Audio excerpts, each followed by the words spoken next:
Welcome to the third hearing of the Committee's inquiry into the early childhood education and care sector in New South Wales.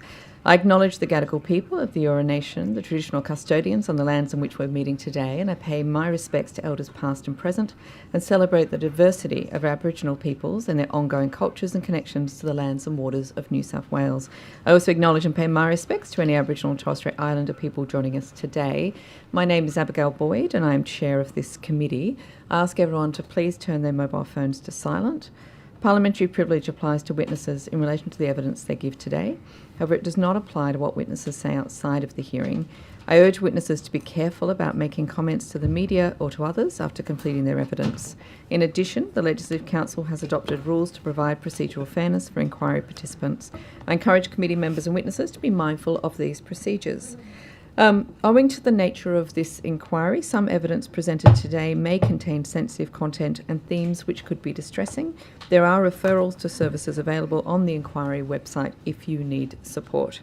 I now welcome our first witnesses. Welcome. Thank you very much for taking the time to give evidence. If I could ask each of you, starting on my left, to state your name and position title and then swear either the oath or the affirmation. Glenn Hurley, Senior Advisor, Compliance and Quality. I swear that the evidence now about to be given by me shall be the truth, the whole truth, and nothing but the truth, so help me God. Thank you. Tim Hickey, CEO, Affinity Education Group. I solemnly, sincerely and truly declare and affirm that the evidence now about to be given by me shall be the truth, the whole truth, and nothing but the truth. Thank you very much. Now I'd like to invite you to start with a short opening statement if you like. Thank you, Chair and Committee, and really appreciate the opportunity to appear before you today. Like the wider community, everyone at Affinity has been deeply affected by the number of serious incidents that have occurred recently in the early education sector. I'd like to take this opportunity to say once again how sorry I am for the distress caused by incidents that have occurred at our centres. These have had a real impact on people. For parents, they've caused stress, anxiety, and in some cases a loss of trust in the very services that should give them peace of mind while they work or study. For educators, many of whom dedicate their lives to caring for children, these incidents have been distressing, leaving them feeling that their profession is unfairly tarnished by the actions of a small minority. I want to acknowledge the hardship felt across early education and to recognise that there is more we must do as an organisation and as a sector, quite frankly, to rebuild confidence. As a 10-year veteran of the sector, I can say without doubt that recent events are more troubling than any I've seen in this time. And I'm absolutely committed to doing everything within my control to ensure this never happens again. And I accept significant responsibility rests on me as CEO of one of Australia's largest childhood operators to ensure that we learn and that we improve. Now, every day, 23,000 children and families rely on Affinity's 250 centres, including 102 here in New South Wales. The vast majority of time, that trust is rewarded with safe, nurturing, high-quality care. Affinity was founded in 2013 and we are proud of what we've done to expand access to early childhood education to thousands of Australian families, to develop a high quality workforce and to lead innovations in safety and quality. Today, more than 90% of Affinity centres are rated either meeting or exceeding the national quality standard. We're also more than happy to be accountable and receive twice as many visits from the New South Wales regulator as the sector average. Having said that, I want to acknowledge Affinity's challenges. The overwhelming majority of our centres provide safe, high-quality care every day. Even one incident is one incident too many, and we know that we must be better. And we're committed to doing the hard work needed to restore confidence for families and educators alike. We've also strengthened our executive team with leaders who bring experience from other sectors, including aged care, where safety and quality are also critical. Glenn Hurley, who sits beside me today, has recently joined us and has 25 years of experience in senior roles and has also been a senior regulator as well.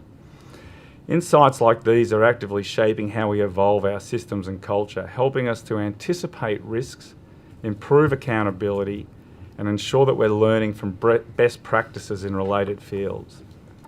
Affinity's existing safety infrastructure has been carefully developed to protect children and support staff in their roles. To strengthen these even further, we are currently undertaking a range of significant measures across our national network. Now, while these important actions build on existing child safety framework, they're only part of the picture. Rebuilding trust requires transparency, accountability, and a willingness to change.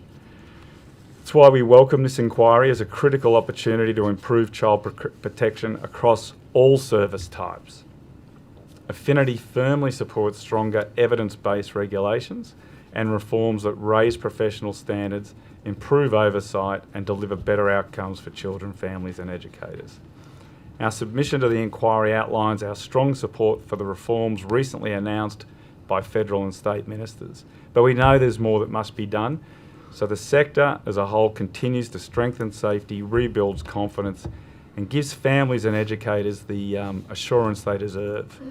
I'd just like to end by emphasising our commitment to working constructively with you, with the regulators, with all stakeholders to raise standards, strengthen confidence in the system, and support the delivery of sustainable, high-quality early education and care.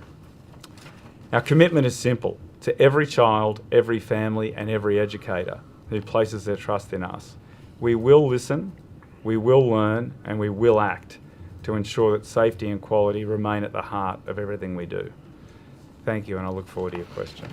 Thank you, Mr. Hickey.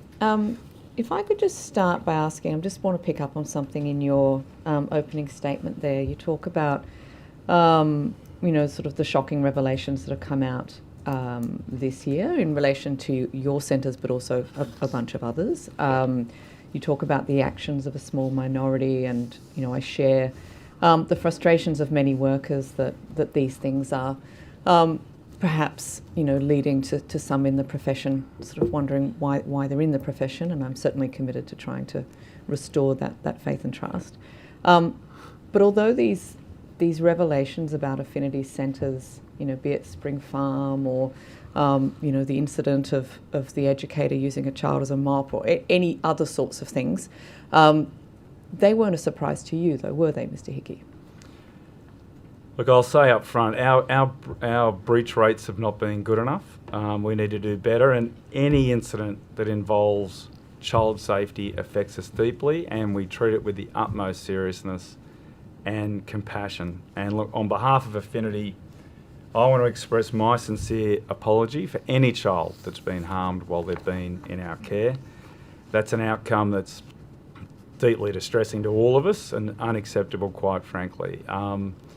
As I said in my opening, we look after over 20,000 children, and that's a huge responsibility, and it's not lost on me. And that's why safety and the well-being of children is our primary focus. It's our highest priority. It has to be when you're running an early education business, because you're looking after someone's child.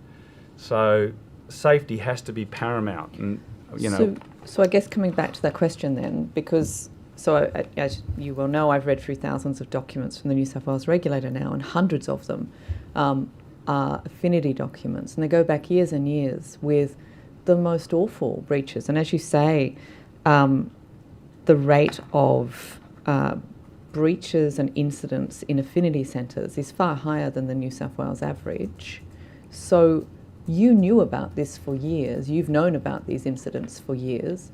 Why has it taken media reports and publicity to get you to act? Well, we've actually been investing a lot in compliance and safety and doing a lot of work on our systems and processes, which are very robust, and we can take you through the detail of what we actually do in that respect. We're also looking to enhance safety and take it to a whole new level, because we know that even one serious incident or breach is not acceptable. And as you say, our breach rates are too high. So we have been working very hard on that. And we're now at the point where over 90% of our affinity centres are rating, meeting or exceeding. On the critical quality area 2, 95% of our centres are rated meeting or exceeding, which is child health and safety. And we have a very strong reporting culture. So we have something called... Sorry, if I could just stop you there, because we'll come to reports in a moment. Yep. Just coming back to this breach rate.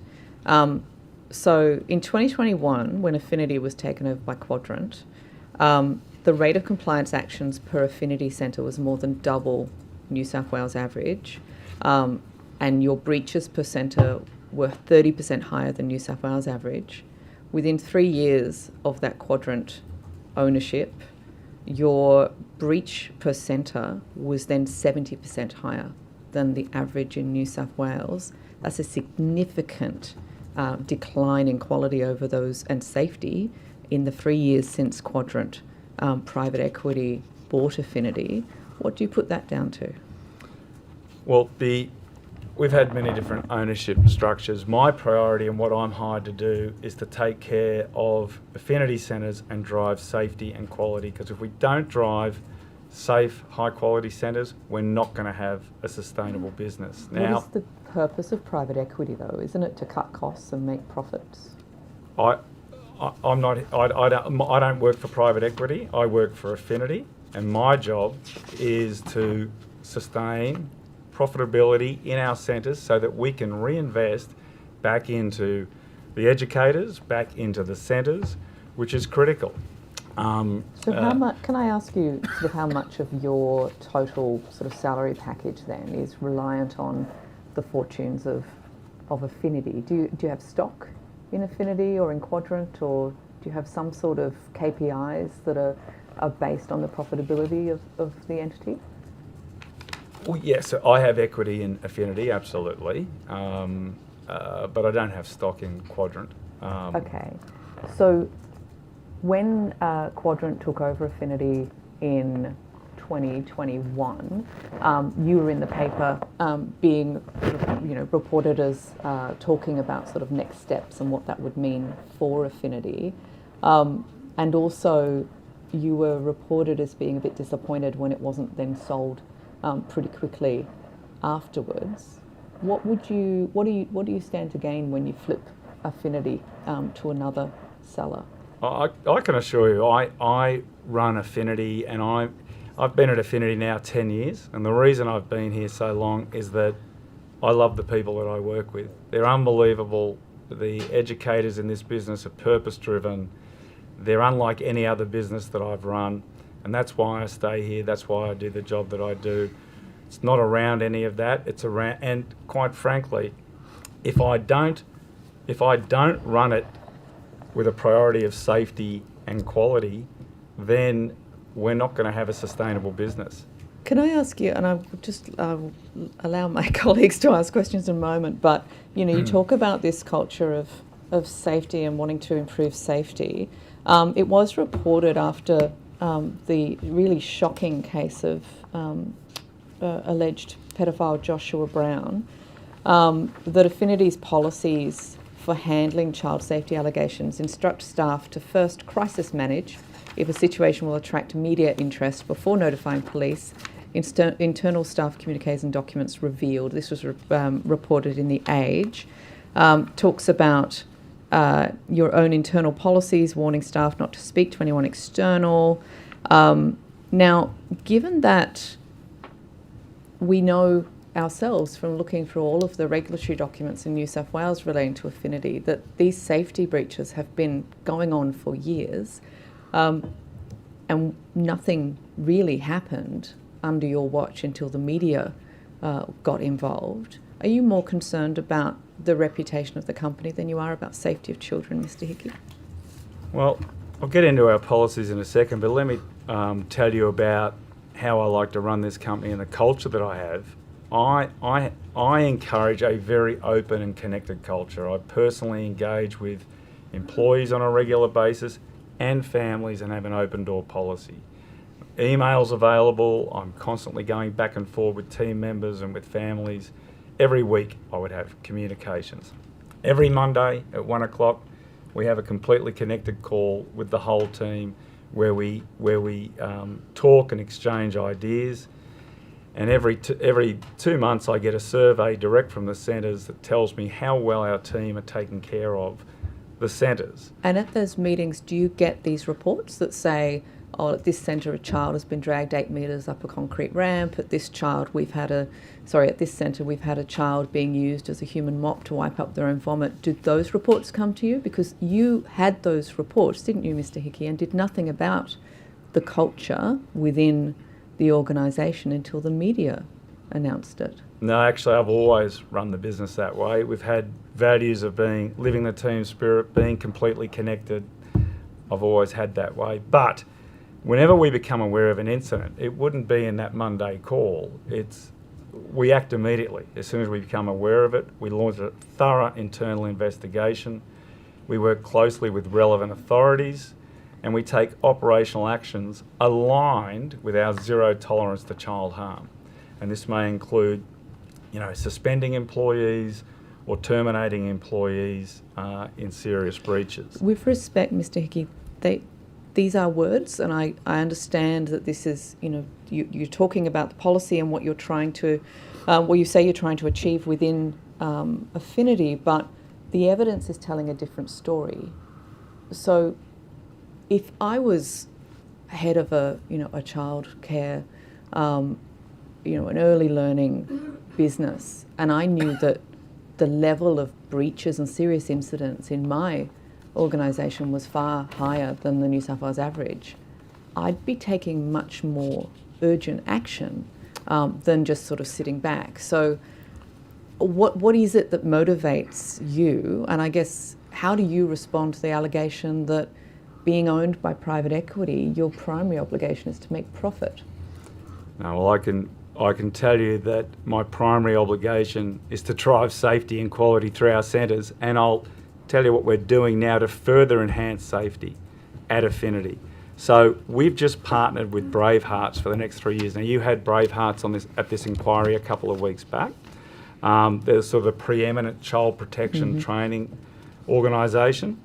They're training every educator, every manager, and the whole executive team. I've done the training myself. It's really comprehensive child protection training. And in New South Wales, 93% of our managers have completed it.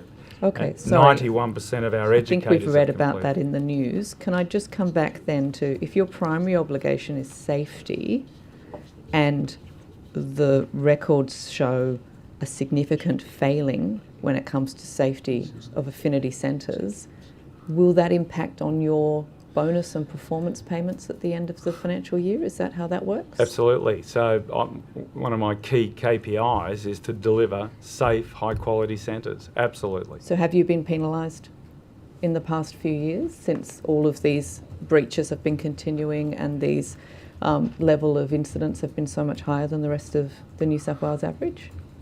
Well, obviously, my KPIs are driven by primarily quality, safety. There are other measures as well. Obviously, it's a broader It was a specific KPI question, range. Mr. Hickey. Yeah, it was It's a specific question. So you can answer that. You can tell us whether your KPIs, whether you actually have suffered some financial penalty as a result of the failings. Yes, I would say yes, I have. So you haven't received your full bonus amount? I'd have to get back to you on that. I don't believe I have, but I don't want to misinform the inquiry, so I just want to get the absolute details right. If I could take that on notice and How much come back of the to you. bonus? How much is it worth? So it can be up to 50% of my. How much is that in dollar figures? So my base pay is $625,000. And how much is 50% of your bonuses or your base pay? So, like, how is it calculated? What's the dollar amount that is at stake if you fail on the safety questions? Well, quite frankly, if I fail at a significant level on safety and quality, I can receive nothing. And is that KPI on safety and quality based on the number of serious incidents and regulatory actions taken against affinity centres, or something else? It's around compliance and safety. I'd have to come back to you with the detail on it. I don't have it here with me today. Significant amount of money though. Like, I would know if I'd got my whole $300,000-$400,000 bonus every year. Do you know in the last 3 years, presumably you have received that amount? Do you think, you told us before, you think there might have been a financial penalty through lack of safety? So what would that be? How much? Can't give you an exact amount. However, what I will say is that we're doing a lot now to enhance safety and quality, and I think it's going to be really productive if I can contribute that to the inquiry. I guess I'm just wondering why only now, when, as I said, it's a surprise to us. It's only because we got access to these pretty secretive regulatory documents that we know how bad Affinity's record has been. The number of high-risk centres that the regulator has for Affinity, just the absolute litany of incidents that are really shocking to read. You've known about them for years. Why are you only now taking these safety steps that you're so proud of? Actually, the overwhelming majority of affinity centres deliver very good, excellent care. And, you know, we're 90% meeting or exceeding the national quality standard. So, yes, I'm not justifying the breaches, and those incidents have been terrible, and I apologise for those unreservedly. Should never happen. And that's why we're taking really strong steps to enhance our safety even further. And I'd love to be able to contribute those here, because I want to hear from the other providers as to what they're doing as well, so that we as a sector can actually move forward and enhance safety. Sure, absolutely agree with that. Perhaps you could table those things or put them in as a supplementary, because we have got some information already, but we do have a limited time here. Can I ask you, despite Affinity having such a much higher percentage of breaches and confirmed breaches than the rest of the sector in New South Wales, you've also got a much higher level of staffing waivers given to you. I understand that 1 in 5 of your centres has a staffing waiver. How can that be? So, look, it's worth noting, first of all, that a waiver does not reduce headcount. Okay, so the ECTs are important for education, but it doesn't mean you're allowed to have one less person in the centre. Mm-hmm. Most of our waivers are in our regional centres. Now, there is a definite... What regional centres do you have, Ms. Tinky? I'd have to take that on notice and give you the centres, because there's a significant number of them. Yeah. My understanding is the percentage of regional and rural centres that Affinity has is actually quite low. No. Okay, we actually, all right, we can... We'll show you that. Thank you. And listen, there's a real challenge around early childhood teachers, as there is. I think it was mentioned earlier in the inquiry around primary schools and better pay and longer holidays and all the rest of it. So there's a real challenge, but that's exacerbated outside the sort of metro areas and into the regional areas. And so we're finding that recruitment there extremely challenging, which is why we've spent over $1 million last year in the development and scholarships of ECTs. So we're actually trying to develop our own pool of early childhood teachers, and the other point I would make is that in New South Wales there's an ambition for a tighter ratio, so compared to the other states. Now, sorry, you mean less teachers? Yes. So if you have 80 attendances or more, you require 2 ECTs in New South Wales versus 4 ECTs in New South Wales versus 2 So outside. sorry, you want fewer teachers because it's cheaper? There's more teachers in New South Wales and less in the other states. Okay, I'm just going to ask one more question, and then I'm just putting my colleagues But I on also notice wanted if to they make, want just to on ask waivers, I just wanted to make the point, Yeah. sorry if I could. Not all waivers are for 5 days. So if an ECT works 4 days, say, in one of our centres, but on the 5th day can't work because they've got a personal reason or whatever, you would need a waiver just for that day, not for the full day. So it's actually about 11% of all of our days that are waiver days. Okay. Can I, what I'll do is just table this document and I'll give you a copy, Mr. Hickey. This is a compliance notice from the regulator that was sent in relation to Affinity Kids Club Rosebery Early Learning. This is from July 23, so not too long ago. This is a pretty typical example of the kind of compliance notices given to your centres in relation to ratio breaches. If I take you to page 4, this is an example of the ratio breaches that the regulator found in this centre. It says there was no early childhood teacher on Mondays when the service requires 3 early childhood teachers. There was no early childhood teachers on Tuesdays and the service requires 4 early childhood teachers. There was no early childhood teachers on Wednesdays and the service requires 3 early childhood teachers. 1 early childhood teacher on Thursdays when the service requires 4 childhood teachers. 1 early childhood teacher on Fridays and the service requires 3 early childhood teachers. So on each of those days of the week, we are looking at least a deficit of 3 teachers, early childhood teachers on that site. If you look at the next page, it says prior to leaving the service, to the best of my recollection, this is the regulatory authority officer, said that the nominated supervisor said, I'm not going to deny it, we don't have enough ECTs. This is pretty standard from what I have read of these sorts of incidents, and shockingly, the response from the regulator is you may consider a waiver application. Do you think that having a quarter, if that, of the early childhood teachers you're required to have under ratios is going to lead to a safe environment and a healthy environment to learn in for children? Well, clearly that's unacceptable, and I haven't seen the details of that, so if I could, I'd like to take that on notice to be able to come back and respond properly so I don't misinform the committee. Does it make good business sense to not have enough teachers in your centres? No, and it's heavily regulated, and heavily regulated. I mean, they went in. There was a backwards and forwards in that scenario where they finally were like, yeah, we just don't have enough. After a big palaver, the regulatory response was not to fine you. There was no fine.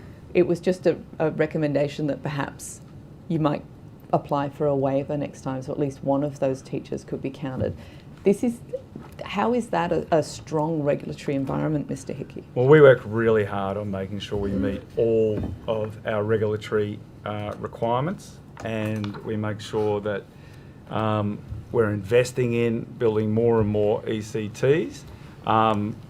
I can't answer that one as I don't have the detail in front of me, but I will certainly come back to you with a more detailed response. It's a fact, though, isn't it, that the fewer teachers you have, the less wages you have to pay? That's not a consideration. We would have, if we could have an ECT as per required in every centre, we would absolutely have it. And we spend a lot of money and time developing them. We spend a lot of money and time trying to recruit them. It's a very big challenge, though, for the whole sector, and it's one that I think the government needs to look at as to how they can better help to attract, retain and develop ECTs because it's a real scarcity. Does your failure to attract ECTs impact on your KPIs and on your bonus?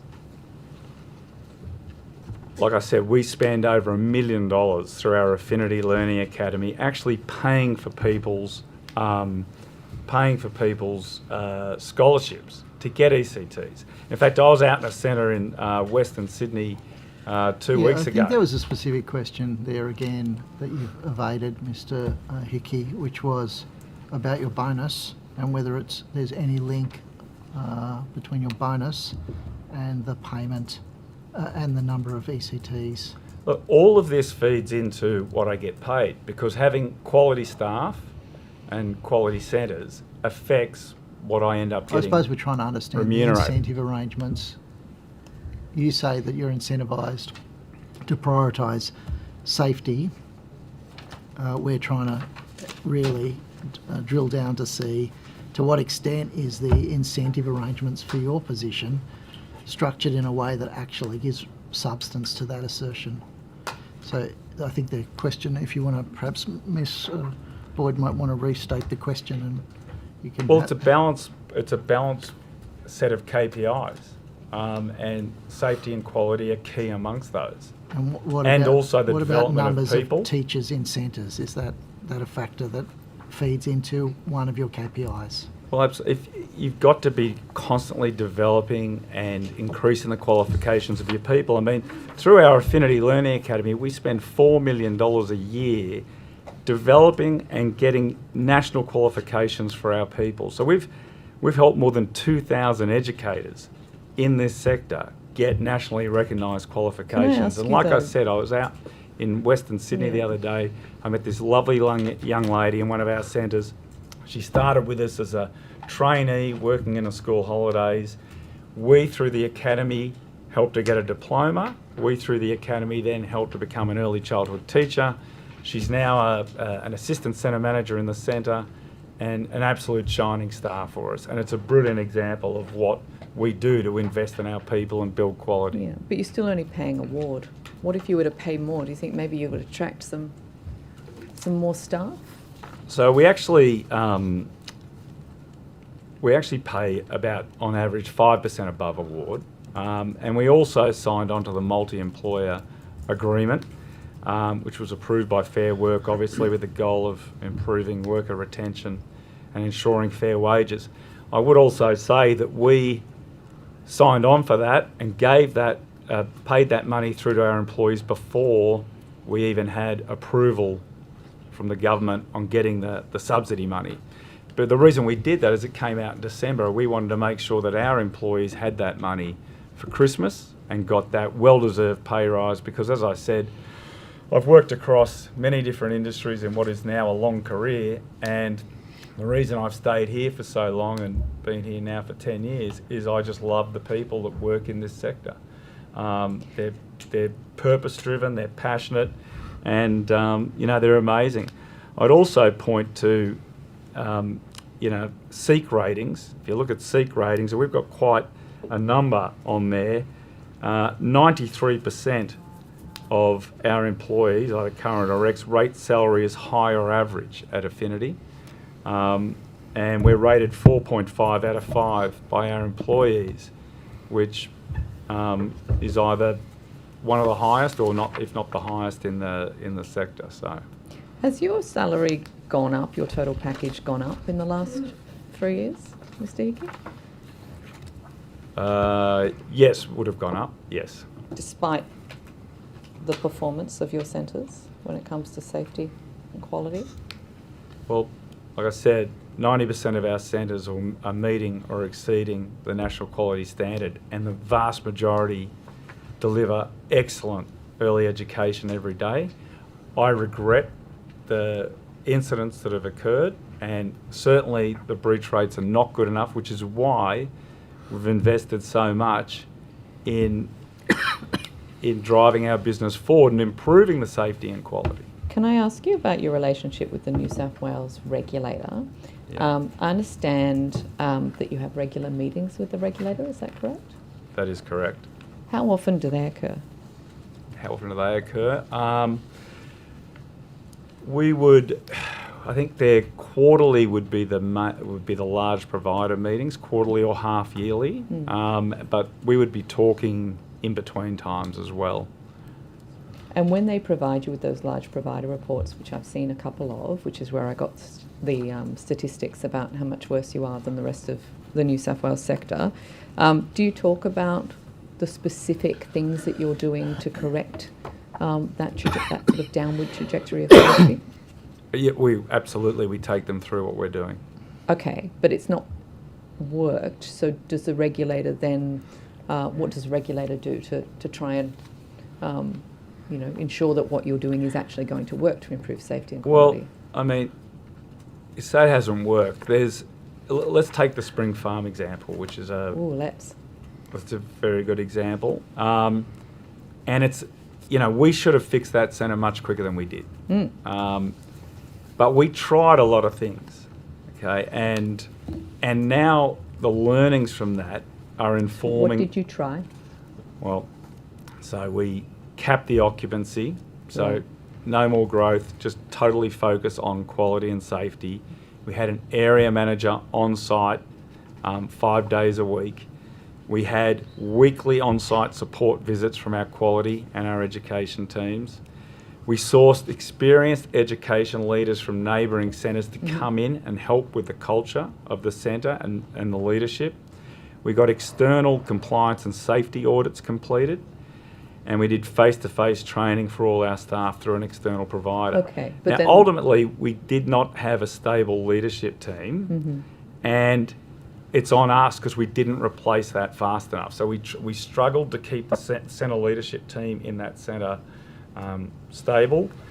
We got one in the end, and we actually drove some much better results. We reduced incidents, breaches and complaints. Okay. And in the end, we had our A&R, which showed that we were actually meeting in quality area 2, which is child health and safety. But ultimately, we took too long. You took a that's on really us. long time. It was years that centre was working towards. There was an absolute decline in quality after affinity, after quadrant board affinity. I've spoken personally with the families impacted by some of the incidents that occurred at that centre. In the end, it was only through media attention that the regulator took the decision to actually suspend the operations of that centre. Isn't that right? What I can say is that, and I'm going to come to that, but I want to get to your original point, which was, what did you learn? How did you... We did all of this. We didn't get there in time, but what it helped us do was to develop a hypercare program. So now what we do is if we have centres that are starting to show signs of breaching or parent complaints, they are monitored weekly now by the executive, and they will go into our hypercare program called Elevate. And Glenn, Could you I might ask? want to... Sorry, How just many on centres are in the Elevate program? There are 10 within New South Wales. Are they all working towards? Yes. Yes. Spring Farm's been sold now, hasn't it? You flipped that one. It has been sold, yes. Yeah. So I put it to you, Mr. Hickey, that all focus was put on that. Once it had a bad reputation through the media reporting, focus was put to then fix it up so it then could be sold off and no longer part of the affinity group. Is that what happened? No. So we have a limited number of centres that are challenged, and quite often it comes back to having a stable centre leadership team is really the root cause of, driving a lot of these issues. And so that's why we've worked so hard on developing this Elevate Hypercare program. And we're actually seeing some good results. When was I'd like to- Elevate instituted? The Elevate program was earlier this year that it came Okay. into being, and I think if I could add, Madam Chair, the structure of the program definitely looks to address any significant risks at the centres straight away, and then it also looks to build the capability of the existing staff at the centre with oversight to reduce chances of things going wrong, and then also to build that centre into self-sustaining so that it can move back to working under the usual governance piece within the... Yeah, Mr. Hickey, I just want to ask specifically what actions did your board of directors take as a result of these compliance breaches over the 3-year period? Has the board taken specific action? Absolutely. They brought in a compliance subcommittee, governance board, so that there would be a real focus on that through the organisation. Plus, we have weekly updates actually at a board level around our progress on all of the key elements within compliance. we've brought on How many obviously- directors are there on your board? How many directors on the board? There's, I think, 2 from Quadrant. There's me. Are any of those independent directors, or are they all Quadrant people? No, there's no independent directors at this point No. on the board. No. So there's 3 people on the board, is it? No, so there's So maybe I can help. Yeah. There are directors of the company that exist within the management team, as well as part of the ownership structure through Quadrant. Okay, so So how Tim- many of those are there in each group? So there are certain managers that are directors on the board of directors. How many of those are there? Yes, there's 1, 2. I would have to take specifically to come back to you. Is but it certainly 3? Tim Good. is. they're quite. It's always quite a big meeting. So I can't believe you specific don't know how names. many directors you have on your board of directors. Is that what you're telling me? Yeah. Well, You need to take that on notice. So it's Christopher Coates, correct? yes. Tahseen Rahman Yeah. and yourself. And Gareth Woodbridge. 4. 4. Okay, and then there are there's Quadrant a gen- directors there's, as well. Is that sorry? right? There are directors appointed by Quadrant. No, Or is that the that's total inclusive of the Quadrant one. Is Kathy? I'm not. Oh yeah. Sorry, I don't know. I think Kathy is maybe might be a director as well. So she's the. Okay, but there are Secretary. definitely no independent directors. There's no independent board members. You think that it would be appropriate to have an independent director, given the sort of compliance problems you've had? Somebody with a perspective that isn't driven by the owners? That's part of the reason why we've brought in some expertise from outside, like Glenn, and maybe that's an option. I don't know if that's going to be something we'll do, but it's certainly something we could look at. But we've been bringing in external talent like Glenn, like I said, to understand. Well, you may need to take it on notice, but can you provide us with a list of the directors of the company and whether they're Quadrant directors or Yes. employee directors or otherwise? Yes, we Thank will. you. Absolutely. So Gareth Woodbridge, he's co-head of the buyout strategy for Quadrant. Is that right? So he's advising on the asset flipping, I can't swapping talk. of I can't talk about his buying and selling role of outside childcare. of Affinity. To be honest, I honestly focus very much on our business. I don't really spend a lot of time worrying about the ownership structure. We've had different ones over time. I really just focus on running our business, which takes up all of my time. Can I just ask about the Elevate program? How long are you prepared to? What's the kind of, I suppose, the threshold in terms of making a decision that this centre has been in Elevate for too long? Something more drastic needs to be done. Shutting the centre or selling the centre. Like, what's the sort of gauge that you apply in terms of how long it's permissible for a centre to remain in Elevate? So the Elevate program, in terms of the elements of it, run over a 90-day period that include upskilling of the centre staff. Certainly what we are doing is looking each month or each week and each month at what's going on in that centre and any risks to children, and taking greater action in amongst that period of time. But we do look each month at how that centre's progressing, and the goal is that with that program we can transition that centre back to operating safely and working towards meeting quality standards. So it's certainly about safety, and then it's certainly about the quality of service provision within that centre. So, how many centres are not currently compliant with the requirements of the national law? How many working towards? Yeah, so there's 10 working towards No, centres. I mean, not just the quality framework. I'm talking about the actual, minimum standards, like ratios. Right. How many centres are currently not compliant with an element of the national law? Yep. So staffing ratios, as you know, are governed by regulations, and they do have a fair amount of strong compliance around them. They're mandatory, aren't they? Yeah, and If you don't have an exemption, then you're non-compliant. correct. And so we strive to meet or exceed regulated ratios. We have strong policies in that area. We audit our centres every 15 minutes to make sure that they are compliant.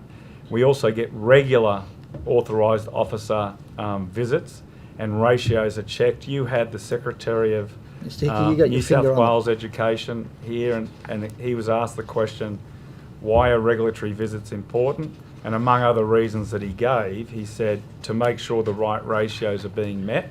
Yeah, Mr. And Hickey, you've got your finger on the pulse.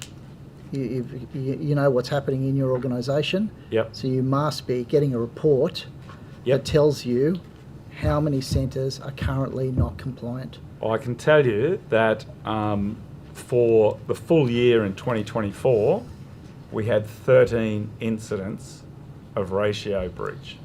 So out of a 22,500 operating days, that's well less than 1%. Now, even one incident is one too many, as I've said. So we need to continue to work on that.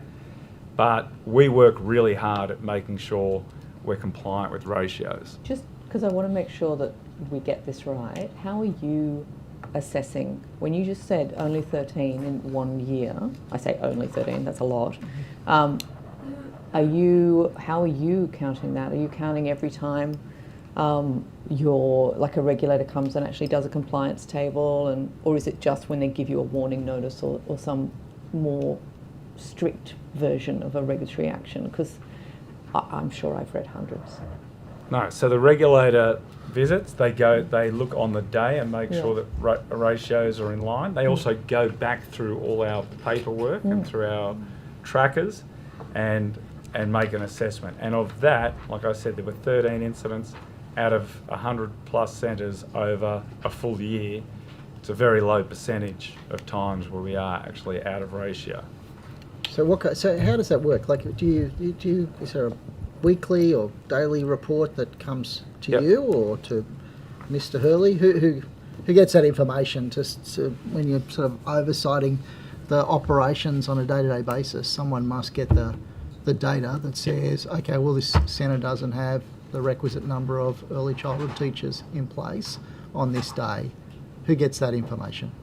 Does that come to you, or is it? We've got many operational reports that detail all of this, both compliance and at an operational level, and so all of that is quite transparent and easy for everyone. So you could take a snapshot today of all your centres, and today you could determine how many are compliant in terms of the ratios. We should be able to, yes. So on notice, could you provide today's report? Yeah, we'll absolutely. Can I just ask about those 13 breaches again? Because obviously that's just when it's been identified by the regulator. How many of those breaches were also because a regulator had gone out to investigate an incident, like a inappropriate discipline or a child being injured, and then found lack of supervision, and then said, oh, you don't have enough staff?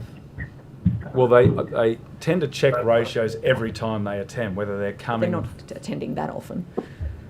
How often are they attending? They're attending a fair rate but... At the moment. Were you about to say? They're attending at the moment. Yeah. Yes. Which is fair, but I couldn't tell you exactly that connection and how many were going for that purpose or this purpose. I can only tell you when we were actually breached on the ratio. Because that's the reality. I guess that's why we care so much. It's not just a requirement under the law. It's actually in there for the safety of children. And time after time after time, when regulators go out to centres, particularly affinity centres, and investigate an incident of inappropriate discipline where a worker has treated a child poorly, or where a child has left and gone into the car park, or they've fallen over and hurt themselves and they haven't been seen when it's happened, then the regulator says, oh, and you didn't have enough staff on. Would you agree that insufficient staff increases the risk of those sorts of serious incidents occurring? Yeah, I don't think it's that we have insufficient staff. I think that the challenge centres we have, it comes back to having that strong leadership team and having people knowing their roles and being well trained in those roles and what they're doing. But we're seeing time after time the regulator saying that you do have insufficient staff. So it's not just the teacher ratios, it's also staff having to do the cooking that day, or staff being taken off of the floor because they need to go and do something else, like cleaning or whatever. We're hearing this in your centres. Would you agree that if there are insufficient staff or insufficiently qualified staff, that increases the risk of harm to children? We don't set our centres up that way, so that's not how we... Would you agree, though? Sorry? Would you agree Yep. that insufficient staff and insufficiently qualified staff increases the risk of harm to children? Of course, yes. Right. So in the circumstances where we are now seeing a series of very serious incidents with accused pedophiles and a whole bunch of other really very shocking things happening in these centres, and we're hearing from workers that the best way to keep these children safe is by having sufficient people on the floor, don't you agree that Affinity's lack of staffing is having a direct impact on the riskiness of centres for children? We don't have a lack of staffing. We've been breached 13 times over a year. I'd like to, if I... Madam Chair. Oh, sorry. Go ahead, Ms. Sorry. Ms. Mihalik. No, Madam Chair, I just want to ask a few questions just before we run out of time. So maybe I just want to flag that, that's all. Okay, I'm going to go to Am I Ms. able to ask now? I'll go to Ms. Merton and then I'll come to you. Thank you. Thank you very much. Mr. Hickey, if I could just in terms of the terms of reference here relating to the effectiveness of the regulatory framework for the sector and the effectiveness of the regulatory authority, if I could just pick up on page 4 of your submission, at the bottom you speak of the regulatory authority. Wondering if you just might be able to elucidate here where you report some services are going 4 to 5 years or longer between formal assessments while the department undertakes monitoring visits on a risk-based schedule. Could you just elucidate a little bit more about what your experience is with your centres? Yep. And that level of monitoring? Yeah, absolutely. And look, I do want to say, I think the New South Wales regulator and all large providers have the same objective, which is we want better safety and quality outcomes for children. But I think the New South Wales sector needs greater regulatory oversight. In my view, every child matters. It doesn't matter if they attend a small centre, a large centre, if they attend not-for-profit or a private business. It makes no difference. Every centre must be assessed regularly to ensure that children are being kept safe and well cared for. And what we're recommending is a policy of having every centre visited at least once a year. Because a year's a long time. If you can get a change of leadership, you can get a turnover of staff, you can see a dramatic change in quality in that time, and we think the department should be resourced so that every centre in New South Wales, regardless of whether it's for profit, not for profit, should be assessed every year. Thank you. And Mr. Hickey, in terms of the centres you're managing, Yep. and the regulator, over the last 2 years, how often would have you had a visit in terms of a formal assessment? As in terms of an A&R visit, like I'd have to take that one on notice. If Sorry, you could, if I can come back to you with that. And maybe if it could be over the Yep. last 2 years, Yep. the number of visits you've had to which centres and the frequency of those Yeah, visits. absolutely. Yep, I can guess do that. the issue is when we have reports here about services are going 4 to 5 years. That clearly is something we want to know a little bit more about. Yeah, understand. No, thank you. Ms. Mihalik? Thank you, Madam Chair. Just very quickly, I was looking at the release post in July where Mr. Hickey, I think you made some comments in relation to what you were intending to do to strengthen child safety measures, and you might have mentioned that earlier, but I apologise. I've had some difficulty connecting online, so I've got to do this via the phone. You mentioned that you're going to fast track CCTV installation across all centres, and the other measures were offering families input into who supports their child, with toileting and nappy changes, requiring all staff to store personal devices in secure lockboxes, providing mandatory refresher training on child safety and reporting obligations, and then auditing centre layouts, which you've spoken on, and also consulting with families, staff and regulators and further safety enhancements. So is this, other than this sort of statement that was released, is this now, have you got specific timeframes to what you're intending on doing here? Have you Yes. actually put a bit of a timeframe around it? So maybe you can expand on that. You know, that's great. Thank you for the question. So I mentioned earlier on, I'm not sure if you heard, that we've completed a large chunk of the Bravehearts training of our team, both the educators and the managers. We're 90% plus through that now. We've done the Office of Children's Guardians Child Safe training as well, which is excellent. They've been doing that in person, full day with us. 80% of our New South Wales centre managers and area managers have completed it. The rest will be completed in 4 weeks. We're rolling out the CCTV, but we're doing it in stages. So we're actually we're working with the federal government now. We've offered up to be part of that CCTV trial.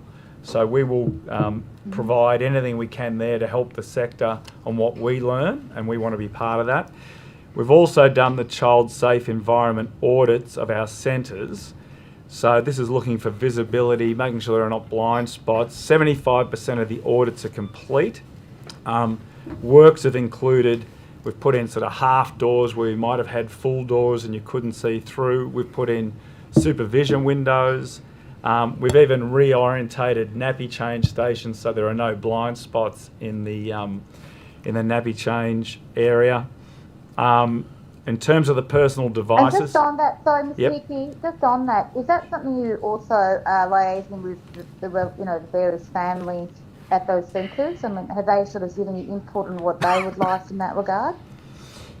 Yeah, families are constantly giving us input as to what they would like, and we're always interested in their feedback. But this has been done by, I guess, compliance experts within our business that are looking at it and just making sure that there is visibility across the centre.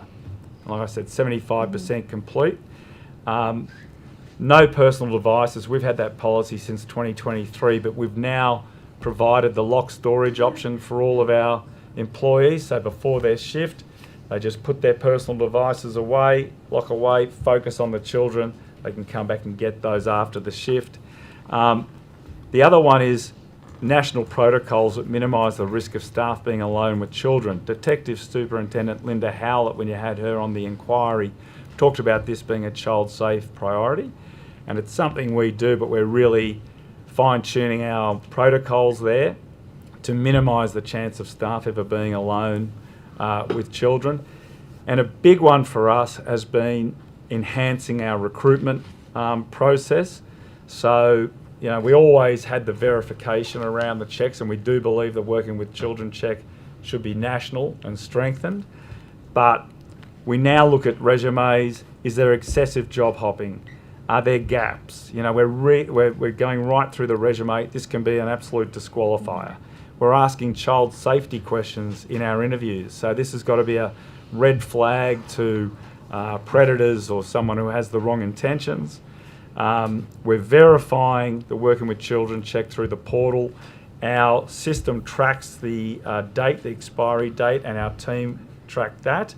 We're also verifying candidate qualifications, making sure that the RTO is valid. How has none of this been happening before? Sorry, working with children checks, verifications, checking We where had been people doing that. been working.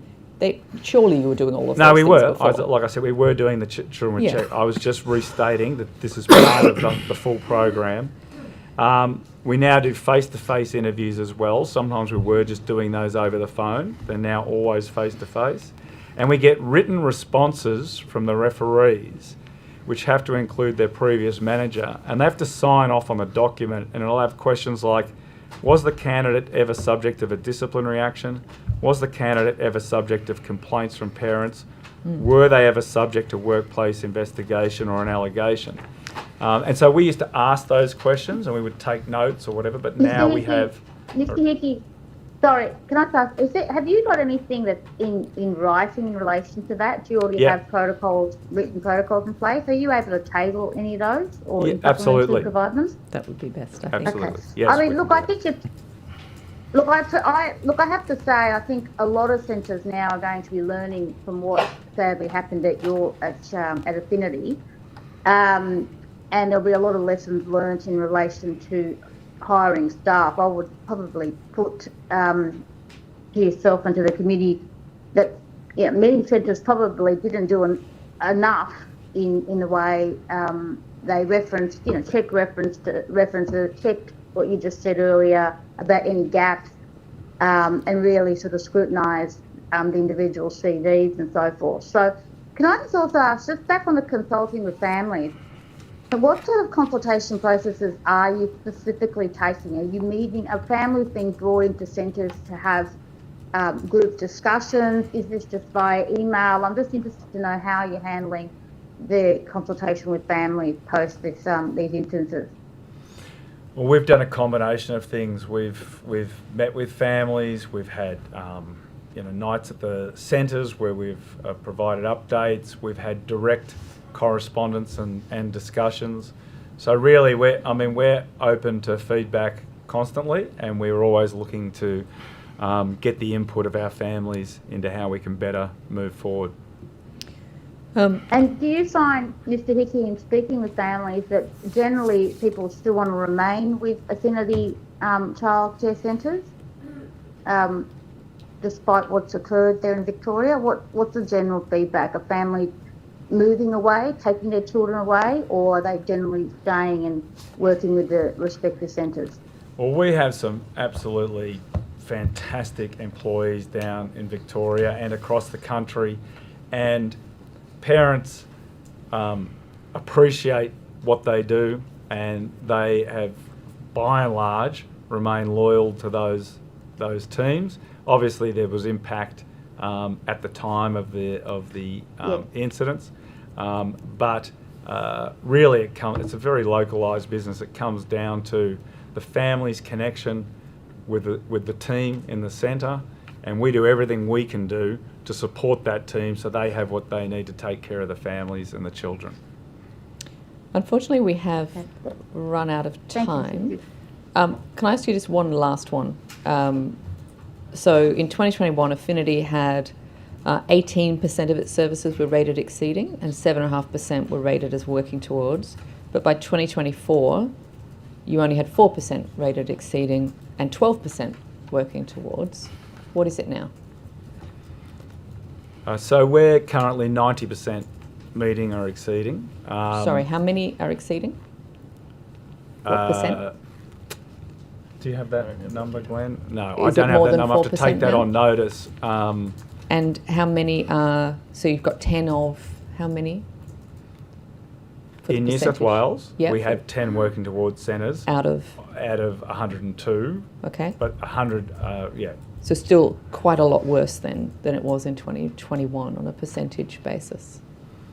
Well, After we've got quadrant. work to do, as I said. And listen, my ambition is actually to be the first large provider that gets to 100% meeting or exceeding the standard.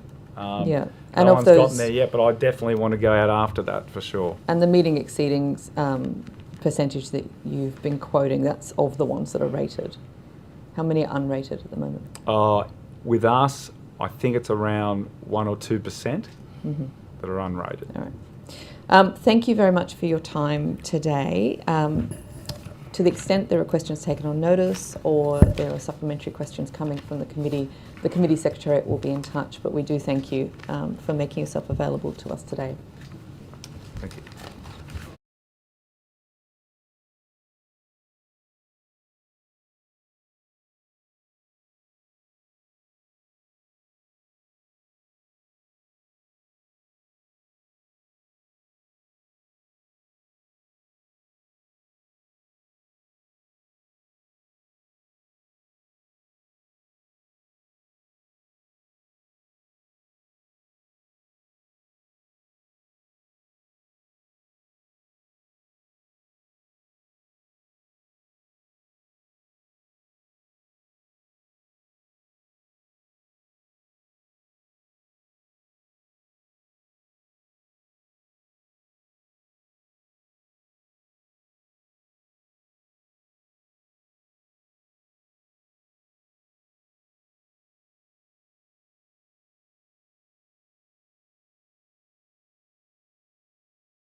Welcome our next witnesses. Thank you very much. If I could ask you, starting on my left, to please state your name and position title and then swear either the oath or the affirmation.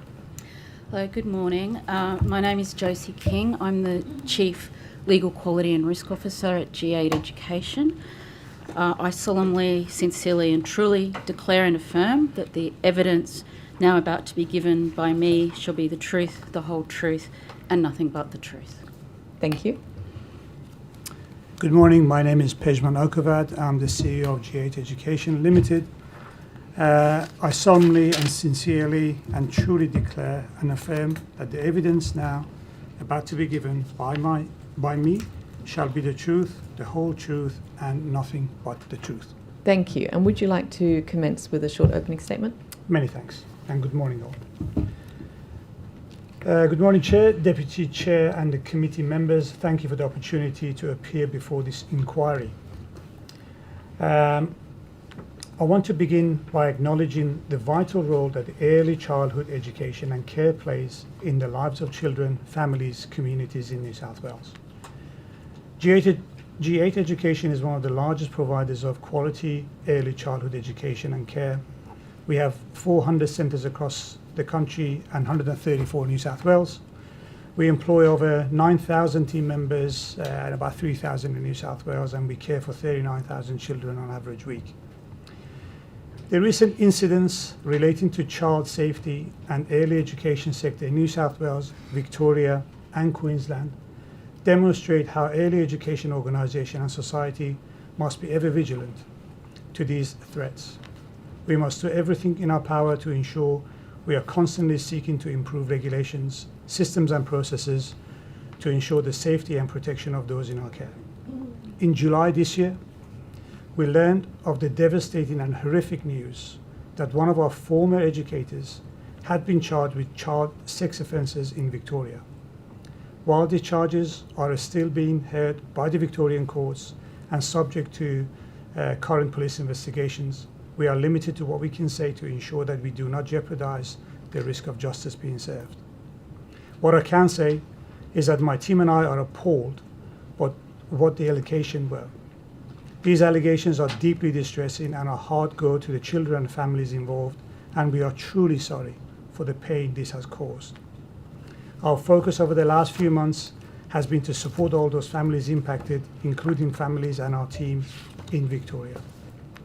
G8 Education continues to highlight the need for harmonising policies, regulation systems and processes across all governments and regulations, and in particular, National Registry of Working with Children of Vulnerable People, including children, NDIS and aged care, a National Teacher and Education Registry, including employment history. I would like to now outline some of the key areas that G8 Education is focusing its efforts on. Firstly, starting with child safety. Child safety and well-being are at the heart of everything we do, and we are continuously working to improve our approach to child safety. Throughout the past 12 months, we have invested in enhanced training for all our educators, particularly around child safe sleep, supervision, and mandatory reporting obligations. Dedicated teams include practice partners who provide guidance around enhanced practices on our assurance and quality assurance partners who independently assess compliance with the national law and regulations. An important part of child safeguarding is ensuring that children have a voice and are supported in their understanding of body safety. We have already implemented many body safety programs in our curriculum. We are also working with ACT for Kids on an initiative that will see additional investment in providing protective behaviour training for children, educators, training modules, communities of practice, and coaching and resources. Second area of focus are educators and workforce.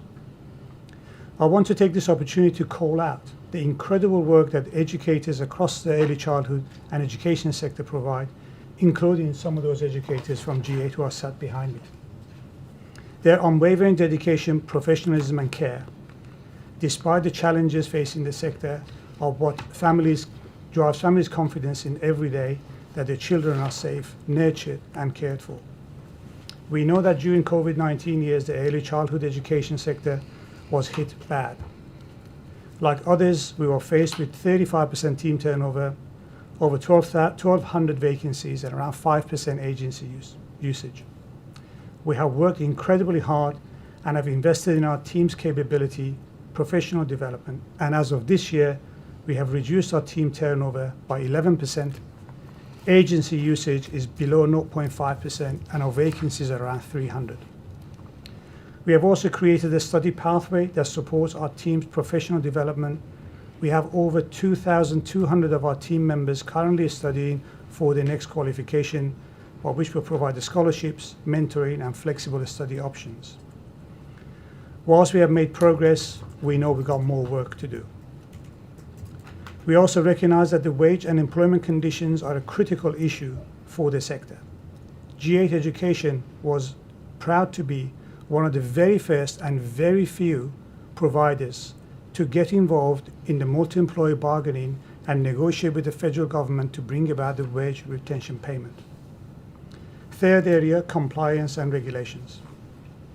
We welcome the recent federal legislation changes to improve child safety. We also note the New South Wales Government proposed legislations that have been referred to the committee, outlined by the Acting Education Minister, Courtney Houssis, and we welcome the opportunity to further engage with the New South Wales Government. G8 Education is committed to continuously improving its policies, process and procedures, as well as improvement in education practices.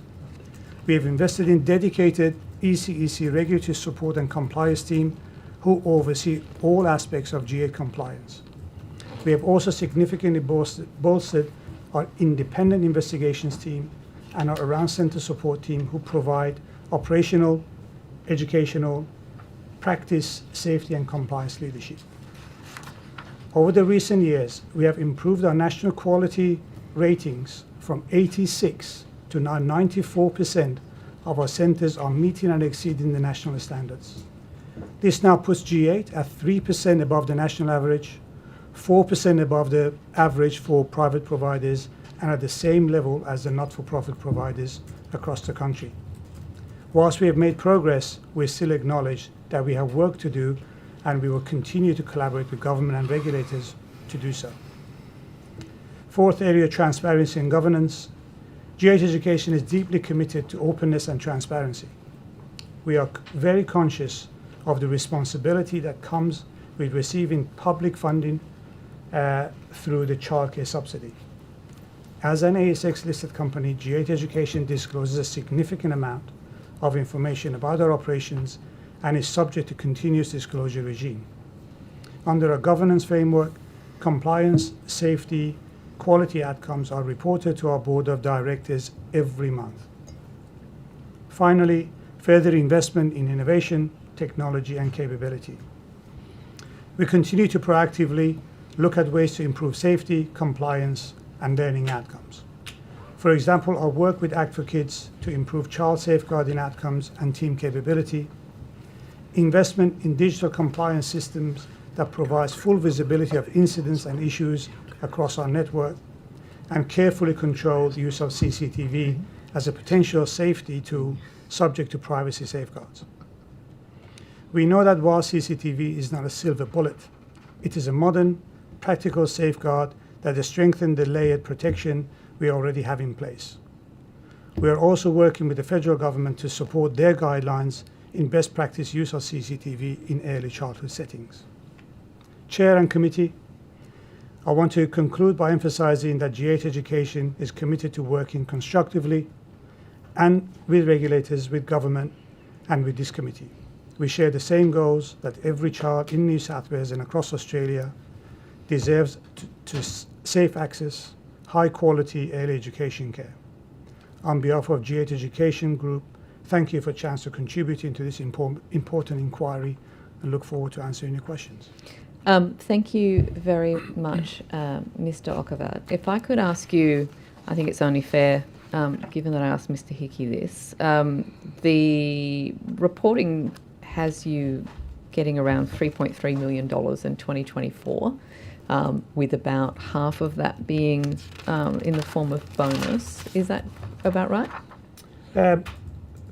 My salary last year was half of that. What you're referring to, more than half of the amount that you've referred to are what's termed long-term incentives, or which therefore future and will depend on whether some conditions are met. So your actual salary was 1.53 million? Yep. And then about 1.8 of other. So you've got... Which they're for future. They're not for that year. Okay, but you've got $300,000 as a short-term cash bonus and $200,000 as a deferred cash bonus. Is that right? Yes, all our information and my salaries are regularly provided as part of our being an ASX listed organisation, and they're declared annually. Yeah, makes it very, I mean, from our purposes, there's lots of different types of corporate models in this space. It's very interesting having G8 as an ASX listed company so that we can see that sort of thing. Sure. I understand that there has been a series of share buybacks recently. Is that, why has that been undertaken at this point? I understand just yesterday you had another one. As an organisation, the capital management of and the framework that are set by the independent directors of the organisation responds to the requirements by which the stakeholders around our organisation require that investment to be taken. From time to time, the board of directors may choose to invest some of the capital that's available to the organisation in different forms, and one of those aspects can be a share buyback. And in these recent share buybacks this year, have you sold any of your shares back? You cashed in any of yours? No. Have you bought more shares? No. No? Just kept it as it was? Correct. Okay. The board of directors, do you still have Peter Trimble on your board of directors? Again, all our board of directors are listed as part of our ASX release, and and you are correct. Peter Trimble is a current board of directors. The former CFO of ABC Learning. Again, you would be correct in on that information. Other than Mr. Trimble, you're just going to refer me back to your annual report, aren't you? I was going to ask how many others of your directors have experience in the early childhood sector? Again, our ASX an annual report has a very detailed confirmation of all our board of directors' skills and their matrix. We have one of our board of directors who's been in the education sector for decades, and they were part of the university, and another one of our board of directors has been involved in early childhood for over 15 years.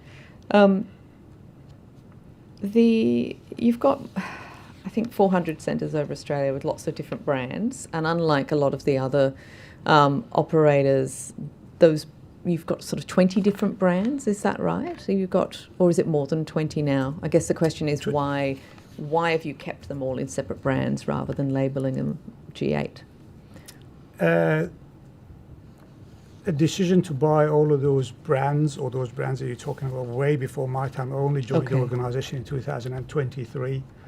My understanding is that going back over a decade, probably decade and a half, when G8 at the time was in a, let's call it a growth phase. They fundamentally acquired brands, and keeping the brands was something that was always been part of G8, because those brands have a affinity to the local catchment area, and that's where they've grown up from, and hence all those brands have been there since they were acquired. There's been no change made to them. And there's never been a thought about bringing them all into sort of one branding? Not really. We've talked about it a couple of times, but we're still running the 21 brands actually we have. Do you think that most families know when they're going to something called, for example, Community Kids, that they're actually at a G8 centre?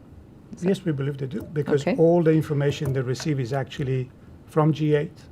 All the communications are received by G8. I communicate to our families on a regular basis, and all of those communications are through G8. So let's come to the string of incidents and allegations and other horrible things that have been connected with G8 centres in New South Wales and in Victoria. The share price has gone through a lot. It's not looked pretty. Perhaps that's why there's been some share buybacks. Does that sort of performance of the share price and the negative media and everything else impact on your KPIs and on what you expect to take home this year? Again, I'd go back to what we discussed earlier. All the key components of my remuneration and the KPIs by which my remuneration and the executive team remunerations are based on is stated in our annual reports. The independent board of directors assesses that every year, and they make any changes they wish. In those components, very clearly states that some of those programs are absolutely related to delivering and improving the national quality standards of our network. Right. But do you know, like, are you looking at at what's happening and going, well, I could lose $1.5 million this year? Or is that, do you know if your KPIs are going to be impacted by the recent events? I personally don't wake up every morning thinking about that. Absolutely not. My focus and attention is running G8 as a large organisation in providing high quality service, with safety being its number one priority, and continuing to do so. Whatever happens to that conversation that you take about, it'll happen, and it takes its due course. It must be lovely to not have to worry about to have so much money that $1.5 million is not something that's that you're focused on. All right, so let's have a look at, and again, similar to Affinity, you know, there's been a number of allegations and revelations that have come out in the last year in relation to G8 centres that have been a surprise to us but could not have been a surprise to you. Again, I've read through the hundreds of documents referring to G8. We have a string of, oh my goodness, so the number of children that have been left unsupervised. We've had children being exposed to mould in cot rooms containing electrical cords, artificial vines, plastic string in reach of infants, not able to produce records of qualifications for staff or working with children checks, racially inappropriate interactions in front of children, profane language, incident where a child was hit in the chest, causing her to fall against a wall. In Greenwood, Penrith, there was a show cause notice where the regulator warned an unacceptable risk to safety, health and wellbeing of children. Another case, Kindy Patch Cuddly Bear in Queanbeyan.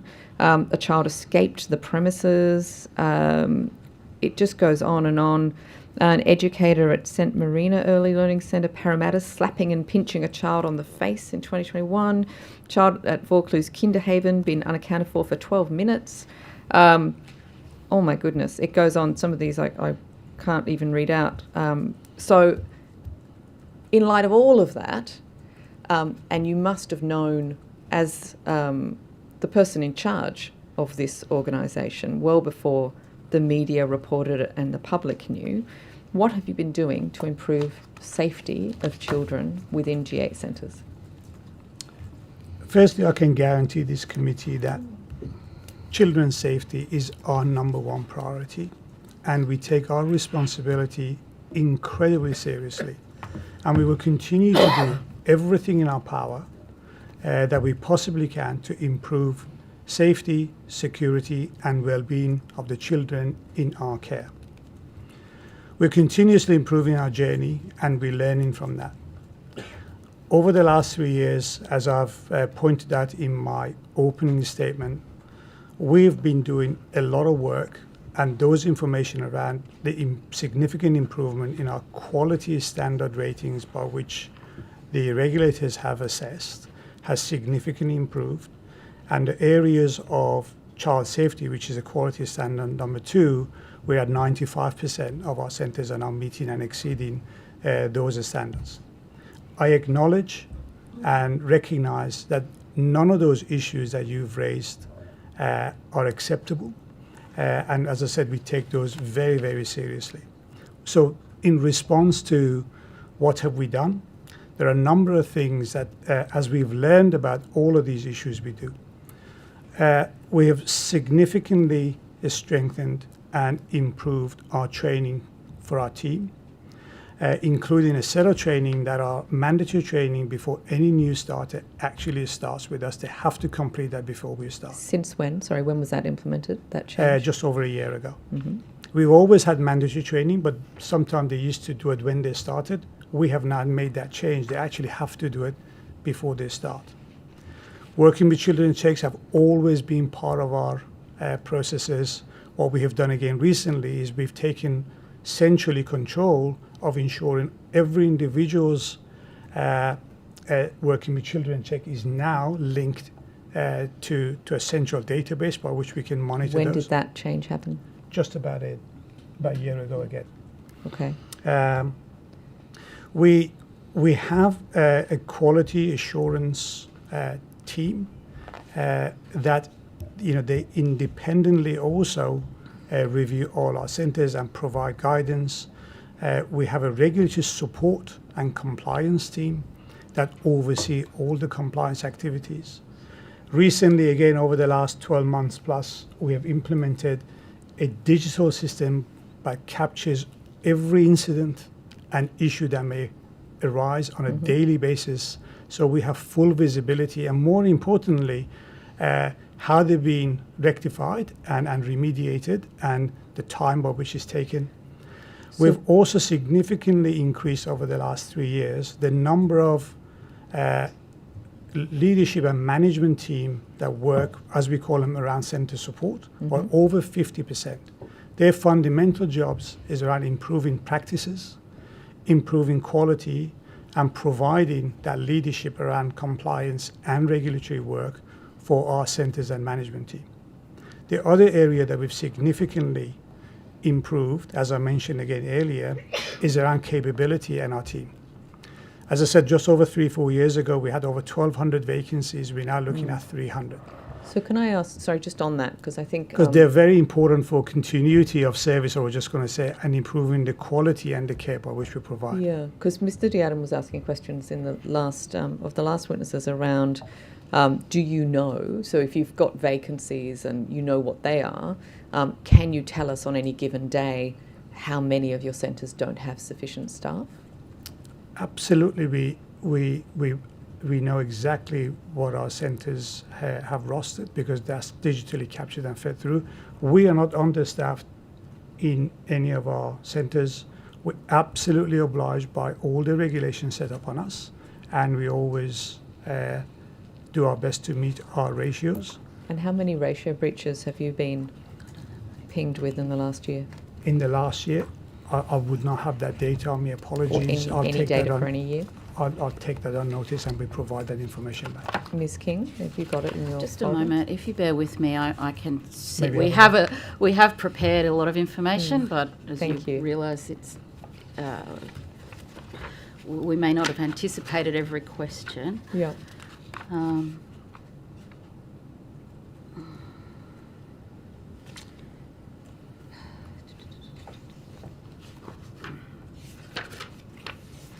I think, We're probably best to take that on notice and yeah, I we'll think come Yeah. it's back on best that. to take it on Okay. notice. All right.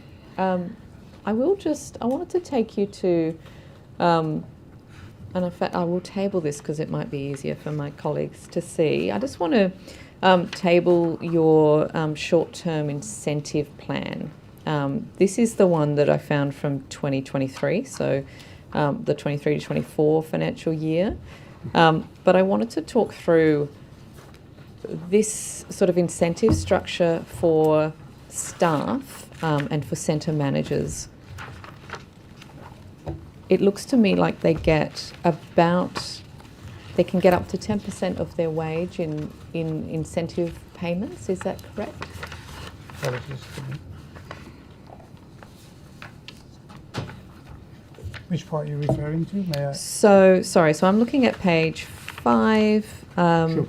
and it's talking about occupancy rates. So 30% weighting for whether or not you get this sort of extra 10% of your wage is based on the occupancy rates. Is that correct? Correct. I've spoken to a lot of people in this sector who point to these sorts of financial incentives for centre managers as creating incentives for them not to, I guess, to be extra careful about the reputation of centres because they don't necessarily want to report something in case it impacts on the occupancy levels. What do you say to that? And I guess how do you, in your operations, counter against that sort of financial incentive getting in the way of reporting and doing the right thing? Again, a very, very good question. Probably slightly, if I may, multi-layered question. I'll try my best to attempt to answer different components. Number one, as you can see in front of you on that page 5, there are 4 different KPIs, and one of them is around making sure that we retain and develop our teams, and the other one is around the national quality standards by which they're assessed. We don't see that way at G8 in the way that you're describing. Number one of the reasons our team fundamentally believe around occupancy is actually seen as the trust and confidence in the local community to put your children with you. Because if you have a poor reputation, then it's one of the most important things in early childhood. Yeah. Secondly, we're actually very proud that we have a reporting culture. We absolutely encourage our teams to report even minor incidents. And again, our records show that we do support that. If we didn't do any of these, we would not have been able to attract the number of team members and reduce our vacancies over the last 3 years. Sorry, if you didn't do this incentive structure. No, this incentive. Oh, right. If we didn't look after our team and we Right, didn't yes. provide a safe environment for our team to work and grow, I don't think our reputation would have stood the chance. But sorry, just look at this. We've got 40% of this total sort of potential bonus based on turnover rates and whatever you've been assessed in the last, some centres are only assessed every 3-4 years, so who knows. But yes, so you've got your A&R and then you've got your turnover rate at being 40%. But 60% of it, 60% of that bonus every year is based on profitability and occupancy rates. We're hearing from people in the sector that this creates a culture of you sort of don't speak up and do anything that might impact on profitability or the occupancy rates of the centre, because then you're not going to get your bonus. How are you actively countering that? I don't see how. That seems like such a strong financial incentive for someone who is on, $80,000 a year. Getting another $8,000 in bonus seems pretty compelling, and it could all just be, you report one incident and that bonus could be gone. So again, I appreciate the question. I'll go over some of the stuff that I talked to already and add a couple of more. One, again, occupancy is fundamentally a reflection of the local community trusting and believing that they can put their children in there. If you have a poor reputation, you do not get the occupancy. So it is in. Okay, but on that, so for instance, if I'm a centre director and I have somebody on my staff who maybe is raising some red flags to me, and I'm a bit worried that maybe they might be doing things that they shouldn't be doing with children, if I raise that and that turns out to be true, that's going to impact on the reputation of the centre, isn't it? And the occupancy rates. So I was just going to add, we have other mechanism in place that allows further scrutiny. But So the at the end of incentive what, 2.5 structure is wrong. Pardon? The incentive structure is wrong. You might have other measures, but you're incentivising a set of behaviours that work counter to what you're saying. I mean, how do you reconcile that? Like, it's quite clear that there's clear incentives to keep things quiet because of the potential reputational damage. So irrespective of whether you've got other mechanisms, you've still got an incentive structure that's driving a culture towards keeping things quiet rather than being transparent. Again, I'll answer. I think you wanted to say something here. The other mechanics that we have in place, one is actually our voice of families. We have an always-on voice of families. Every family can give us feedback directly on a daily basis. And we've implemented that over 2.5 years ago, and we've seen a significant improvement in our voice of family ratings. The other thing that we do have, again, being part of a large organization, a listed one, we also have a whistleblower policy, by which the information from a whistleblower policy goes directly to our company secretary, and from a company secretary directly to our board of directors, who are independent to review that, and we take those very seriously. So it goes to the directors? Absolutely. Every month. So because my whistleblowers tell me that your whistleblower policy results in whistleblowers being named at board meetings. Are you saying that is true? So that's That's That's correct. not Okay. correct. That's not correct. Absolutely. The Could board you- reporting around whistleblowers is around the number and the nature and the status of the investigations and the outcomes. There are a number of mechanisms through which someone can make a whistleblowing report. It can be anonymous, or it can be from somebody who's named. There's a whistleblower phone number, there's a whistleblower email address. If there are concerns around the confidentiality or the treatment of the whistleblower can also approach members of the board directly. Perhaps I'll ask some follow-up questions on that in supplementary. Yeah, I want to just come back to this because I think you started by saying that child safety is the number one priority. Is that correct? That's Correct. Yeah. So if it's number one priority, why does it not actually feature in your incentive structure? Again, It's your number one priority. Surely you should be incentivising that as the highest priority. But it doesn't even feature. Whilst this is an incentive program, we have lots of other different ways by which we support our team and our centre managers to ensure that child safety is the number one priority. Okay, But the incentive structure, surely the incentive structure is a reflection of what the board, it's a message to your staff about what you think is important. What the board thinks is important in terms of centre performance. It's a message, and the message is child safety doesn't even rate in terms of the incentives. Do you want Can I just perhaps clarify some of the discussion around this? So Firstly, the NQS assessment and rating. This is a version of this incentive scheme from a couple of years ago. The scheme that applied this year has changed. also includes either, because you make a good point that some centres aren't rated for some time. So, and we've recognised that that's an issue. So it's either, if the centre's rated in the year, it's the rating that they receive in the year. But we also have what Ms. Dockervat referred to as our independent quality assurance, which are essentially a team of internal auditors, independent of operations in the centre, who review each centre every year and assess compliance against the national law and the national regulation. So in order to be eligible for that component of the incentive, our centres need to reach 90% So it on doesn't that test. matter how many regulatory breaches have been confirmed at that centre in that year? That doesn't count? Those KPIs are measured and monitored by centre.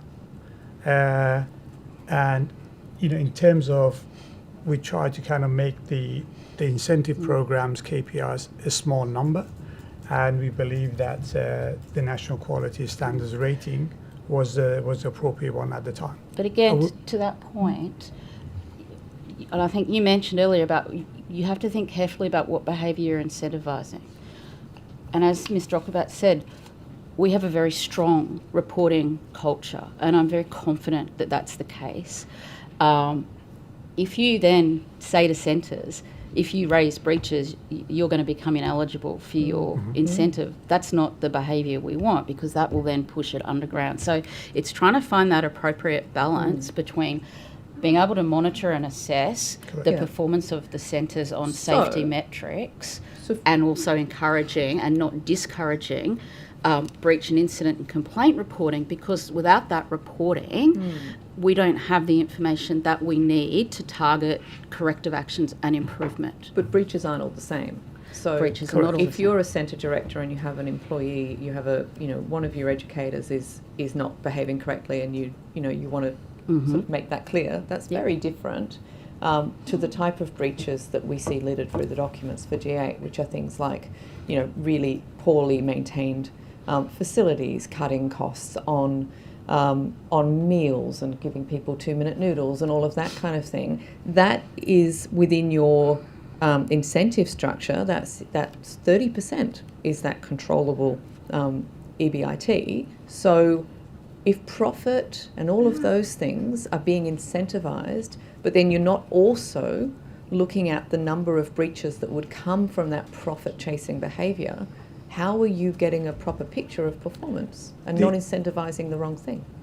The characterization by which you're talking about is not how we work within G8, and the culture of the organisation is not that way. Firstly, when you're talking about meals, all our centres publish their menus 4 weeks in advance to the families to be seen. Secondly, the partners that we've chosen to deliver our food to us, we have developed a program by which, through their system, we develop the menus that meet all nutritional standards, Australian nutritional standards for children of that age. Can I ask you then, just on a... Sure. Let's do it the other way then. So if I'm a centre manager and I'm going, right, I need to get my profit to a certain amount in order to meet this 30% of the weighting for this incentive, how am I making that profit? How else am I doing it if I'm not cutting corners and trying to save money on meals and other things? What is that supposed to be getting at? I was just going to come back to that. There are a lot of, as you describe them, costs that go into operational matters that the centre managers do. Cost of for property, for those things, they're all centrally managed, and they just have to raise a ticket and they get attended to. The best way a centre manager can work to drive, as you call it, the financial part of the organisation, is to work with the local families and ensure more families trust and have confidence in the centre to put their children in there. Perhaps another way of looking at it is, as we said earlier, occupancy is really the key measure, and to have high levels of occupancy, you have to be delivering a safe and quality product. So that means our centre leadership team need to be working with their team. So as you say, if they've got concerns about a team member, they're 100% required to provide appropriate performance management of that team member, and it may lead to people being dismissed, and that happens regularly. I understand it's required, but in terms of on the ground... But it links to occupancy. You can't drive occupancy without quality. Like, they are inextricably linked. I wish that was true, but if you're in a place where there is no other option and you have to leave your child at a centre you don't have complete trust in because otherwise you can't go to work, it really does depend on the circumstances as to what choice families have. I don't think you can say that occupancy is just a reflection of the reputation of the centre. Is that what you're saying? It is the biggest factor of that. When there's a choice. Absolutely, and most of our centres and most of our families have a huge amount of choice, because wherever we operate, there are many others around us. Sorry, I have been hogging question time. I will just check with them. Thank you. Ms. Look, Merton. I had two questions, and I'm happy to put them on notice. And it was just in reference to, on page 8, you made reference to engagement with the regulatory authority. I was keen to get a greater understanding. We've had an earlier report about very extended timeframes, sent services going for 4 to 5 years or longer between formal assessments by the regulator. I was wondering what your experience might have been on that related to your centres. If you want to take that on notice, that would be fine. My second question, just in terms of the terms of reference, was to do with the collection, evaluation and publication of reliable data. And I think you might have touched on that in your submission on, I think I've got page 10, just in terms of data transparency. Sure. They're the two issues, and I could put those Happy on to notice provide a high-level answer if time permits. Yes, go ahead. Our experience is, in terms of the regularity, is the same as everyone else within the sector. There have been centres that have gone for more than a year or two before they get reassessed. We have absolutely welcomed and we have advocated for the regulators to have more funding for them to be able to visit more.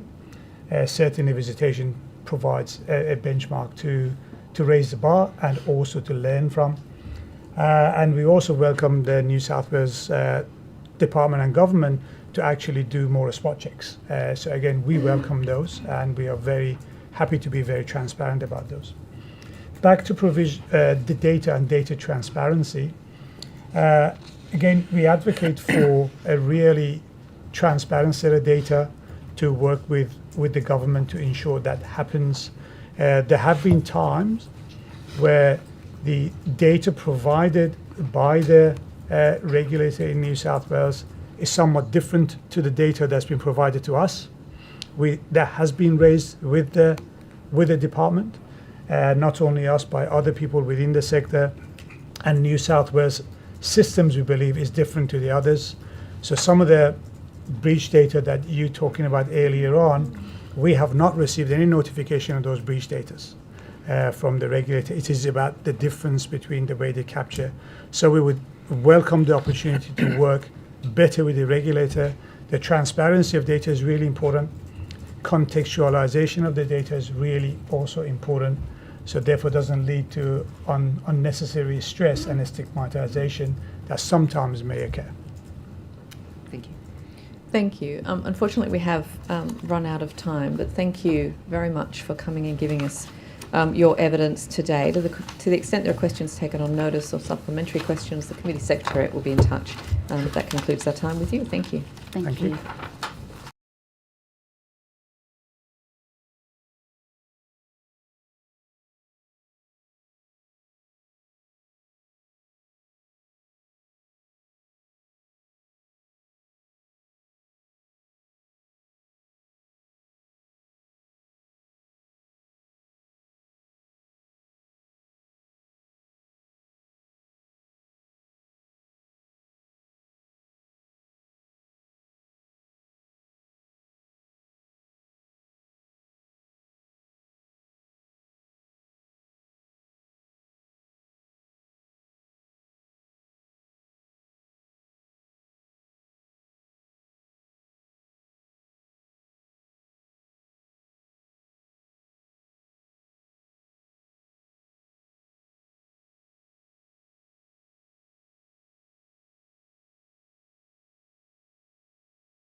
I now welcome our next witnesses. If I could start on my left and ask you to please state your name and position title and then swear either the oath or the affirmation.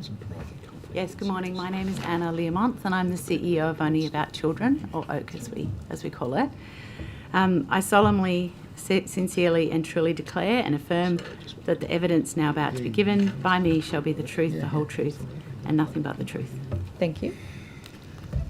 My name is Ros Marshall. I am the Managing Director International for Bright Horizons, and I swear that the evidence now about to be given by me shall be the truth, the whole truth, and nothing but the truth, so help me God. Thank you. And would you like to commence by making a short opening statement? Yes, thank you. Thank you, Chair and members of the committee, for the opportunity to appear today. OAK is nearly 20 years old and we operate 45 centres across Greater Sydney and employ over 1,000 educators and support team. Our purpose is to deliver high quality education and care that supports the development of children and the needs of working families. OAK is owned by Bright Horizons, a global provider of care solutions for working families with nearly 40 years of experience. It was founded by former humanitarian workers in the 1980s who saw that quality and accessible childcare was an enormous obstacle for working parents.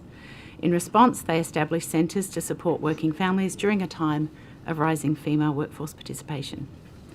Bright Horizons, and therefore OAK's model, is long-term and mission-driven. Our focus is not on extracting short-term returns, but on providing great outcomes for children, backed by deep investment in people, programs and environments. OAK strongly supports the reforms that are already underway. Safety is our highest priority. One of our global guiding principles is keeping everyone safe. We strongly support nationally consistent, robust child-safe standards applied across the sector. We agree that a strong and capable workforce is essential. We operate in some challenging workforce suburbs, like Sydney's North Shore and eastern suburbs, where public transport access and car parking is limited and housing is expensive. We offer above-award wages, invest in training, provide leadership staffing that exceeds ratio requirements, and what we believe are sector-leading employee benefits. We support clear and consistent regulation and improved data transparency to enable strong oversight and engagement with all stakeholders. Inclusion for children with disability is really important to us. Uniquely in our sector, OAK has always employed a dedicated allied health team to work directly with children and families. We see reform across all of these elements as vital to rebuilding trust with families and ensuring the sector meets our social and educational purpose. Finally, we also welcome the opportunity to suggest to the committee a couple of additional issues facing the sector.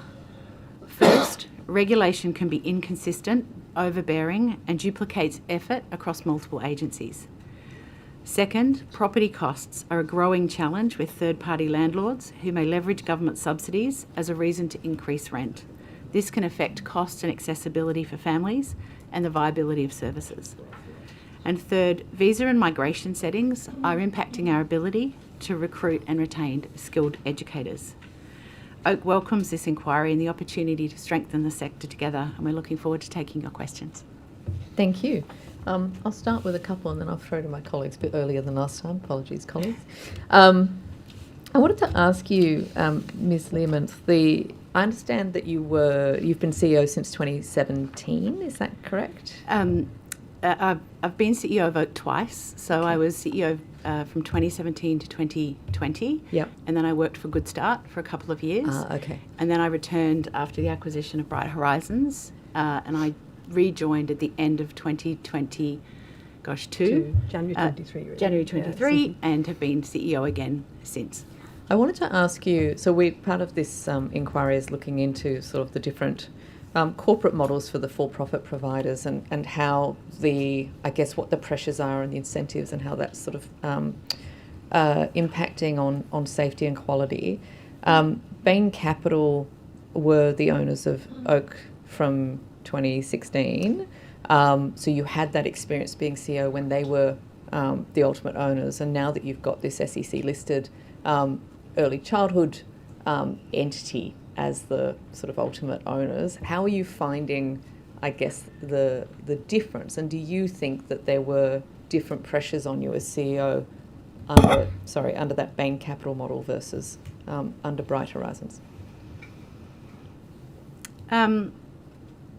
What I will say that working for a mission and purpose-led organisation such as Bright Horizons is very values aligned to where I'm at, and having been associated with Oak since my children attended, 14 years ago, I find that working with Bright Horizons and their focus on quality and educator capability and long-term mission delivery and purpose is very aligned with where I'm at. And under Bain Capital, was it? It was different. So it was obviously for me at that time, they had acquired Only About Children, I think, as you said, in 2016. I joined about a year later, I understand.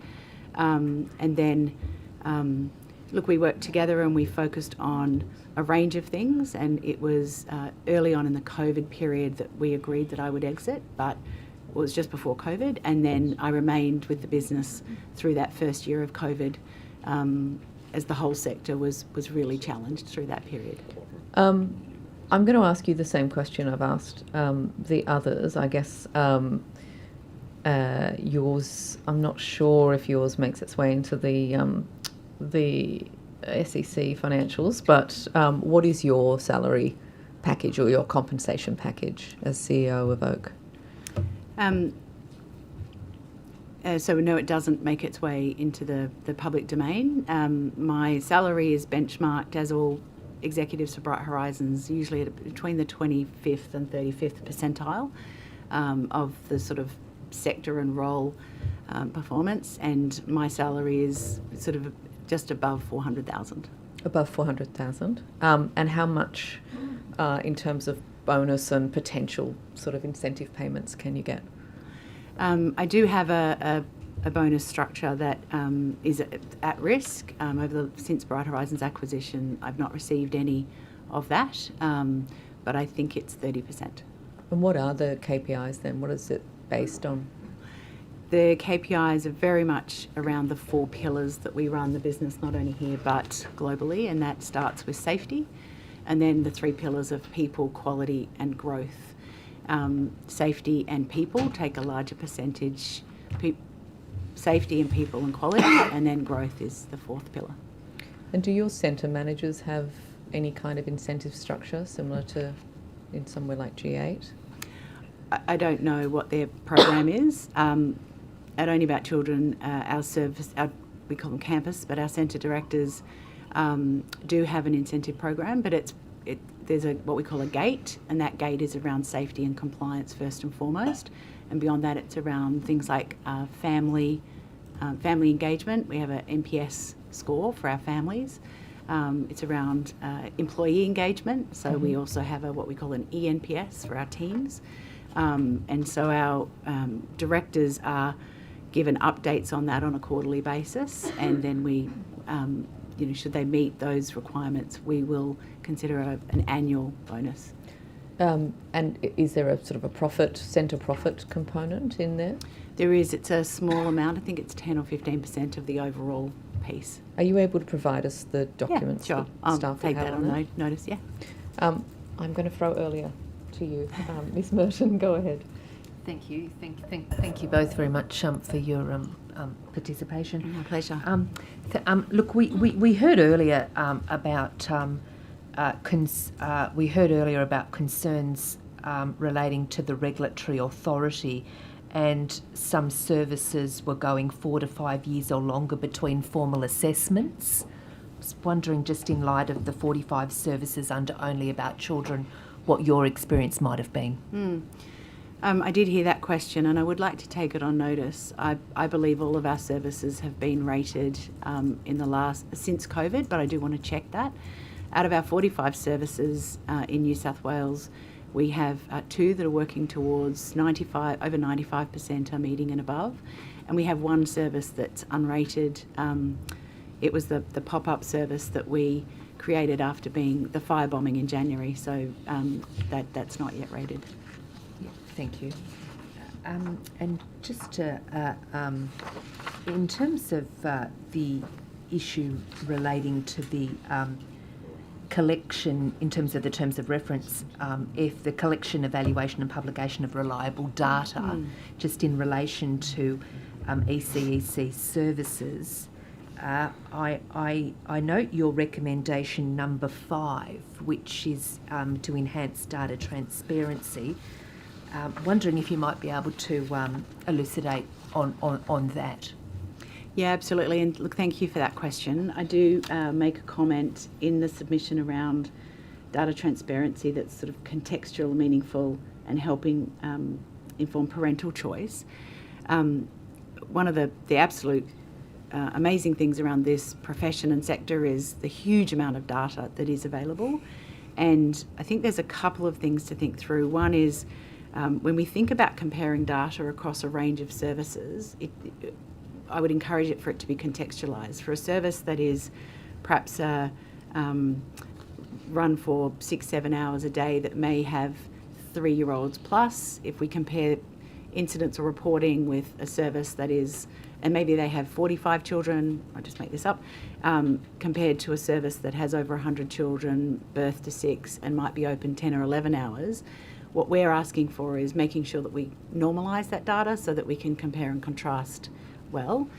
I think the other stream of data transparency that we would like to see is, and I think, Chair, you mentioned this earlier around there are huge variation in breaches and what is a breach and what is not. And it would be super helpful, I think, if working with the regulator we could articulate some of those variances so that families truly can see what is happening in a service and not.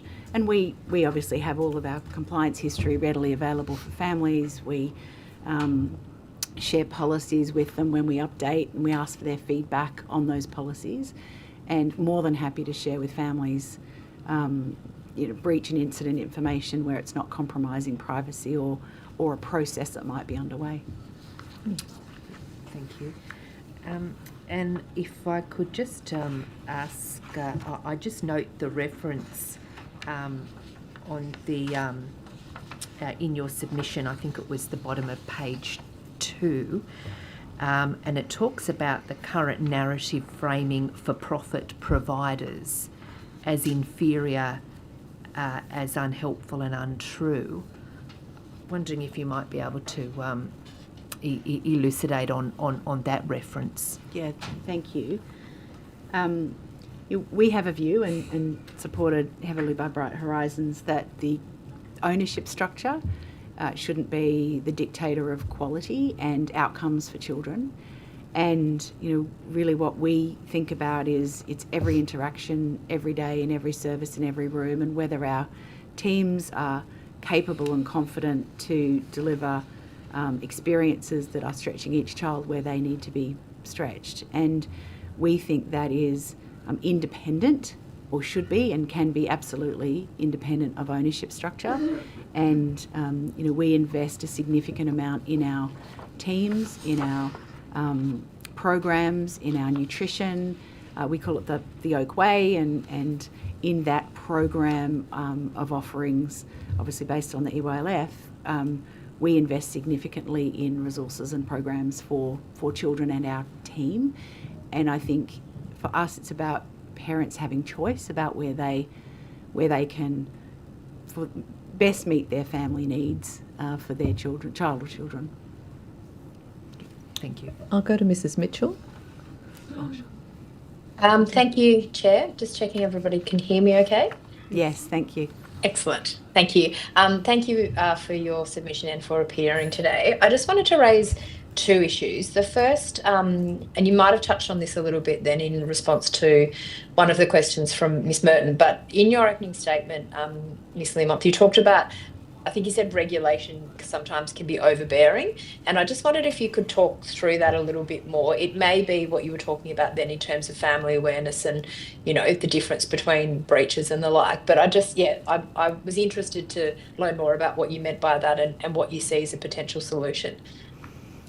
Thank you for the question. I think as this committee will be well aware, there's a range of stakeholders that we work with on whenever there's an incident or an allegation, or actually just working towards every day, whether it's an A&R.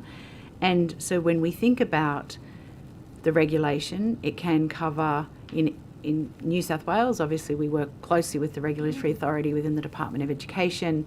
We work with them on licensing and any help we need on setting up or monitoring a service.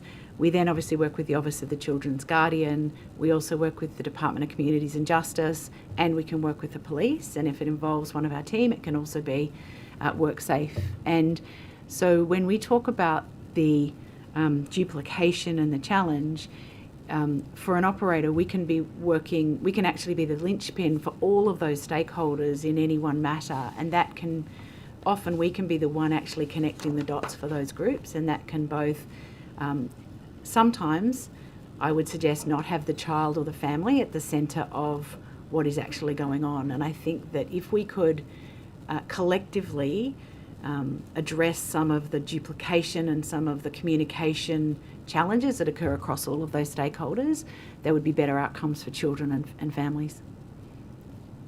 Okay, thank you.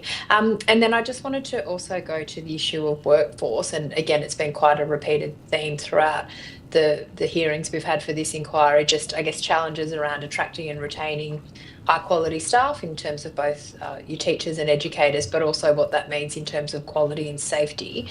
You said that you have quite, I think you might have said sector leading or very attractive employee benefits that you offer.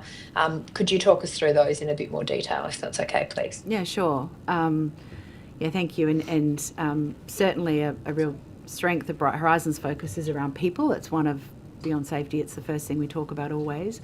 For our team, it is a combination of things. It includes salaries and wages. So for our team, we have a formal policy of having every permanent team member being above award, a range on average that is inclusive of the worker retention payment 18%, but without the worker retention payment supported by the federal government, that is 8%. But there is a minimum of not less than 2.5% above the award. But for the vast majority of our team, it's well above that. That is one piece. What we hear from educators throughout the sector is it's about more than wages alone, though. It's about ratios, and we absolutely have I know that there's a lot of discussion at the moment around this concept of under the roof. That is absolutely not how we work. We work strongly around age groups and rooms, and all of our leadership in our centres have a proportion of their time off the floor, with our directors having the vast majority of their time what we call out of ratio. And what that enables is support for our teams when they need it most. We also provide obviously programming time. We invest in additional wellbeing for our teams. That's both in terms of days, additional wellbeing days and wellbeing programs.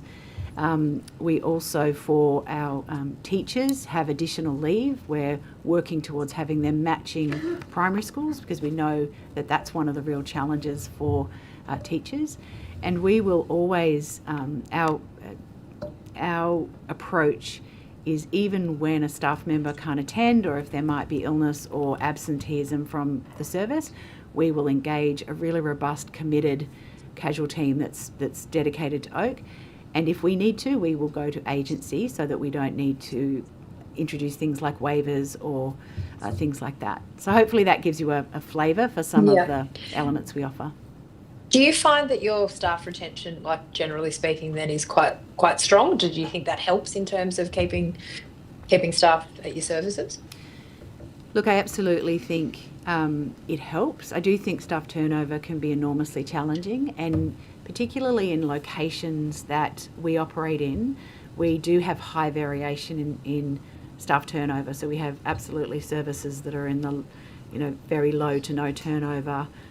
We measure it on a 90 and an annual basis, but we also have some services that have really struggled with turnover, and that's often a couple of things. One, that can be how difficult it is to get to the service relative to where team might live. Two, as I also mentioned in my opening statement, one of our challenges at the moment, we've got a few services that are supported by educators on visas and are sponsored. Now, we sponsor a lot of team and we also provide a lot of visa support, but as part of the conditions of some of those visas require those individuals to sometimes exit and go to other locations, to regional locations.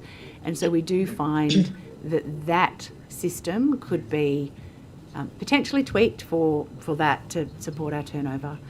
We do obviously offer not only for educators to move across the Oak network, but we're now in a position to, particularly with the UK, we're beginning to see some individuals be able to move across jurisdictions where their qualification allows.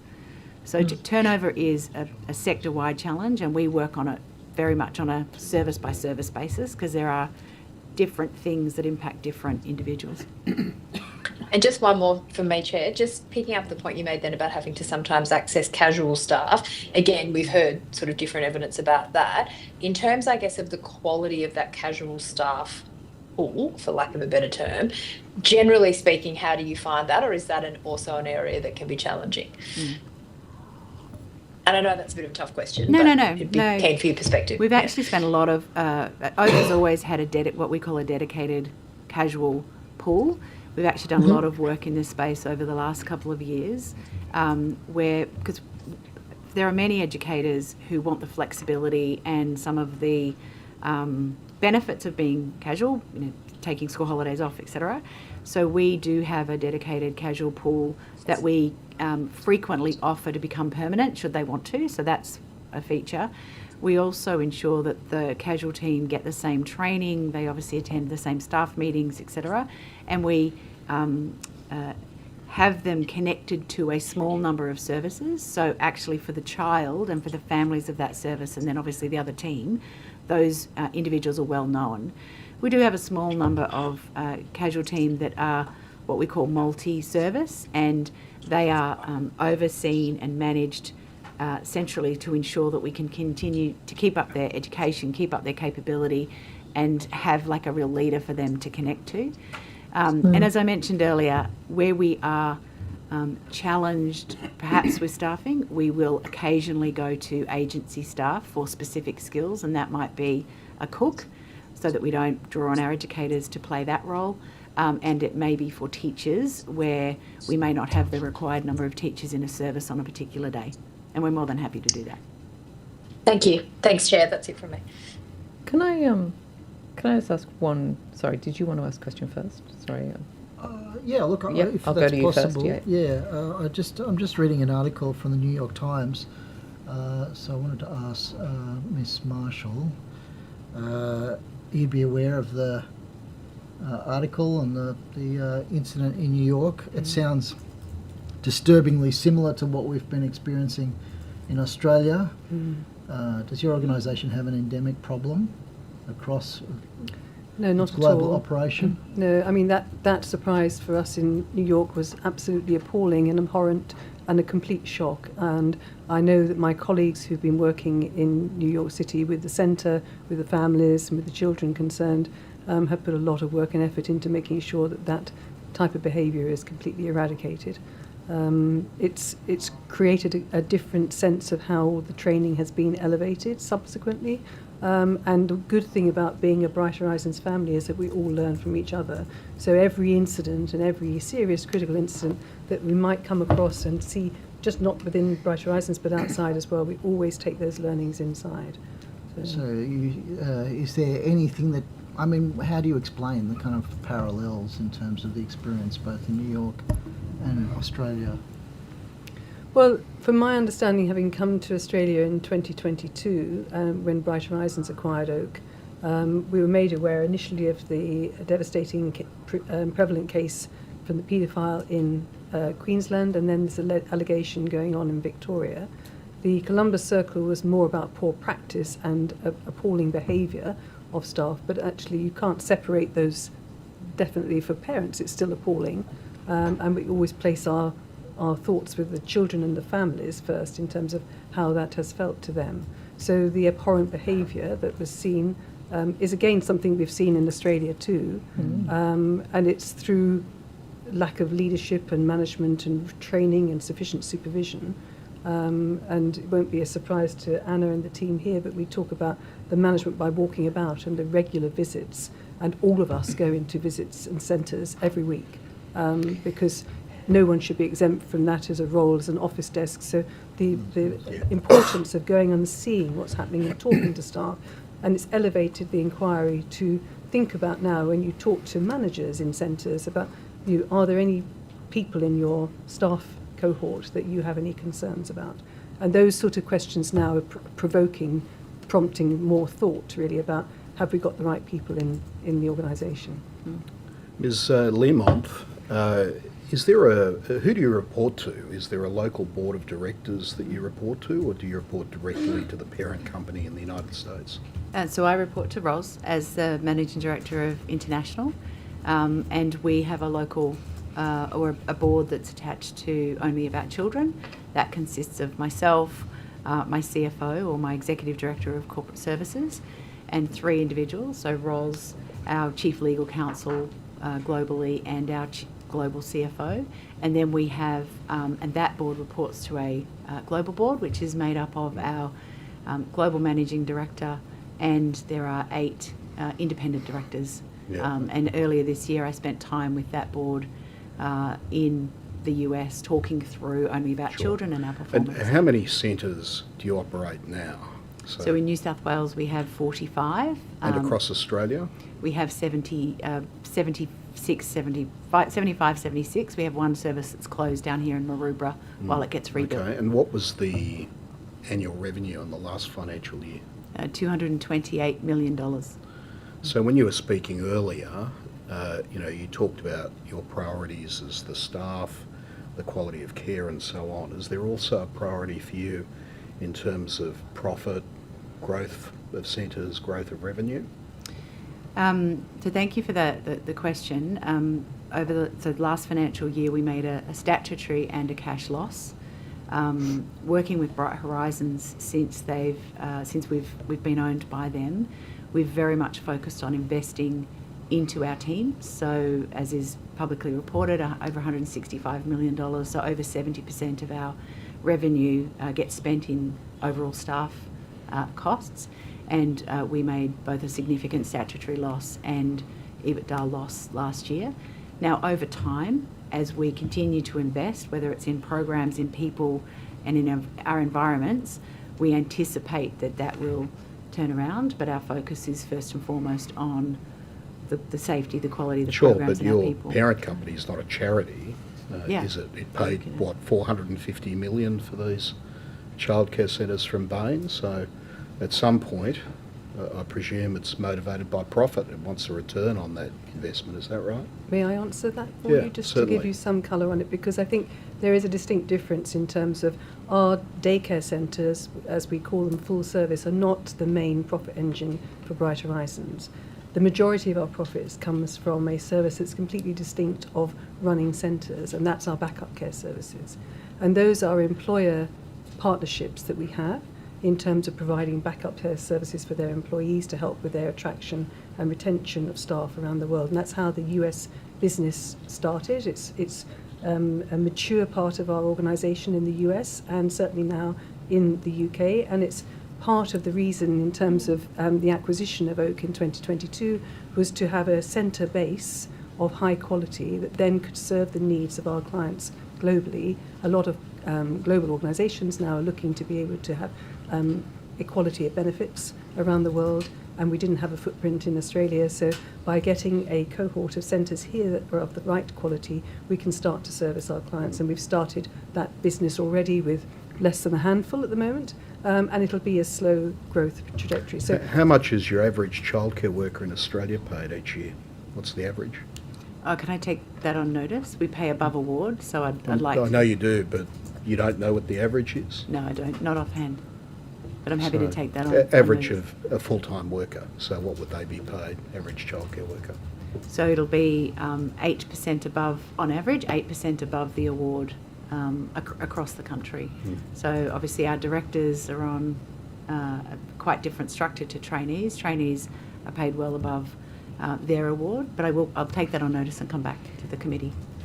Can I ask you, you were referring before to obviously the child sex abuse cases that we've had in Queensland and in Victoria and New South Wales, but of course OAC, Seaforth, had the case of Mr. Tong, who is now behind bars, I understand. He's been found guilty of sexual touching. There was quite a lot of criticism of Oak in the media, with parents saying they weren't notified, with staff saying that they had made multiple reports about red flags with Mr. Tong that weren't taken up by management. What have you learnt from how you handled that case, and what are you going to do better next time? Thank you, Chair, for that question. That incident was entirely unacceptable, and the reporting time entirely unacceptable as well. When the central team became aware of that, we immediately reported it and started working with the family concerned. What we have learnt from that is, and what we've made significant improvements across a range of our processes as a direct consequence of that incident. That is, and I'll just mention a couple, but first and foremost, to the earlier question around our casual teams, we will only employ casual team now with a certain amount of local experience post qualification. Because he worked across a number of centres, didn't he? He worked across a handful of only Can about you tell children's us, other than centres. Seaforth, where he worked? I'll take that on notice in terms of the exact services. It was a small number where he worked multiple days, but I'll provide that. So we've made significant evolutions, I would say, around how we lead our casual and manage our casual pool, to the earlier question of Senator Mitchell. Our recruitment and vetting practices, I feel that they were strong, but we've made them much stronger. We've always had face-to-face interviews. Just on that, I will let you continue. Yeah. I just wanted to clarify, though, because I understand that Mr. Tong was interviewed by phone. Is that correct? Yes, and there was also a face-to-face interview. All of our team have a face-to-face interview. So you had a face-to-face interview as well as a phone interview? Yeah, I will confirm that, but that is my understanding. Thank you. But I will confirm that. Go on. So the vetting of our recruitment processes, we have evolved. We, in our advertisements, in our conversations, in our questions, in our reference checking, we specifically refer to best practice questions that we have worked with external advisors to include. We then have a performance management tool for our directors, particularly for casual team, where if a shift occurs, they've got an opportunity to provide daily feedback. So at the end of the shift, they can provide feedback, and we've got a central team who oversee that. And then we've done a lot of work around our training and reinforcing the reporting obligations of everyone. If you see something, you must say something. And if they don't go direct, if they're not comfortable in their immediate team, they've got lines to phone numbers to leverage. Because in that case, there was, and that was just last year, right? So I understand that there was notifications of inappropriate conduct in June, July and August. But then it took Oak 8 days after the formal reportable conduct notification to stand down Mr. Tong and notify the police. It was unacceptable timeframes. Clearly unacceptable. Clearly unacceptable. How does that happen? From that. We've really learnt from that, and done a significant amount of reinforcing with everyone in the organisation around our obligations to report immediately. I guess, from your perspective, when that happens and you realise that this is what's occurred in your organisation, that results in real harm. As I said, unacceptable incident, and not only the incident but the reporting timeframes. And I've spent a lot of time myself with not only our directors but all of our leadership teams and our educators, reminding them and helping them easily be able to report and raise concerns. And We've also, sorry. So I was going to say, and the regulator's has actually placed your provider approval as a result of this. They've put a condition on your provider approval, haven't they? What does that condition do? So the condition, yes, they've put a condition. Initially, the condition required an area manager there every day. That was changed a couple of months into that condition. One of the things we do is we report every 3 months. We do the input to a assessment and rating is a quality improvement plan, and we provide that to the regulator on a quarterly basis, specifically to Seaforth, against a range of things that we can report on. And I'm happy to submit that to the committee if you would like. You negotiated with the regulator to water down the condition? No, I did not. Right, sorry. So that condition was for 2 years, and then it was a few months after we'd made significant progress, we received a notification that condition had changed. Right. Yeah, I just want to ask Ms Marshall Oh, again. sorry. I think you said one of the advantages of being part of Brighter Horizons was the international transfer of experience.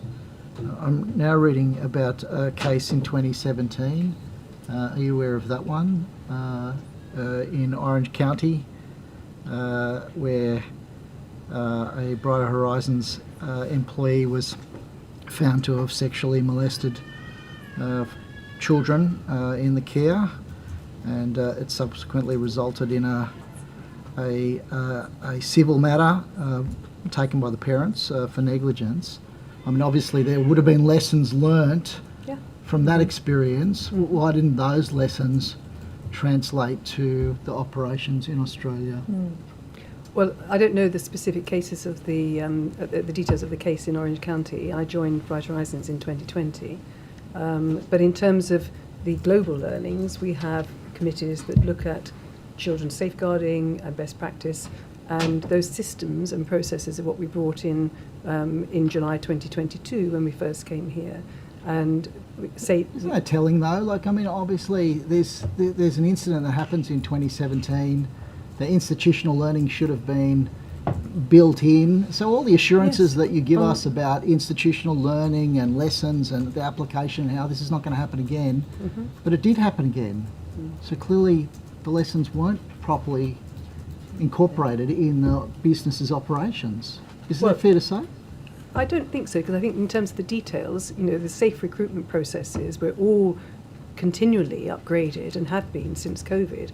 And I don't think in any country you can say that COVID was a sort of a non-event. It really has shaken the core of a lot of organisations in terms of how they operate and different structures. And certainly for us in terms of recruiting, having placed people on furlough in the UK, and then people don't come back and people don't want to be in the industry because they don't want to be in close proximity with children for fear of infection before any of the vaccinations came in.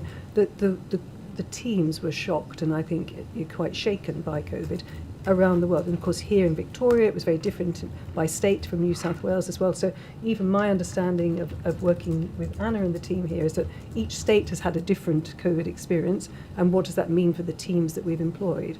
And there's been a lot of churn because people went back home to their native homelands as well during COVID if they could. So there's been almost a re-engineering of processes from safe recruitment all the way through to full training, leadership programs and so on. Maybe I'll just add a couple of things. So here, and this is what we share globally as well, we have daily, weekly, monthly reporting tools so that we can stay very close to any concerns, not only incidents that have occurred, but any flags that might be jumping up. We have monthly forums under quite a structured quality and compliance committee where we take in international learnings, we actually take in local learnings from operators that are other than only about children, and then we reflect on our own to be in this sort of continuously learning and to try and understand whether we can continue to learn and share what we've experienced. Thank you. That does bring us to time, so we will end there with our questionings. Thank you very much for coming along. Pleasure. To the extent that there are questions, or there were questions taken on notice, but also if there are supplementary questions, the Committee Secretariat will be in touch, but that concludes our session with you. We're going to take a short 15-minute morning tea break, and we'll be back at 11:45. Thank you.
Excellent. Welcome back. We now welcome our next witness. If I could ask you to please state your name and position title and then swear either the oath or the affirmation. Thank you. Christopher Charles Wheeler. I'm a consultant, and appearing here in that capacity, I solemnly, sincerely and truly declare and affirm that the evidence now about to be given by me shall be the truth, the whole truth and nothing but the truth. Thank you very much. And did you want to begin with a short opening statement? Yes, thank you. Go ahead. So, thank you for the invitation to attend the hearing, and I hope I'm able to assist your inquiry. To set the scene for the review, as you would be aware, the National Quality Framework creates a very complex legal, regulatory and operational requirements, and that includes 240 pages of legislation. Don't know how many pages of regulations, but there's 420 of them. There's the Application Act that applies it to New South Wales. That's another 21 sections. There's a guide to the National Quality Framework, which is 686 pages. 7 quality areas, together containing 40 quality standards, plus 14 guidance elements, a self-assessment checklist of 41 or 81 pages.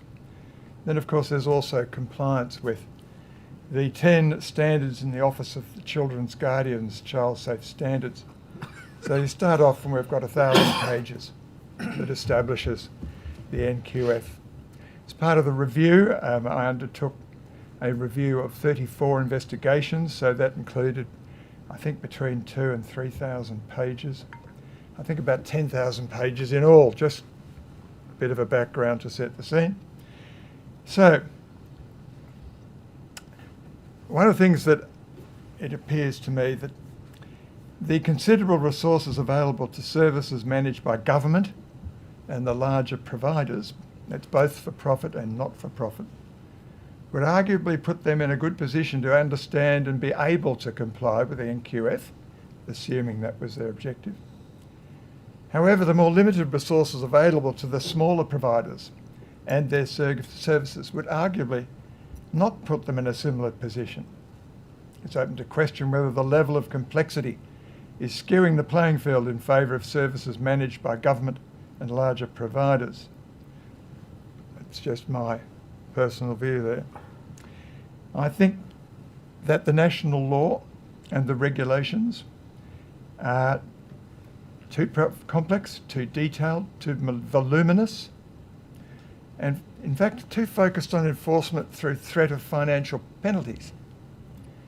What I saw during the review and what I've seen since in the media, that possibly a more effective way would be to focus less on penalties, particularly for low risk matters, and focus more on reputational damage for services and brand damage for providers through greater transparency would have a far more effective impact than maybe paying a fine. My findings about the performance of the regulatory authority, in undertaking the review, it became apparent that the NSW regulatory authority has been effective in the performance of its role, given the obligations on it under the ministerial statements of expectations and the national law, the national regulations, and considering the limitations on its powers under those instruments, as well as the level of resources available to it. Accordingly, on both the New South Wales and national fronts, I've identified a number of areas where improvement can be made to achieve the overall expectations of the New South Wales Government and ultimately the expectations of families and the broader New South Wales community.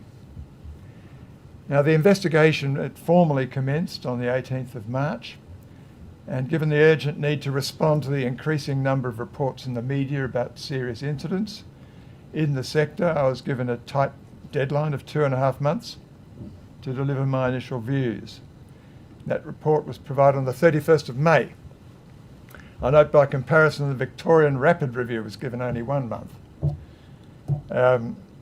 So my initial focus in that investigation was on meeting with the various regulatory authority teams to be briefed in detail about their roles, and also to review the voluminous documentation provided to me by the department, the regulatory authority, and later by nearly every person I interviewed. Now, while not specifically identified in the terms of reference, I thought it important to assess how the authority was investigating serious incidents based on a sample of matters. So that review commenced with the initial documentation provided on 26 March in relation to 22 matters, and these matters have been included in material provided by the department in response to the SO 52. This was expanded in early April with another 12 matters to bring the total to 34 provided in response to the SO 52 up to 4 April. Now, while I was not able in the time available to do a full forensic evaluation of every investigation, I did review each investigation report, each enforceable undertaking, the results of assessment checklists that I had sent to the authority to be filled out in relation to each investigation, each so cause notice, and all the other matters listed on page 68 of the report. Due to the time constraints again, I had to finish those assessments in mid-April and provided a draft table and my assessment of the RA investigation methodology, timeliness, compliance outcomes, compliance actions, provided that to the authority for checking on 17 April. I decided I wouldn't wait till the end of this report to then provide procedural fairness or to go back and check facts. Didn't have time for that.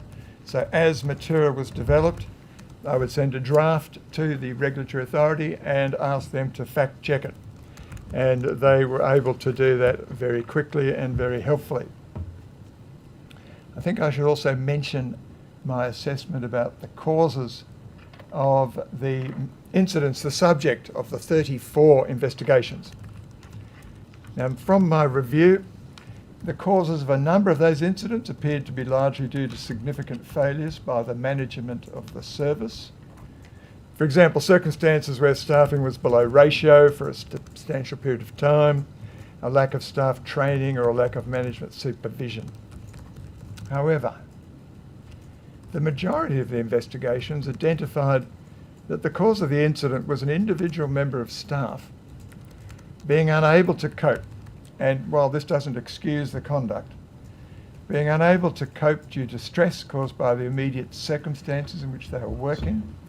That could be due to a range of reasons, including children acting out either to each other or to the educator, children with behavioural or development issues, or educators who were not suited to that role for a range of reasons. That basically they shouldn't have been there in the first place. So amongst other things, the recommendations of the report focused on creating environments where staff are more aware of the need to avoid those incidents, improving reporting by staff, improving the efficiency and effectiveness of investigations conducted by the RA. And for example, my view that it's important to increase the number of services that have CCTV available from what is currently projected to be, or assumed to be, 30% roundabout. So the key issues that I identified in that review, one was about the paramount consideration provision in the national law, which is sort of hidden in there as a guide. And in my view, that didn't meet the commitment in the UN Convention on the Rights of the Child in Article 3.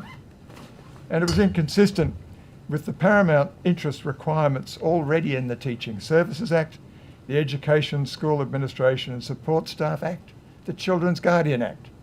All of them have an absolute obligation, the paramount interest. National law, it was sort of it's something to be nice. It does say paramount, though, It doesn't it? does say paramount, but it's a principle, it's a guide. It isn't part of the actual you will do X, which is in those other bits of legislation. I also looked at transparency and compliance history of approved services, including limitations on the information the regulatory authority can make public or require services to make public. I looked at the enforcement powers of the regulatory authority, including their nature and the limitations, and where they could be, for example, PINs, very low value, significant administrative work involved with them, and if they're paid, the offence cannot be considered in assessing whether somebody's a fit and proper person or in any regulatory role. For example, assessment and rating of the service. They can't consider the offence part of the PIN that was paid. So the bill removes that provision, and I think it's about time. So the adequacy of the resourcing of the regulatory authority in performing the criteria in its ministerial statements of expectations, governance arrangements, the efficiency of the RA in its investigations, its effectiveness, outcomes, and sources available to the regulatory authority, including their desktop audits, disclosures from employees, parents, other government agencies, mandatory reporting, and of course CCTV. I'll leave it there. Thank you. I wanted to start with, so firstly, let me put on the record acknowledging that you were given a very short period of time in which to conduct this review, and it was quite limited in the terms of reference and in the sort of scope of what you could do. I want to know, though, like these 34 cases that you reviewed, were they provided to you by the department? Yes, I asked for cases that had appeared in the media by the department or any other serious matters. Okay, so they handpicked those 34 cases for you to review. They handpicked them, but I had specified which ones I wanted to a large degree. Yeah. No, this is the article, this is the matter. Yeah. Where's the material? And did you look at the I think it's now, I don't know what it was when it's now about 130,000 pages of SO52 documents. I don't know what it was back in May, but did you look through any of those documents? No, I looked at what was in the media. I looked at what had been reported to me by the department about the significant matters that they had to provide. Okay. And so you spoke with people within the within the regulator. Did you speak with any workers? Workers in the centres? Yes. I did I was part of a visit to one of the services. I did have certain people who contacted me in the course of that review who worked in the authority and who worked in services who contacted me personally and spoke with them. But my primary role, as you would know from the terms of reference, was to review the operations of the regulatory authority, not the performance of providers or services. And yet you saw fit to make a recommendation in relation to CCTV?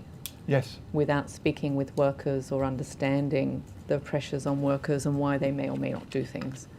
I was interested as I did the reviews, because I didn't start this with any view about CCTV. But when I'm looking at the reviews and I'm looking at the investigations and how much work was involved in each, how many witnesses had to be interviewed, and noted that it kept coming up that they were able to rely in certain cases on CCTV, which speeded up the investigation. It speeded up people being prepared to admit that they'd undertaken certain things they shouldn't have. And I think it was 13 of the 34 where they used CCTV. There may well have been others where CCTV was available. However, the standard practice, as I understand it, is that the recordings are overwritten every 14 days. So if the investigators don't get there within the 14 days, then the CCTV isn't available. So while there were 13 where there was a reference made to using CCTV, I feel reasonably certain that there were more services that had it where it wasn't available when they went. And certainly the inspectors or investigators who work for the regulatory authority their view is that about 30% of services would have CCTV in one form or another. So I'm looking at this from a regulatory perspective. So and from a regulatory perspective, there are numerous benefits of CCTV, which I can outline very quickly to you. Well, I think we can agree on the fact that investigations are made easier with CCTV on the whole. Not just investigations, though. The question that I have for you, though, is in terms of a preventative measure, there are a variety of opinions across the sector, particularly from workers, who point to staffing ratios and breaches of staffing being the thing that needs to be addressed first, and that CCTV could actually, becomes a kind of, set and forget and results in a less safe workplace. Did you speak with any, with any other dissenting voices before making that recommendation? There were dissenting voices that were put to me, not dissenting, there were people who were expressing views about how it needs to be dealt with very cautiously, and I 100% agree with that. So, one of the benefits of having CCTV for people who are concerned about low staffing ratios, or that they were working in an environment where there weren't enough staff in that particular room, is that that would be on CCTV. Now, one of the benefits... Sorry, go on. I'm not sure how this is preventative rather than regulatory. Well, it's preventative in that if staff can ring up the regulatory authority and say, if you look at the CCTV for this service on this day at this time, see what you can see. That might indicate that there weren't the right number of staff. Did you put that to any workers who work in these big for-profit organisations who tell me on a regular basis that they are unable to make those kind of reports to the regulator on a regular basis? A number of the recommendations in the report are about improving the chances that people can report and not suffer consequences. Again, so if I could just quickly outline. Yes. So one is that they've brought into the modern era, the protections for people who make disclosures. So the new serious incident reporting provisions in the Act are sort of at a modern level, whereas the ones in the Act of 15 years ago, before a lot of the research was done about what could be done better. Secondly, the idea that somebody doesn't need to actually disclose their identity, but can just ring up the authority and say, look at the CCTV on this date at that service at this time. And you will see either that there was nobody present, or you will see that somebody did something they shouldn't have done. So the idea that the CCTV recordings would go back to the regulatory authority that would have access to these at will, they're not going to be sitting there watching CCTV from 6,000 services, every day. But it's there as a record that the management of a service or a provider would be aware there is a record of how many people are in that room at the time. Mr. Wheeler, again, I acknowledged how limited the review was and that you didn't have very much time. My concern is that this is an incredibly complex area with all sorts of different incentives, when you spend long enough speaking to people in the sector, they will tell you all of the constraints that they have.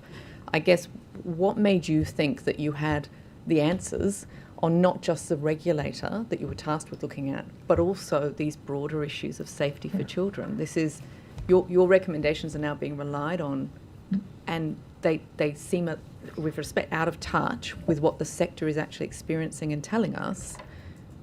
Were you aware when you made your recommendations that they would be relied on so heavily by the government? When you're a consultant who makes recommendations, basically that's up to the government as to whether they're going to adopt them or not.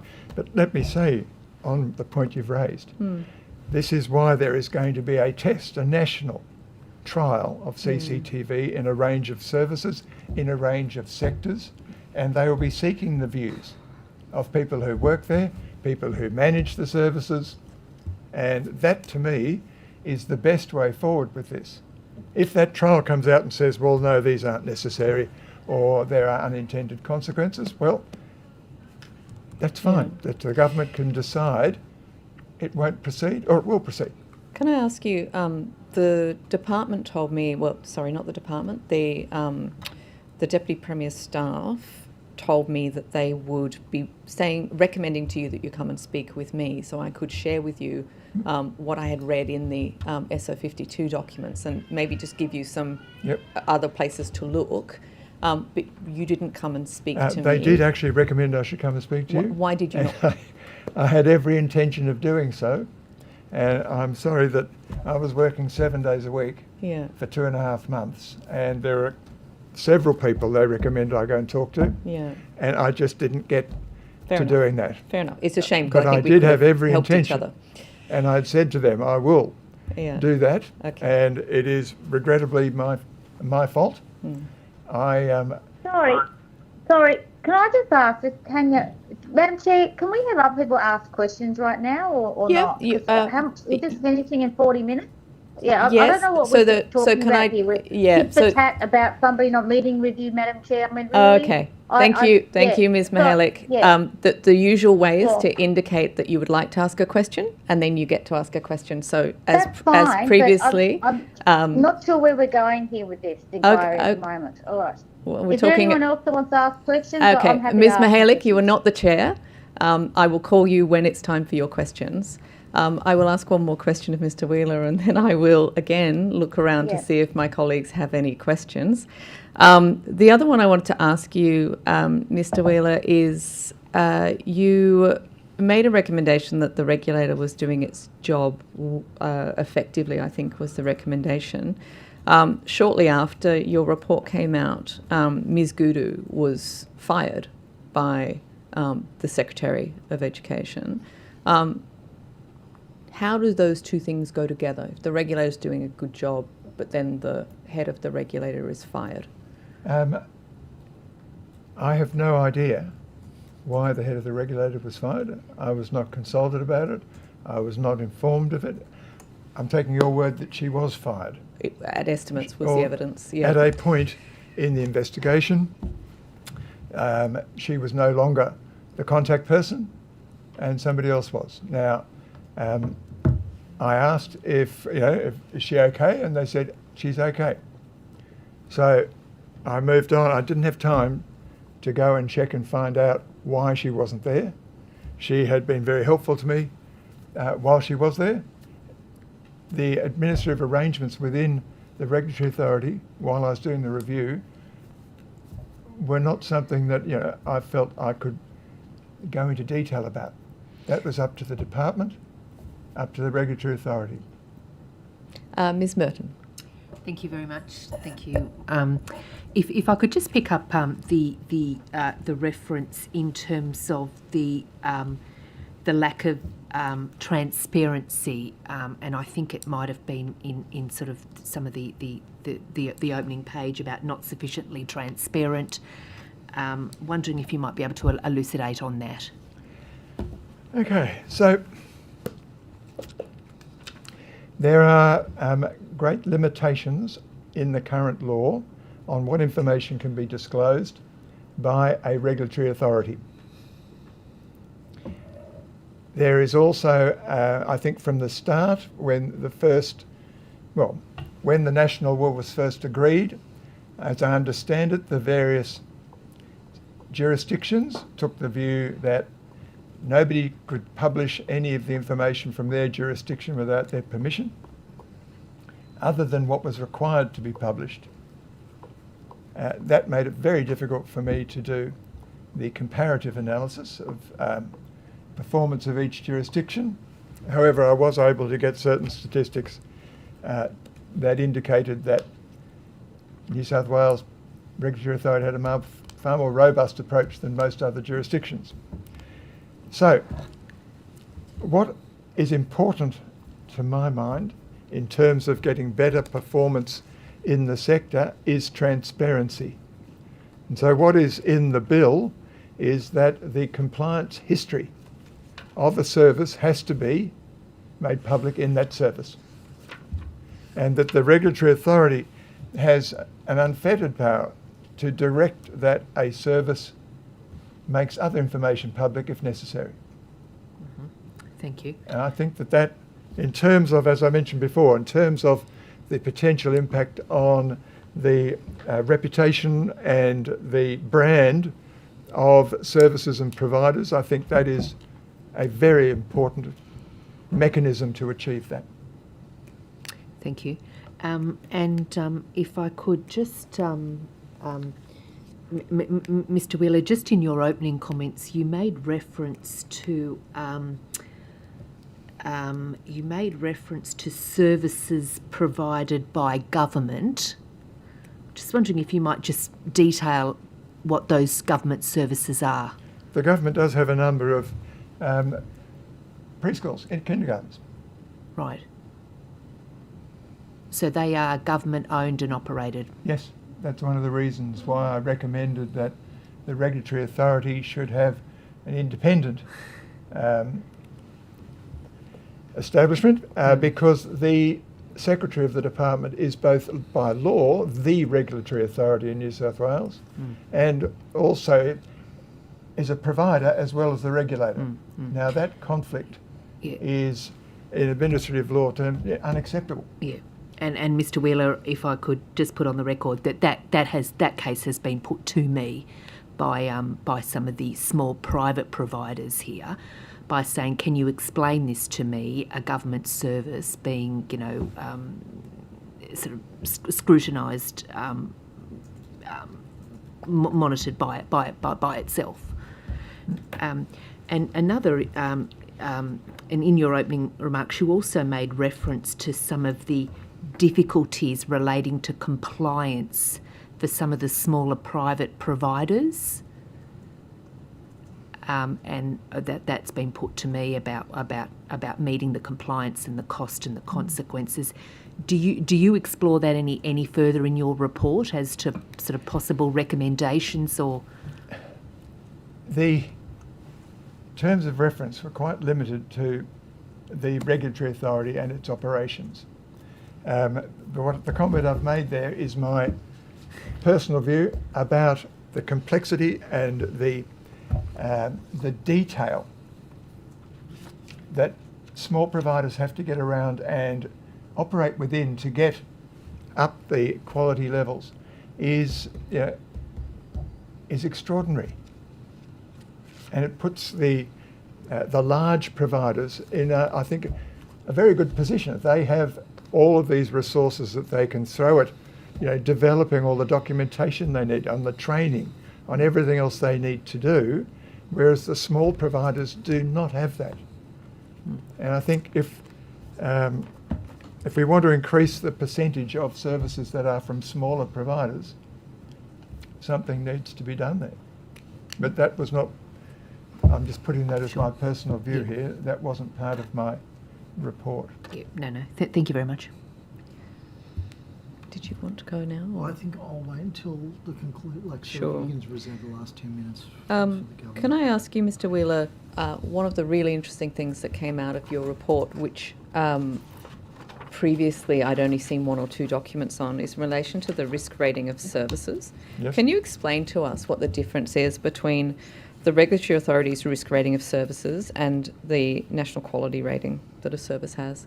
Okay, so the national quality rating is at a point in time, and it's about whether they are complying with the 7 quality areas and the however many, 40 quality standards. So they go through each one in detail. And and I'm sure you would have read the guide, the 686 pages of the guide, that sets out in great detail how these assessments are to be conducted. Okay, and it's at a point in time. The risk assessment is something that is more current, but it is based on possibilities. It's based on risks.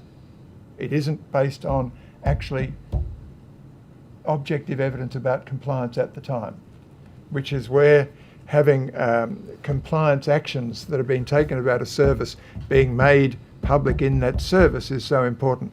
That's real time and it's objective. The risk assessment is a management tool used by the regulatory authority to help them work out how to prioritise their work. And I think that's an entirely appropriate approach to use. Making the risk assessment public, making their assessment of possibilities public, I think that that's not a good move. Number one, quite often you don't want to flag the areas that you think are particularly problematic, because that might impact on how you actually conduct your operations. Can you explain that? Because that's something the regulators often said, that if everyone had more information about if people centres, know it that would... you're coming because it's a high risk, or if people know you're not coming because they've got you as a low risk, that can impact on how you manage your service. So is it your understanding that someone like Affinity doesn't know what the regulator thinks is its high risk centre?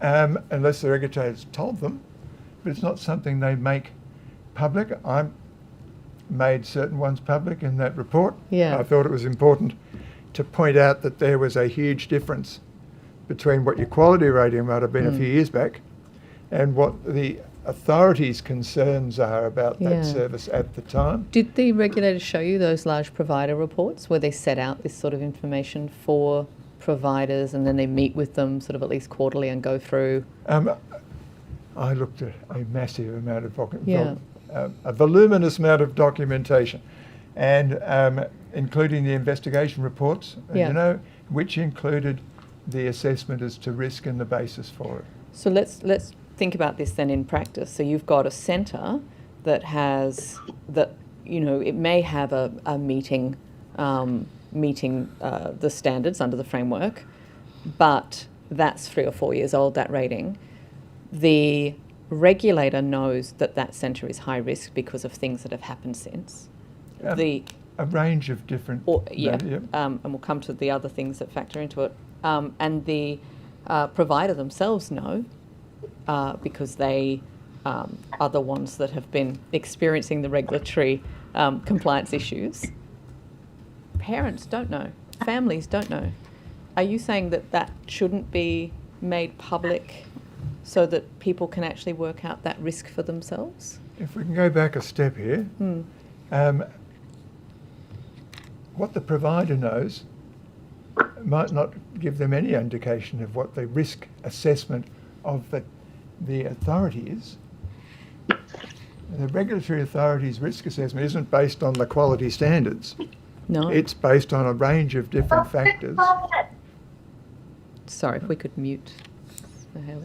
It's based on a range of different factors, and it's based on possibilities, where they're saying it's possible that this is a significant problem. And did they tell you what those risk factors are based on? I had a look at that, yes, I had a look at that. And it's things like, for example, if you're a for-profit provider, you are higher up in the risk matrix. I think that is true. I think family daycare is at the top, and that's why they visit those services far more often than they visit others.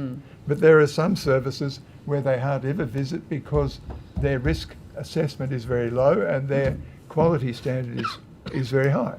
So you've got, just in the long daycare space, because I agree with you on family daycare, it's got a whole other sort of risk profile. But if we look at the long daycare, so there's the fact that you're for-profit pushes that, all other things being equal, pushes your risk rating up. Being a large provider, having someone with more than 25 centres, say, that pushes you up into a higher risk. And then sort of recent compliance history can factor into that as well. Why would we not want families to know those 3 things? Why would disclosing that internal risk rating not be in everyone's interests? Disclosing the criteria, probably not a problem. What you've just listed for me, don't think that's a problem, saying this is the criteria on which we assess risk, but then to come out and say this is our assessment of that particular service. You don't think so? Because aren't you just saying, so they're for-profit? Well, you would want families to know that. Theoretically. They are of a large provider. I'd want families to know that. Yep. They've got a recent compliance history that Yes. makes us want to look at them more closely. I'd want families to know that. And that's what we would want. Right. And the bill would want everyone to know.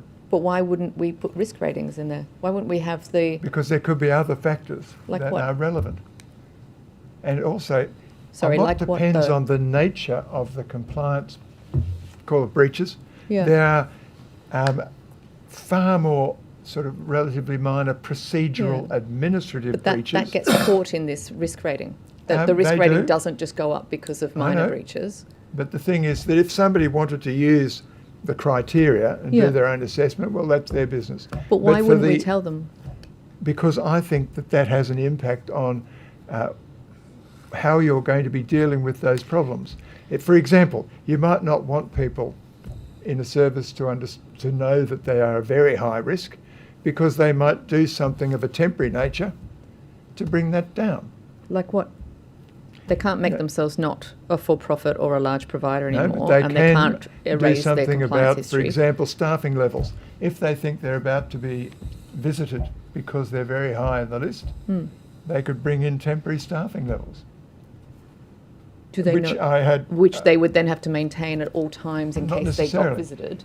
Now, it would also depend on whether the regulatory authority is doing announced visits or all unannounced visits. Now, personally, I would myself think unannounced visits were the way to go. Me too. But if you're going to be doing announced visits and they realise that their risk rating is very high, Yeah. then they might put far more effort into temporary measures. And I had people telling me about temporary measures being taken when people either knew or suspected they're about to be visited. It happens all the time. We've got a lot of that evidence on record And already. I just think that this is an intelligence tool, Yeah.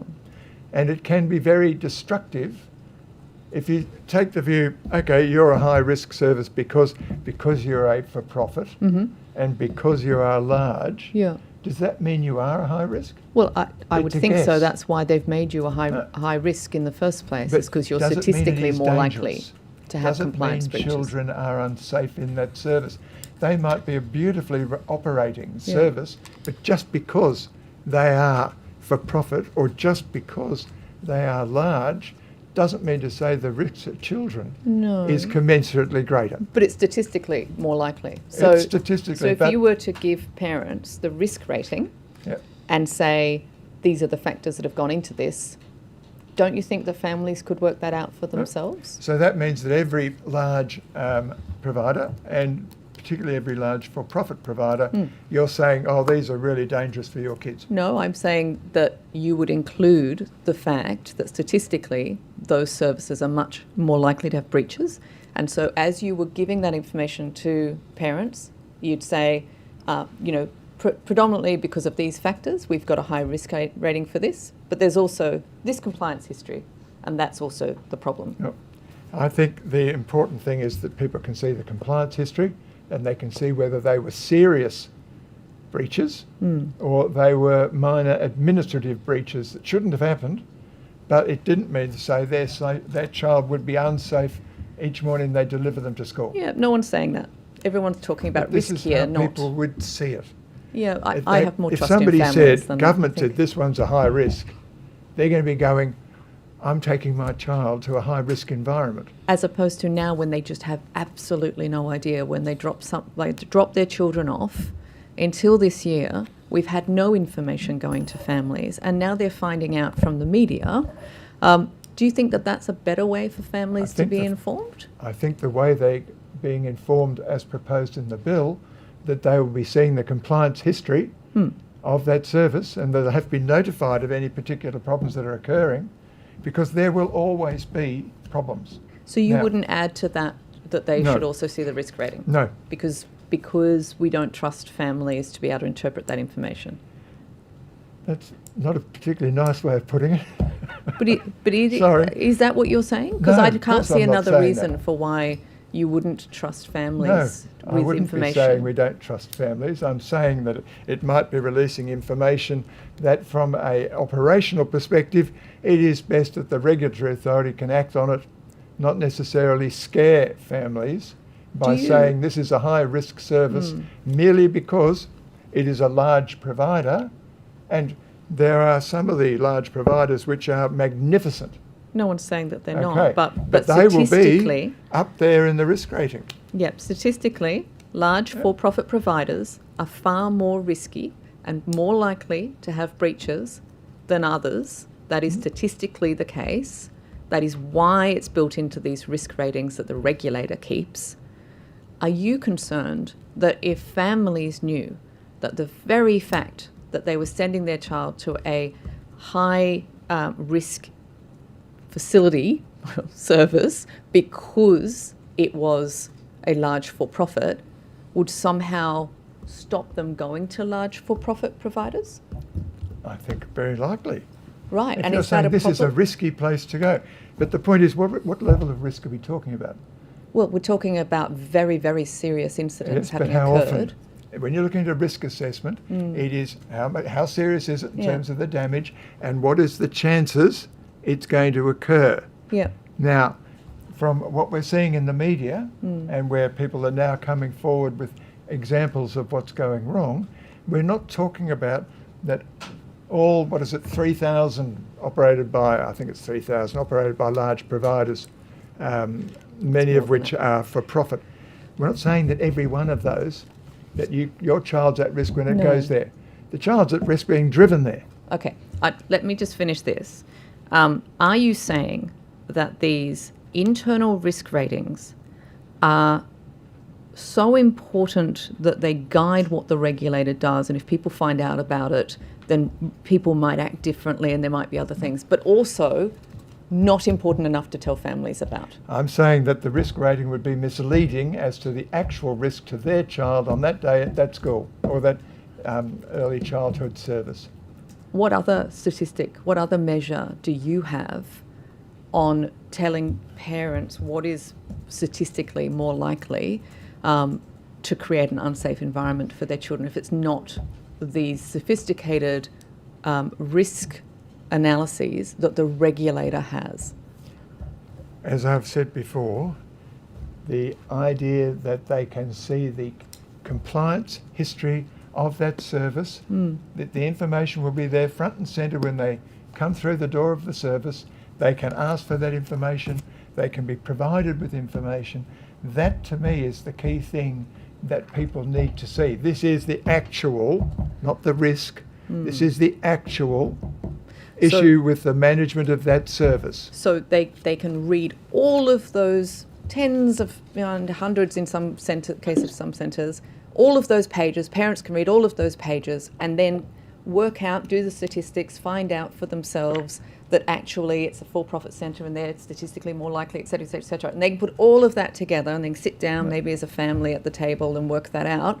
Or you could just give them the calculation that the regulator's already done to Which say is this is statistically more risky, about you might want to be a bit more possibilities. careful. About possibilities.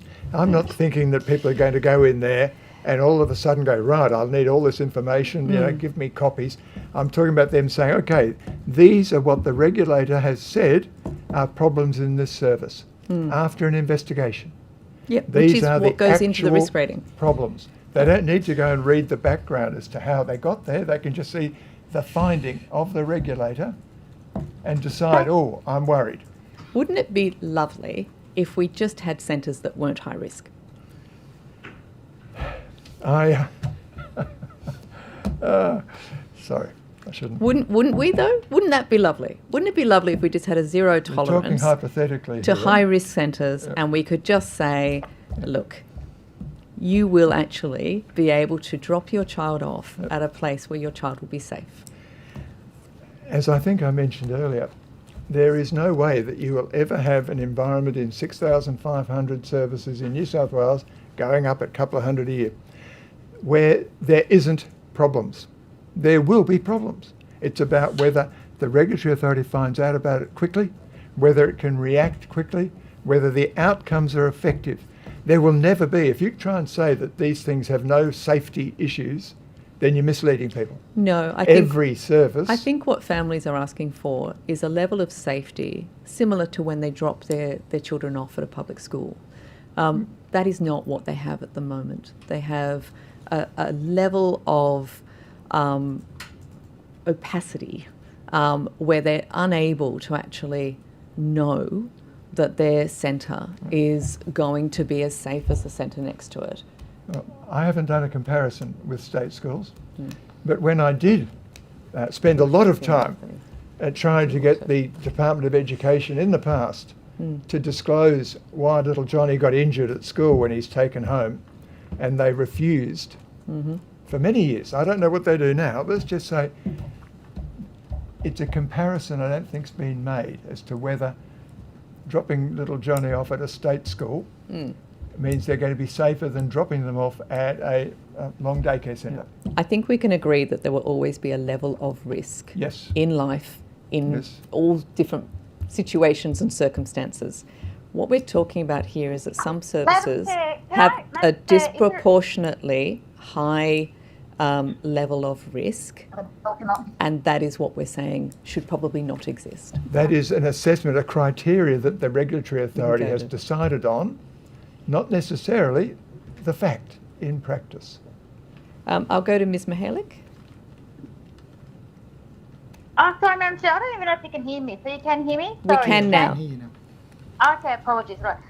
Just very quickly, sorry, because I have to exit out of the hearing shortly, but just very quickly to Mr. Wheeler, obviously you said in your reasoning originally as to why you thought the regulatory authority should be independent of the Department of Education. I think you cited ICAC's example of conflict of interest policy in the public sector as the reason for the need to separate the regulatory arm from Department of Education. Was that your basis that you argued? A conflict of duty as opposed to a conflict of interest. Right, yes, my apologies. And just on your earlier statement, I just wanted to touch on this or raise this issue, I'd say. You made a comment earlier that you would prefer that the focus not be on penalties, but rather on reputation and transparency. I wanted to ask you what you meant by reputational damage, particularly in light of the commentary that that Ms. Boyd has raised in relation to not advising parents or families of the risk assessments. I'm just wondering, how does that work with your view about making the focus on reputation? Okay, so I wasn't saying and didn't mean to imply that penalties shouldn't be there or that they're not going to work. What I'm saying is that I think what would have more impact on particularly businesses that are running early childhood services is things that can impact on their reputation and their brand. Now, if every service that they operate has to make public in the service premises their compliance history, so every time they're under investigation, every time there's an outcome, that I think can have a significant impact on the reputation and brand of any service, but particularly I think one where you've got a profit motive. And then what was your view about the penalties? You're just saying that I appreciate that you've just clarified that you're not opposed to the penalties, but you're just saying that it shouldn't be the main focus. Is that what you were I think that particularly for large providers, paying a penalty might be a bit easier than for smaller providers. Let's put it that way.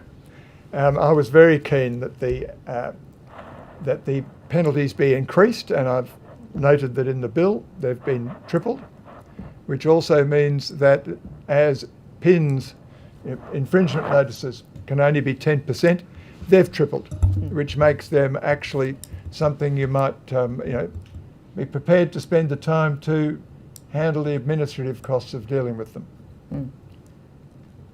So have you had a good look at the bill, Mr. Wheeler? Yes. And are you supportive of it? Are there any suggestions that you have to it, or do you think it actually essentially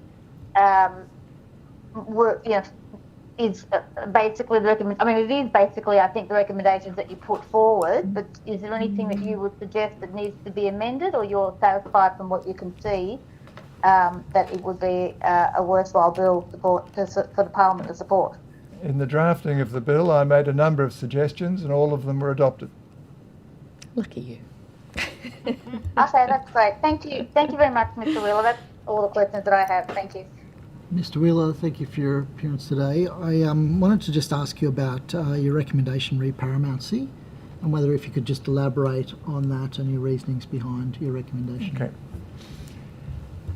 I think it's very important that it is absolutely clear and beyond doubt that the interests of the child are the paramount consideration. And you'll notice in the bill that there's even a proposed amendment to the Corporations Act so that board members of bodies that have services can't say, well, I have an obligation to the shareholders. The obligation to children is paramount. Now, if the regulatory authority were to find that decisions were being made that did not appear to be in the interest of the child, but in the interest of shareholders, under this bill, the regulatory authority can issue directions to the service and can make public the directions they're issuing.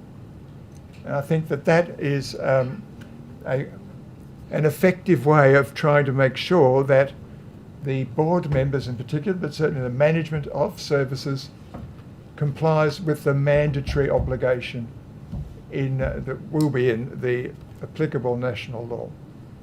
Thanks. I wanted to ask you about your recommendations around whistleblowing. Maybe if you could just elaborate on those and your reasoning behind those recommendations. Okay.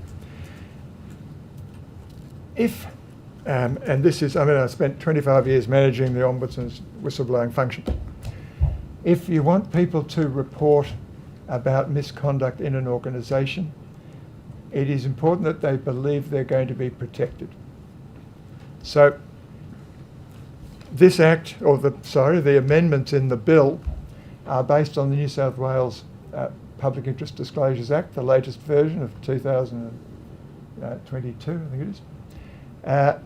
And they have things like reverse onuses of proof. So if somebody believes that they are being subject to detrimental action, if they can identify what the detrimental action is, the defendant then has to justify that that wasn't their intention. The onus is on them. If the person who is the subject of detrimental action decides to go for compensation, that's also got a reverse onus of proof. The new provisions protect not just existing staff, but former staff, parents, anybody else who makes a disclosure, either to the management of the service or to the regulatory authority. At the current one, it's just current employees. And the protections are, in my view, a waste of time. So one of the other things that I built into the report is the idea that maybe one approach that could be used is what is used by some government departments, where they have an external provider. Now, one of the problems in complaint handling, which I've been involved for 40-something years, is that people who want to be anonymous, who make a complaint, generally speaking, don't give you the information you need to investigate it. Some do, most don't. If there is an external provider that is provided by the regulatory authority, the scheme of that approach is that people can make a disclosure to that provider and identify themselves, or at least give contact details. That provider then provides that information, but not the identifying information, to the authority. If the authority needs more information, they can go back to the provider and say, could you please find out? They can go back to the person because they can contact them, get the further information. It makes a world of difference to whether you can have an effective investigation. But also, I think that with CCTV in particular, that people can make an anonymous disclosure to the regulatory authority by just saying, this service, this date, this time, what I saw was this. And the regulatory authority, hopefully, would have the information they need to conduct an effective investigation. Okay, thank you. But they are the best source of information. What's going on in a service, in any organisation, are people who are in there or people who are dealing with it. And they're the ones that we need to have, that they're comfortable about coming forward in one way or another and raising those issues so that the regulatory authority can act. And what I was frankly amazed about when I reviewed those investigations, the fact that the authority would do a risk assessment within 24 hours and then refer the matter to an investigator within 2 days roundabout, and they'd finish it within a couple of months. I mean, I've been reviewing complaint handling in organisations for a long, long time, and that is extraordinary. I mean, extraordinary. There are some organisations that deal with complaints chronologically, don't do any risk assessment, and they might not get to it for 6 months. I mean, and they're happy to continue doing that. It's extraordinary. So what I saw with the regulatory authority is that they were on top of these things very quickly. They went out, they conducted an effective investigation, and I was seriously impressed. Is there anything else that you'd like to, other information that you'd like to provide to the committee? The only other thing I think is important that hopefully will be dealt with, I mean, because this bill is basically looking at a number of my recommendations. There's some that are still to be dealt with. But mandatory reporting. Now, people who work in that area all the time, they might find it reasonably simple and clear. They don't. But for anybody else, it is a maze. The requirements are inconsistent. One of the things that I had in the checklist that I sent to the regulatory authority for each of the reviews was who reported and who did they report to. And it's totally ad hoc. Obviously people had no idea what the obligations were. And I think it's important that there be one place, apart from police matters, there be one place, they just have to take it there. They triage it out. They could also do a bit of coordination. Because one of the other things I was told by people who've worked in services, that quite often different regulatory bodies would be asking them what's happening with the other regulatory body. You know, what's the OCG doing? What's the regulatory authority doing? They weren't talking to each other. And maybe it's because of things that you can't talk to, because of privacy or whatever. But the point is, if you had a triage body, they could also make sure that there was coordination between the bodies that are getting this information. To me, it's absolutely vital. These, you know, when you've got different bodies that have different roles in relation to the protection of children, the idea that they're wandering off on their own, or that they just can't properly coordinate, it's not acceptable. And workers are telling us that as well, very clearly, recommending that sort of central line because they don't know. They're very confused as to where they report. As they should be. One more. Yeah, that's fine. I just wanted to ask one more. One of your recommendation 2 in relation to compelling services to display compliance history, I think that recommendation has made its way into the bill, which is good. Yes.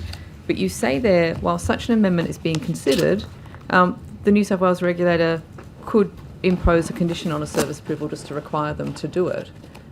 So this is a power that they have already. Is it something that we could just do today, that we could just say, look, everyone, you just need to put a QR code up and that will link through to your compliance history? There is administrative issues with just whacking on a condition all of a sudden. Yes. I put that in there because I wasn't certain how long it would take, if the government agreed, to amend the legislation. Now, when I looked at the national law and how long it takes to amend the national law, which I thought would be the way it would go, we don't have years. I mean, it's been sitting there, and they made bits here and there, but it takes years to get an amendment through 7 jurisdictions, or 8, that have to agree. Because the New South Wales has adopted what I think is an entirely appropriate approach of saying, right, we'll go it alone. Just because families may be watching, just to repeat that they can actually request, legally you can request a compliance history from your provider, right? You can request certain information if you know that you can request certain information. That's why we have to keep telling people. But under the provision in the bill, you won't need to request. No. it will be there, Yeah. and it'll be front and centre. Yeah. Yeah. And that provision was in there because of expecting a delay.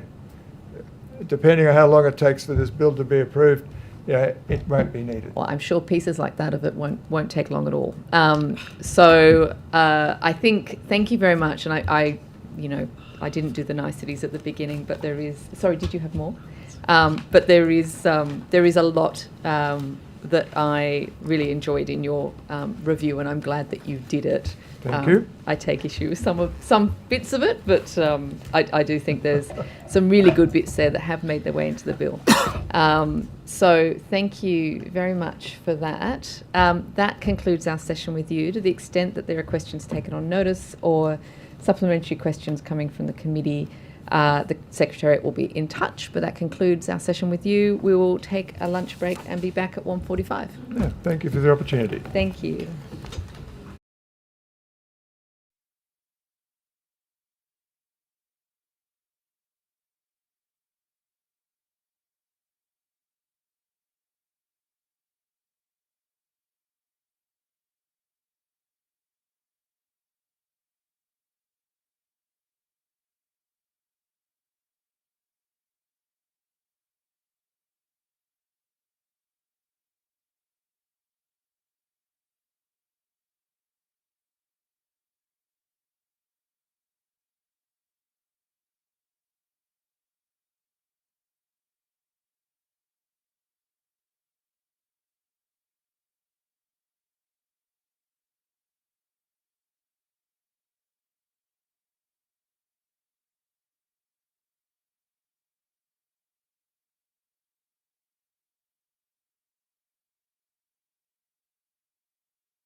Thank you. Welcome back. I now welcome our next witnesses. If I could please ask each of you, starting on my left, to state your name and position title and then swear either the oath or the affirmation.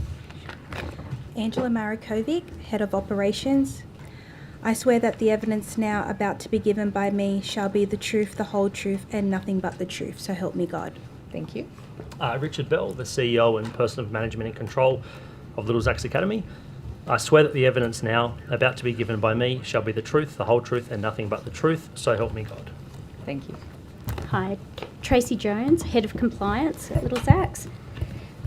I swear that the evidence now about to be given by me shall be the truth, the whole truth, and nothing but the truth, so help me God.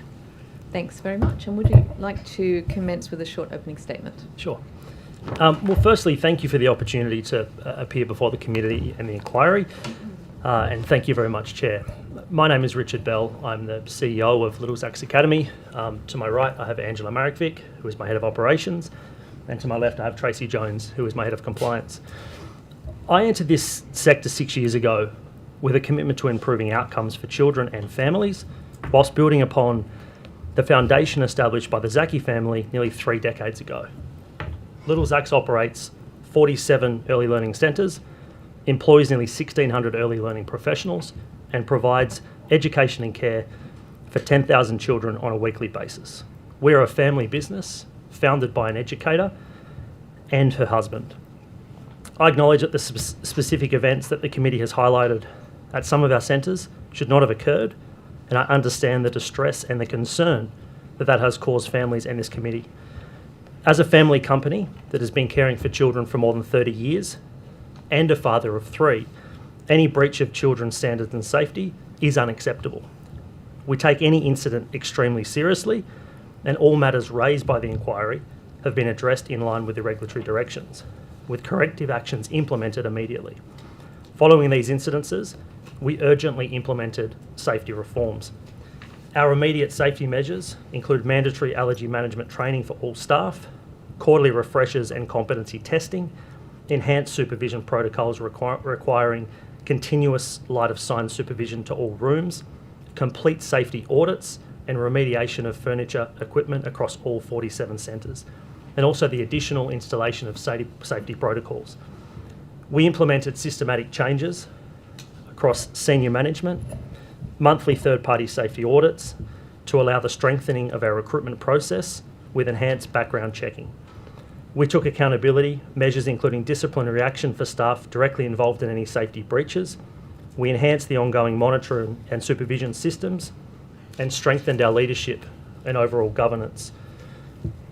Based on our experience and commitment to the sector improvement, we propose a national Working with Children's check to enable better transparency across jurisdictions, enhanced coordination between the regulatory bodies who are dealing with these issues, mandatory national standards for allergy management and emergency response across all providers, a risk-based compliance framework proportionate to size, service size and complexity, and regular independent safety audits for all providers and regulators, regardless of ownership structure.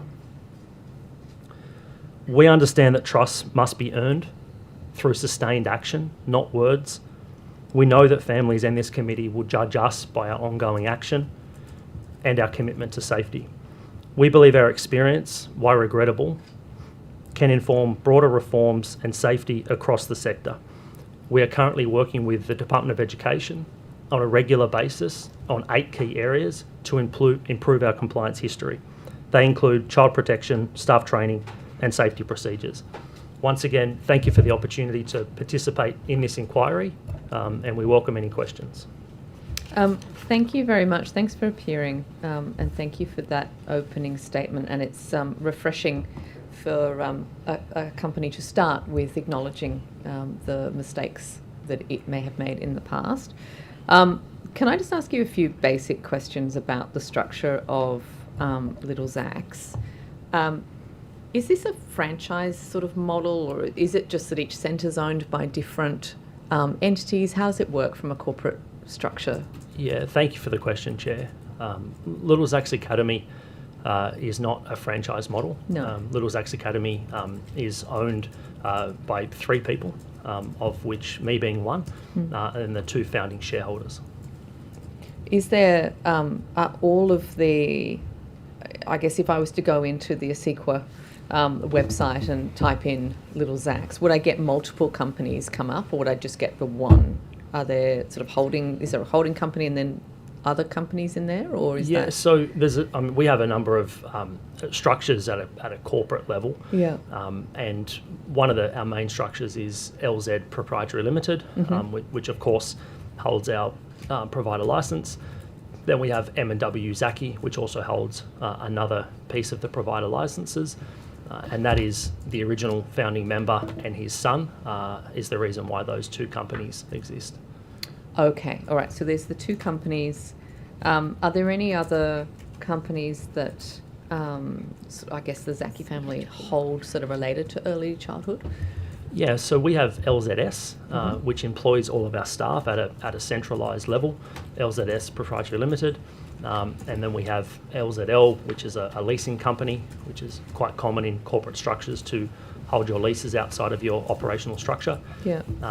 And all of the directors and shareholders of those respective companies are within the ownership group of the entire group.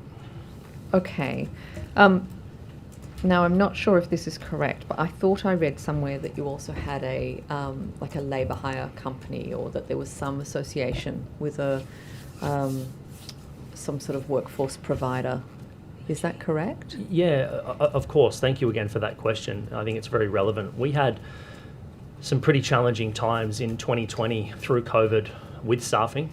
So Carlos Saki and I started a labour hire business to be able to assist with some of those staffing requirements. That business is called Z Staffing, and inside of that business, we developed and innovated that to be able to assist initially our services with the staff shortages. So there was roughly around 12,000 staff short during 2021 in the sector. So we wanted to try and control the quality that was coming into our services at Little Zacks, and we built a labour hire firm to be able to do that. And that labour hire firm is still running today. That is under management at arm's length, but it has definitely been a great support for us to be able to have access to staff during that challenging period. How many people are on the books then of Z Staffing, approximately? Between 3,000 and 3,500 casual educators on the books at Z Staffing. And okay, so they're casual educators, and that entity is not regulated directly by the early childhood regulator at the moment. Is that correct? No, that is correct. That is a labour hire firm under Normal Corporations Act and labour hire laws, which require a labour hire licence in each respective state. That company is completely separate to Little Zacks. And what sort of checks do you make of that staff then, in terms of, so if someone was a permanent employee into a service, they'd have working with children checks and they'd have certain training requirements. What does for Z Staffing, just to clarify? So for Z Staffing, one of the really cool things about that business is we developed a suite of technology that is heavily regulated from a compliance standpoint. So every single educator that is onboarded onto that app, there's a digital footprint of their working with children's check, their police checks, their transcripts, and it actually gives centres clear line of sight of every educator that is working in their centre. It also gives educators a clear line of sight of other childcare centres that they've worked at prior. They have a star rating so that any other provider who is using any of our staff can see the quality of that. In fact, that technology and that compliance innovation has won several awards for its innovation and also the compliance strength of it. Sounds like a bit like what we're talking about at national level, of having an educator register to have all of those things on there. Do you then give an assurance to the service that working with children checks are in place and everything else, or is it on the service to go and explicitly check themselves that those things have been? There's 2 things I'll point to there. Number one, from a Z Staffing perspective, it is always relevant for us whenever we're recruiting someone onto our Z Staffing books to make sure that they have the working with children's check, the mandatory qualifications, In fact, we're one of the only companies that pulls live data every 24 hours to make sure that their working with Children's Check is current. Not only that, we have a direct plug-in with Vivo to make sure that their worker eligibility is accurate and updated on a regular basis. So that's at a Z staffing level. At a Little Zax level, under regulation, it is also the regulation to make sure that every centre director and every nominated supervisor is checking at a ground level to make sure that that staff member, regardless of whether they're from Z staffing or another casual agency, do have all of their qualifications. What's the sort of average, I guess, pricing differential then between a permanent staff member and getting somebody through Z staffing? Is there like is it a variable rate depending on demand, or is there a sort of, how does that work? So my goal as the CEO of Little Zax Academy, and I guess I want to make this clear, my involvement in Z staffing is purely as a board member. Yeah. That company has a general manager, it has a team of executives, and it is completely in another location. My role as the CEO of Little Zax Academy is to always reduce agency cost, because I believe a high agency spend brings down the quality that happens in your early learning service. I don't like that we have to have agency or casual workers. However, I will note that a lot of my centres are in areas that are under-resourced and under-demand. Centres like Bomaderry, Kurri Kurri, Cessnock, the Oaks, areas that other providers perhaps wouldn't go into, is where a lot of Little Zax centres are placed. So whether it's a Z educator or a Little Zax educator, it's not easy to find staff in some of those locations. Yes. So what's the sort of difference then in the sort of hourly rate that you'd be paying for I have no visibility over this, so I'm very curious as to, sort of how much extra people are paying for a casual. Between 30 to 50%. Okay. All right. Thank you. Including us. Yes. So just coming back to the leasing company that you have there, Little Zax, or LZL, I think you called it. Yep. Little Zax Leasing. Yeah. So does that ever lease from another entity that you own? So do you have another entity that actually owns property and then it leases to LZL? Yeah, thank you for the question. We have a number of arrangements with different developer firms around the country. As you know, to develop a childcare property is incredibly expensive. So a lot of our properties are leased from either, could be a development company, could be an individual developer, could be a large corporation like Meriton, which is our Bondi service, or it could be a property which the Zaki family have constructed, which we will lease to. Yeah, okay. So is that a related entity, or is that sitting outside? That's sitting completely outside. Okay, so the Zaki family, though, has an ownership interest in Little Zax Academy. Yes. And they also then have properties that they own that are leased by Little Zax Academy. Presumably there's a way that you manage the sort of conflict of interest there in terms of pricing. I ask because one of the things that's become apparent to us in this inquiry is that there's quite a lot of property being bought, and then sort of the value of it increases exponentially when you make it a childcare centre, because the lease sort of goes per child and it sort of increases, and you can buy a property for $1 million and sell it for quite a lot more once it's got the childcare centre on it.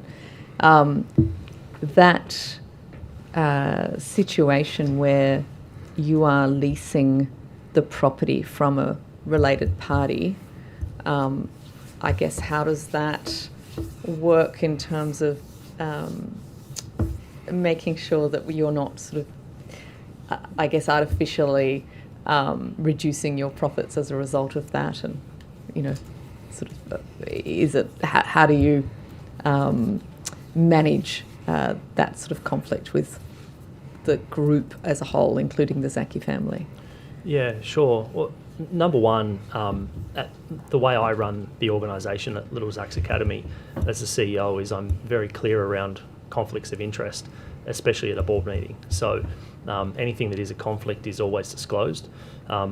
Secondly, if you've got a property that is being leased, by any provider, which the Zaki family lease out properties to many different childcare providers. I think that's an important point.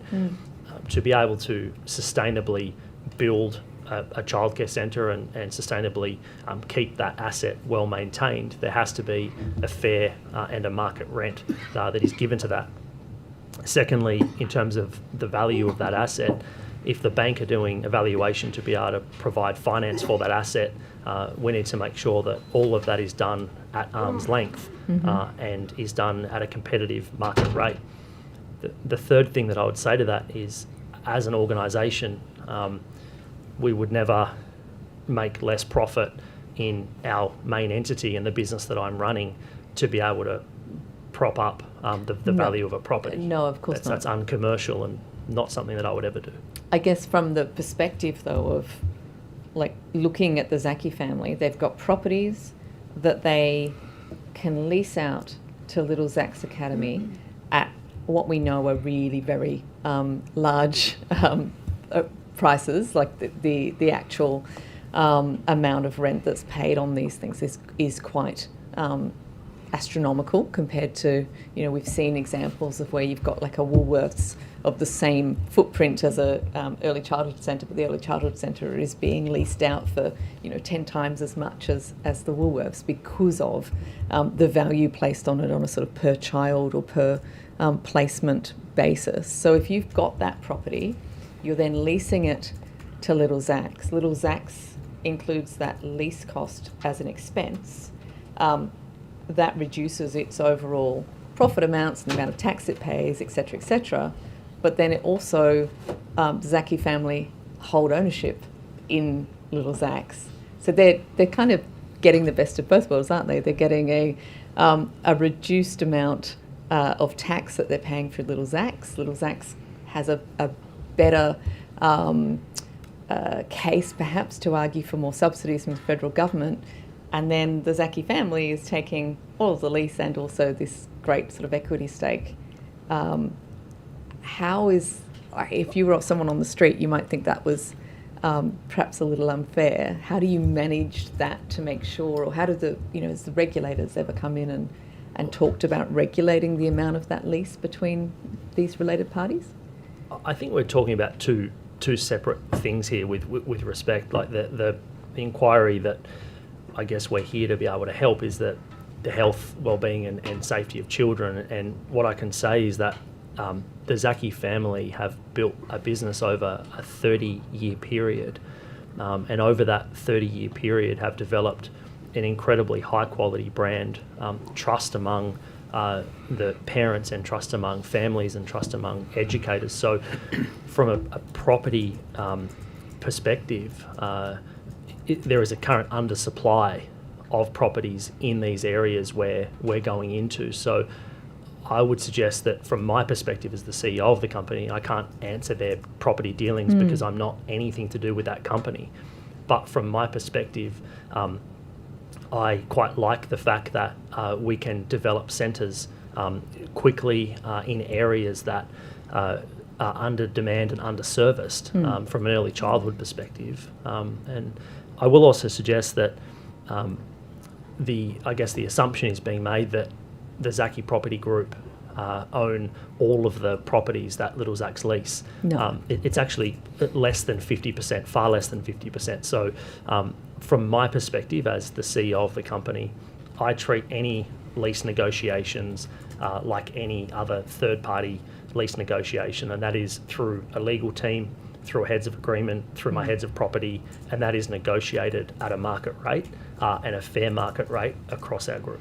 So I guess this inquiry is about the early childhood sector in New South Wales, and the evidence that we've heard so far is that part of that sector is actually this early childhood property market. We've seen conferences being held down I think it was down in Darling Harbour with all of the childcare operators and the property folk coming together to talk about the childcare real estate market. That obviously has an impact on the bottom line of companies, but also it comes down to sort of what the profit pressures are So if we lived in a world where those leases weren't as high, presumably you wouldn't require as much subsidy from the federal government. Would that be correct? No, I don't think that is correct, because the cost to develop a childcare centre is incredibly high, especially if you look at over the last 3 to 5 years. The holding costs of assets have gone up. The interest rates, went up 13 times in a 14-month period, which was incredibly hard for developers. So I don't think at all that we're paying less rent to be able to make our profits look larger, or more rent to be able to make our profits look smaller. No, that's not quite the question, though. The question was, so for instance, if these were all government-owned land and centres, you might expect that it would be not as quite a sort of astronomical lease amount as what you're paying on them at the moment. So if the leases were lower, noting that they've been going up year after year, if those sort of market leases were lower, then presumably you wouldn't need as much subsidy from the federal government. I think to draw a comparison from government-run centres or non-for-profit-run centres to private is really hard. We know that 80% of this sector is run by for-profit providers, and I'm really proud of, to the most part, of what for-profit providers have contributed to the industry. Just to be clear, that wasn't my question. So I was just using as an example to try and highlight that the value of leases and the fact that we have this sort of booming childcare real estate market with leases that are going up, as I understand it, sort of baked in for 15 years at a time at like 4% every year or even higher. I'm trying to work out how that explosion of leasing costs has impacted on profitability, which in turn goes to how much you then are expecting from the federal government. So I put the question another way. What percentage of your total expenses are in leases? I understand. So I don't see that as a challenge at all. Our leasing expense is less than 15% of our overall revenue.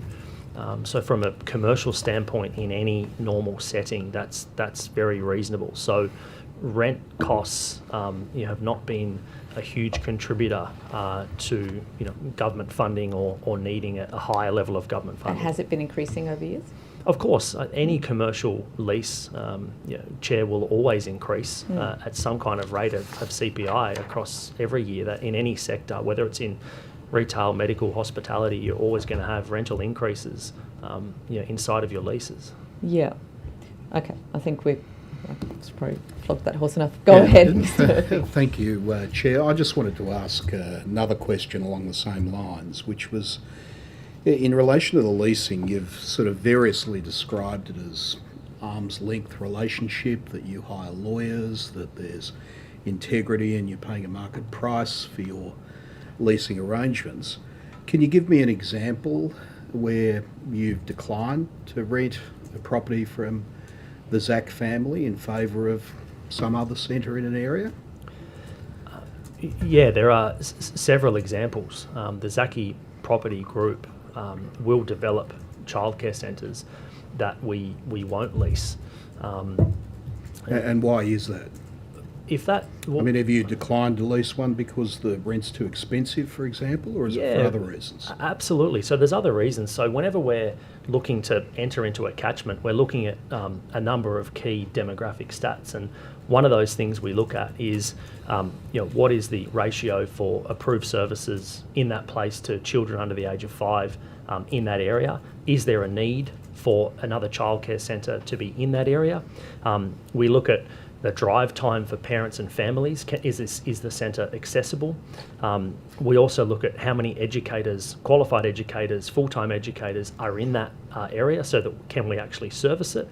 And then we look at the commercial model to make sure that it is sustainable based on the market rent to what that area is charging parents. You're telling me you've got examples where Zach Family's had a childcare centre that's appropriate in an area, and you've declined to rent it because you found another site where the rent's cheaper. Is that right? Yes, absolutely. And where are they?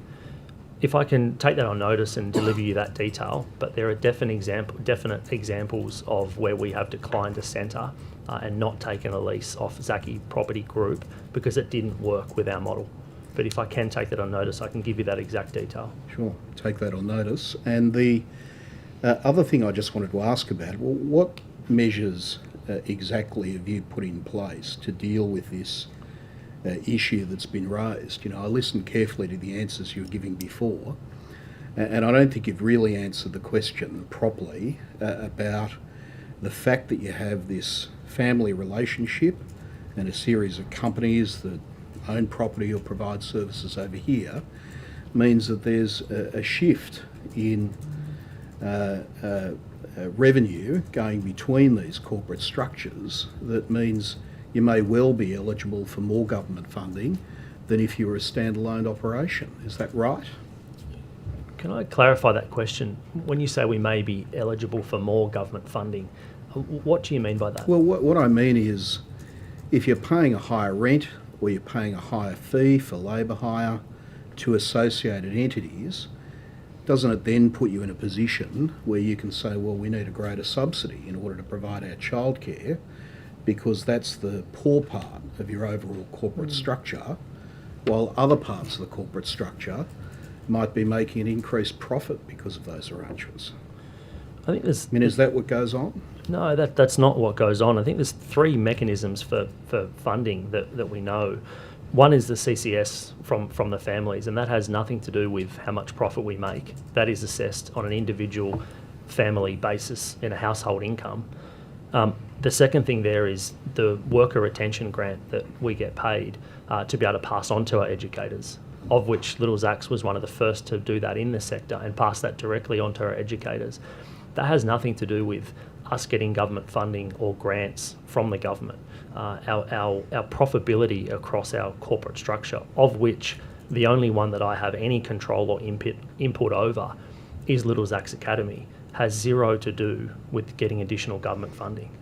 So what measures are in place to give the public confidence in terms of what you're saying? That, you know, when you look at a corporate structure where you're hiring from a labour hire company that's a related entity, you're renting from a property owning company that's a related entity, you've got founders from the family that control the related entities that are on your board, how can the public have confidence that there isn't in effect a bait and switch going on where you're crying poor and saying we need a subsidy, we can't retain people, we need a subsidy, we can't provide a service here, whereas members of the public looking at this arrangement might think, well, perhaps the profits aren't being made in your part of the business, but they are being made in other parts of the business, to the detriment of the kids that are in these childcare centres.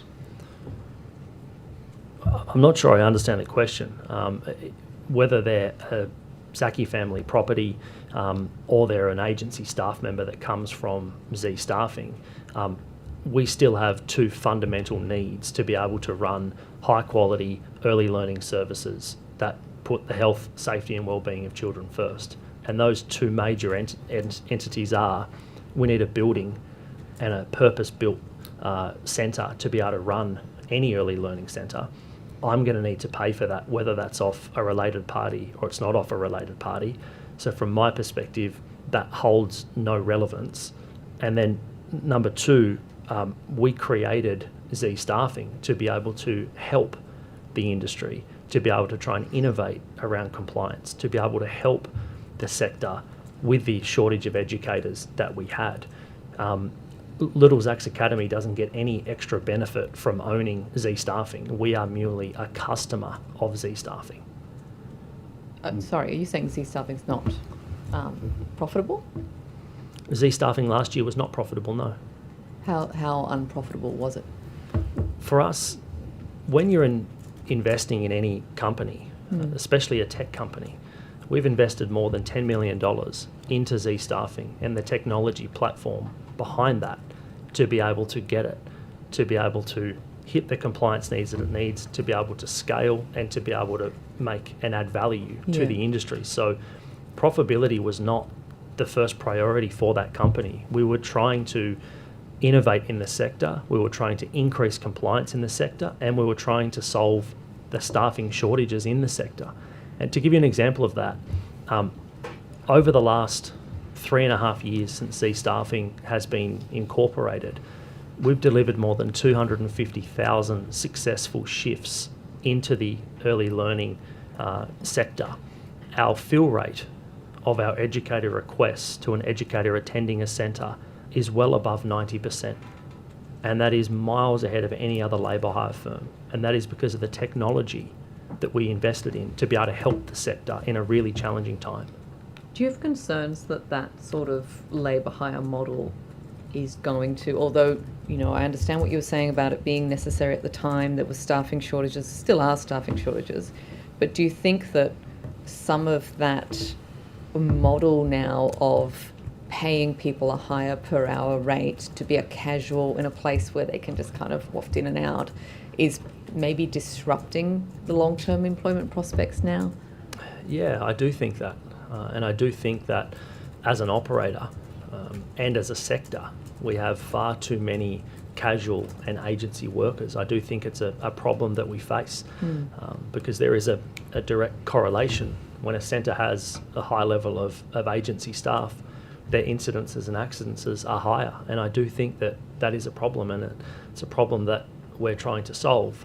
But at the same time, we need those staff to be able to care for the children, to maintain and meet ratio, and to keep our centres operating. So it is a challenge that we face, and it's complex. Ms. Merton? Chair, can I? Sorry. Oh, sorry. I just wanted to ask a follow. I apologise to you. I just want to ask a follow-up to that one, if I can. Is that okay? Yep, go ahead. Yep. Thanks. Just in relation to your, I guess, how you attract staff to. So what's it called? Z. The casual staff, temporary Z staff. Staffing? Z Staffing, sorry. So what's the process in terms of like recruitment? Because just picking up on the chair's point, one of the things that we've heard across this inquiry is some of the challenges, and you just mentioned it then, around when you've got high turnover of casual staff, and unfortunately sometimes that leads to increased incidents. Do you know what Z Staffing does in terms of their recruitment processes? What are the requirements, the quality? How do you manage that? If you can answer that or speak to that. Yeah, of course. Thank you for the question. That's something that we're actually really proud of. So Z Staffing, before any educator comes onto that platform, there's a digital documentation process where they need to upload their Working with Children's check, their transcript, their qualification. We also have a team of recruiters and customer service people inside of the office of Z Staffing who conduct a full interview with all of those educators that come onto the platform. The other piece that we've created there, which assists providers, is inside of the application, inside of the technology, they can actually upload their own policies and procedures for that centre. They can have training videos, they can have training manuals, they can have a description of the centre, what to expect when you arrive at the centre. Because part of the challenge with the whole agency world within this sector was you'd make a phone call, you would ask that you required a Certificate 3 educator or a diploma educator. You have no background on them, you have no line of sight on them, and what takes place then is an educator arrives at your centre and you don't really know who they are. Z Staffing solved that problem, and we have the opposite effect where you have full line of sight of that educator. Every single one of those educators has a star rating system based on the shifts that they have done prior. And they also undergo an induction process before heading into centres. Thanks, Isabel. Thanks, Chair. Sorry to interrupt. Ms. Burton. Thank you very much, and thank you to the three of you for your time and expertise. If I could just pick up an issue that was raised earlier this morning, and it was a report concerning the regulatory authority. And it was the services were going for 4 to 5 years or longer between formal assessments. I'm just wondering what your experience of might be with the regulator pertaining to something like this. Thank you for the question. So we currently have, across our group, we have 6 centres that are exceeding. We have 28 centres that are meeting, and we have 3 centres that are working towards, of which one we inherited. And we have 11 centres that are currently under assessment and are waiting to be assessed. Our experience is, over the last 3 years, we've only had 5 centres that haven't been assessed across our group. Our experience is, with the change to the system being a 5-day window of when assessment and rating takes place, that's been somewhat of a challenge to be able to put that pressure on staff so quickly, which gives you ultimately less time to prepare for assessment and rating. However, I do see the strength in that because coming into a centre at any point in time, as I say to my team, you should be ready for an assessment, a spot check, assessment and rating at any point in time. Part of the challenge with the current regulatory framework, if I can give an example just quickly, we had our Penrith Centre undergo assessment and rating around about 6 months ago, and the assessor came in, did the assessment, spent a day and a half at the centre, praised us for how well the centre ran. That centre has a centre director that has been there, Melanie, for 9 years, has been within our organisation, very high quality operator. 6 days later, the department came back, a different authorised officer came back and did a spot check and gave us 11 breaches. So what I find challenging as the CEO and the person of management in control of this organisation is, at times, assessment and spot checks can be subjective depending on the authorised officer, and that makes it very hard to drive change. It makes it very hard to drive policy and to drive training in the appropriate areas. And I want to give you one example of what that breach was. It was a chip of paint off the wall. So my concern is, when we've got a regulator that is focusing on such minor things within our services, it does take away from resource to be able to focus on some of the larger issues like safety, child protection, staff training and supervision. Yeah, thank you. Sorry, are you saying that the chip on the wall was just the only... That was an example of one breach.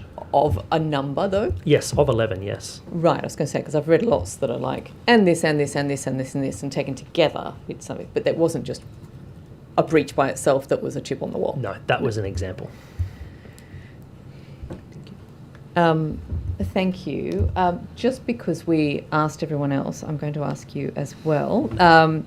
How much is your sort of overall remuneration package? Yeah, thank you for the question. My salary within Little Zacks has not changed in 6 years. Mm-hmm. I came into this business to be able to make a difference in the lives of children and their educational outcomes. I have 3 children myself, and it was something that I was deeply passionate about, to be able to apply my commercial skill and my leadership ability with building something that was of quality and of value. And that is why I made the decision to invest my own money into Little Zacks Academy, and I'm a shareholder of that business. So my package is not related to KPIs and annual bonuses and additional stock for achieving KPIs. I am an owner and in the firing line of how well Little Zacks does as an organisation. So I'm linked to the same outcomes as the other shareholders in the business. Mm-hmm. So what's your remuneration package? So my salary is $550,000, including super.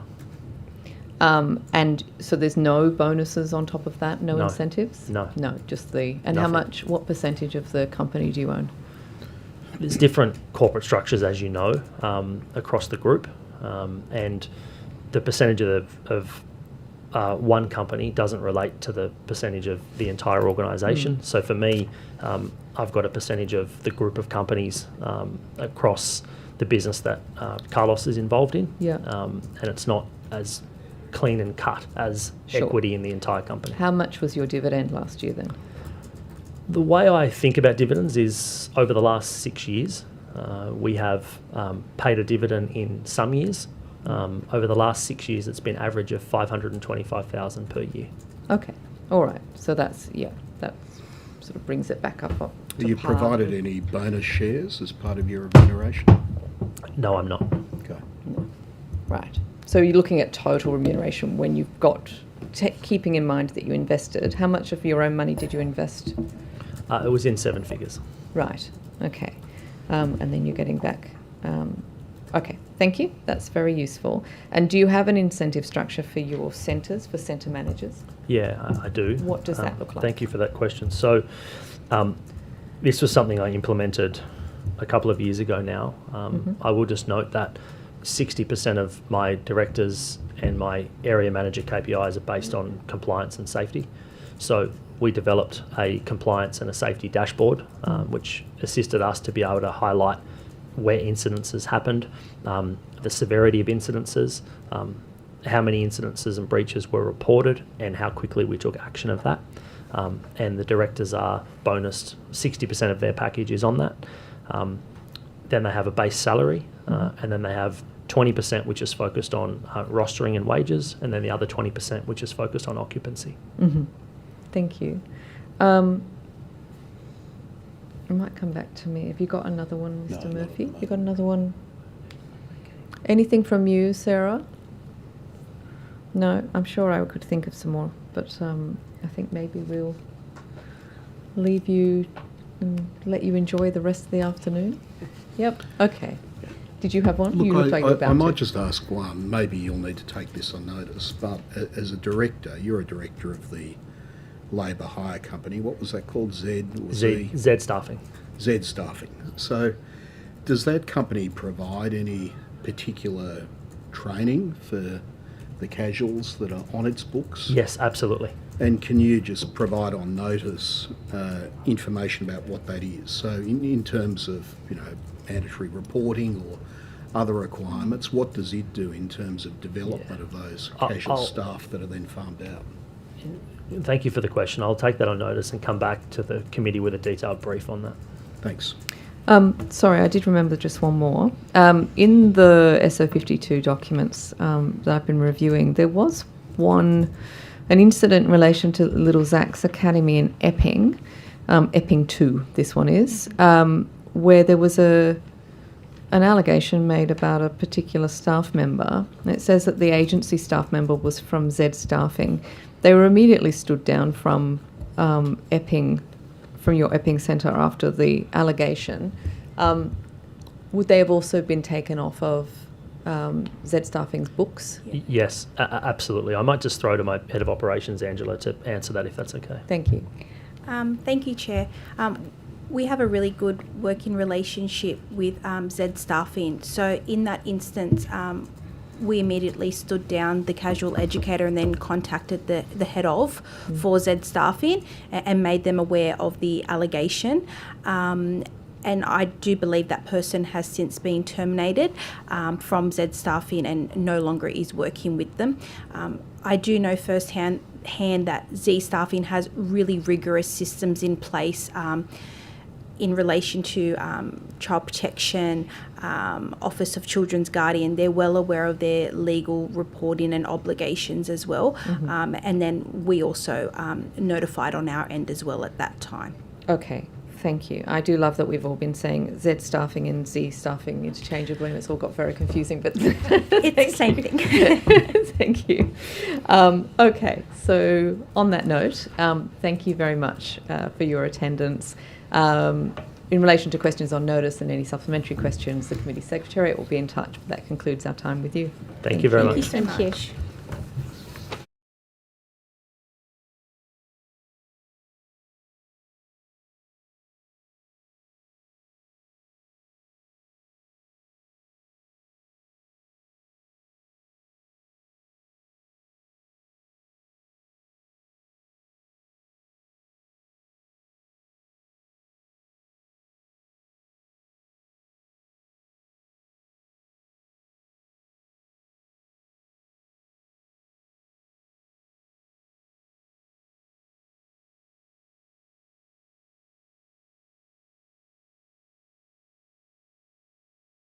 welcome our next witnesses on video conference.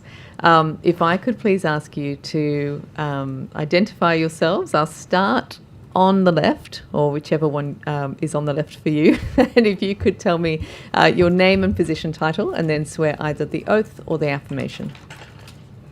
My name is Leanne Kane. I'm the Chief Safeguarding and Pedagogy Officer at Busy Bees. And I will be making the affirmation. So I solemnly, sincerely and truly declare and affirm that the evidence now about to be given by me shall be the truth, the whole truth and nothing but the truth. Thank you. My name is Karen McMahon. I'm the Chief Operating Officer. I also solemnly, sincerely and truly declare and affirm that the evidence now about to be given by me shall be the truth, the whole truth and nothing but the truth. Thank you very much. And would you like to begin with a short opening statement? Yes. Go ahead. We want to thank you for the opportunity to appear before the committee today. Busy Bees is a large provider in New South Wales, supporting thousands of children and families across the state. With that scale comes deep responsibility to ensure every child experiences not only high quality education and care, but also the highest standards of safety and wellbeing. Our governance framework combines national oversight with state-based compliance and safeguarding functions. We welcome the role of the New South Wales Regulatory Authority, and we work in close partnership with them to strengthen quality and consistency across our services. At the heart of Busy Bees is our commitment to creating child-safe environments. For us, this means three things. First, safe children, where educators provide positive, responsive interactions, understand developmental needs, support play and curiosity, and maintain active supervision. Second is safe environments, where risks are dynamically assessed, high-risk areas are closely monitored, and colleagues support one another to ensure line of sight and immediate intervention when required. And third is a safe culture, where concerns are raised without hesitation, incidents and injuries are reported transparently, and staff are empowered to contact child safety authorities independently. These elements together create the conditions for children to thrive and for parents and carers to trust the services they choose. We welcome this inquiry and the opportunity to share our experience. We're committed to continuous improvement, to supporting our workforce, and to working collaboratively with regulators and policymakers to ensure that every child in New South Wales is safe, supported, and able to reach their full potential.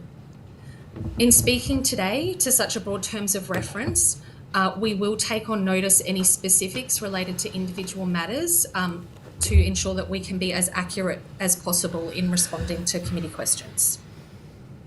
Thank you very much, and thank you for making yourselves available. I might just start off. The Lane Cove Busy Bees has been, according to, at least according to a SQL website when I looked at it yesterday, it's been working towards since February 23. So that's 2 and a bit years. Is that centre still working towards? Is that correct? Yeah, so that centre has just now reopened after a period of closure following some building works that needed to be undertaken. So we opened that service in August, and we have a full plan in place to be voluntarily requesting assessment and rating towards the end of this year to have that service reassessed against the standards. How long was it closed for? 6 months. 6 months, okay. And are the other staff the same? Are you bringing back, or is it different staff? What's it look like? What's the... Yeah, there is a mixture of some pre-existing staff that have rejoined the service, and then obviously some new team members based on the prolonged closure. Okay. Given before its closure it was working towards for 2 years, what were the identified, I guess, issues that you think were leading to that lack of safety and quality, and what's changed? I think in any of our services, it might be a point in time around how we are operating that service, I guess. We have got a very strong process in place around audit function. and our ability for our area directors to go in and support our teams on the ground. So we would be looking at ensuring that we are meeting the standards in all of the relevant areas and being able to have a continuous improvement plan in place that allows us to show the regulator and our families that nothing is point in time and that we are always continuously striving to move further ahead in what we're doing with our children in our services. What happens though, just for the committee's information, like if you have your centre rated and it comes back as working towards, what happens internally in Busy Bees in terms of setting a time frame? Is there a plan put in place? If that's not working after 6 months, do you do something radically different? How do you... I'm trying to work out how it gets left for 2 years, and it's only just now coming up for another rating that hopefully won't be working towards. Yeah, so it's probably less common to be afforded an opportunity for a voluntary reassessment through regulation, and typically approved providers will continue to work off the cycle that regulators have around that. My understanding is that there were no significant compliance history that would have complicated that rating process. But typically within our organisation, if we have a service that is rated as working towards, they would then form part of a group within a program that we have called our Red Centre program, which then affords them some intensive support from all functions of the organisation to uplift that practice to ensure that we would be then ready to go back through assessment and rating again if the regulator affords us that opportunity to us. So when was the last confirmed breach at Lane Cove? I mean, the service hasn't operated for the bulk of this year, so there has been no breaches in 2025 that I can speak to. Okay, maybe you could take it on notice as to when the last breach is. Yep. That would be useful. I'm just looking to my colleagues to give them an opportunity to ask questions. Did you want to ask a question, Ms. Burton? Yeah, okay, thank you. Earlier today, we were hearing about from centres about the delays relating to the regulator and inspections at centres, and these are sort of new centres awaiting formal assessment. And the report was that they were waiting sort of two to 3 years for this. I'm wondering if you may have had a similar experience. No, we haven't. Thank you. And was there, in terms of the, just looking at the terms of reference here, relating to the, relating to the effectiveness of the regulatory authority and the framework, I'm just wondering what your engagement may be with the regulator.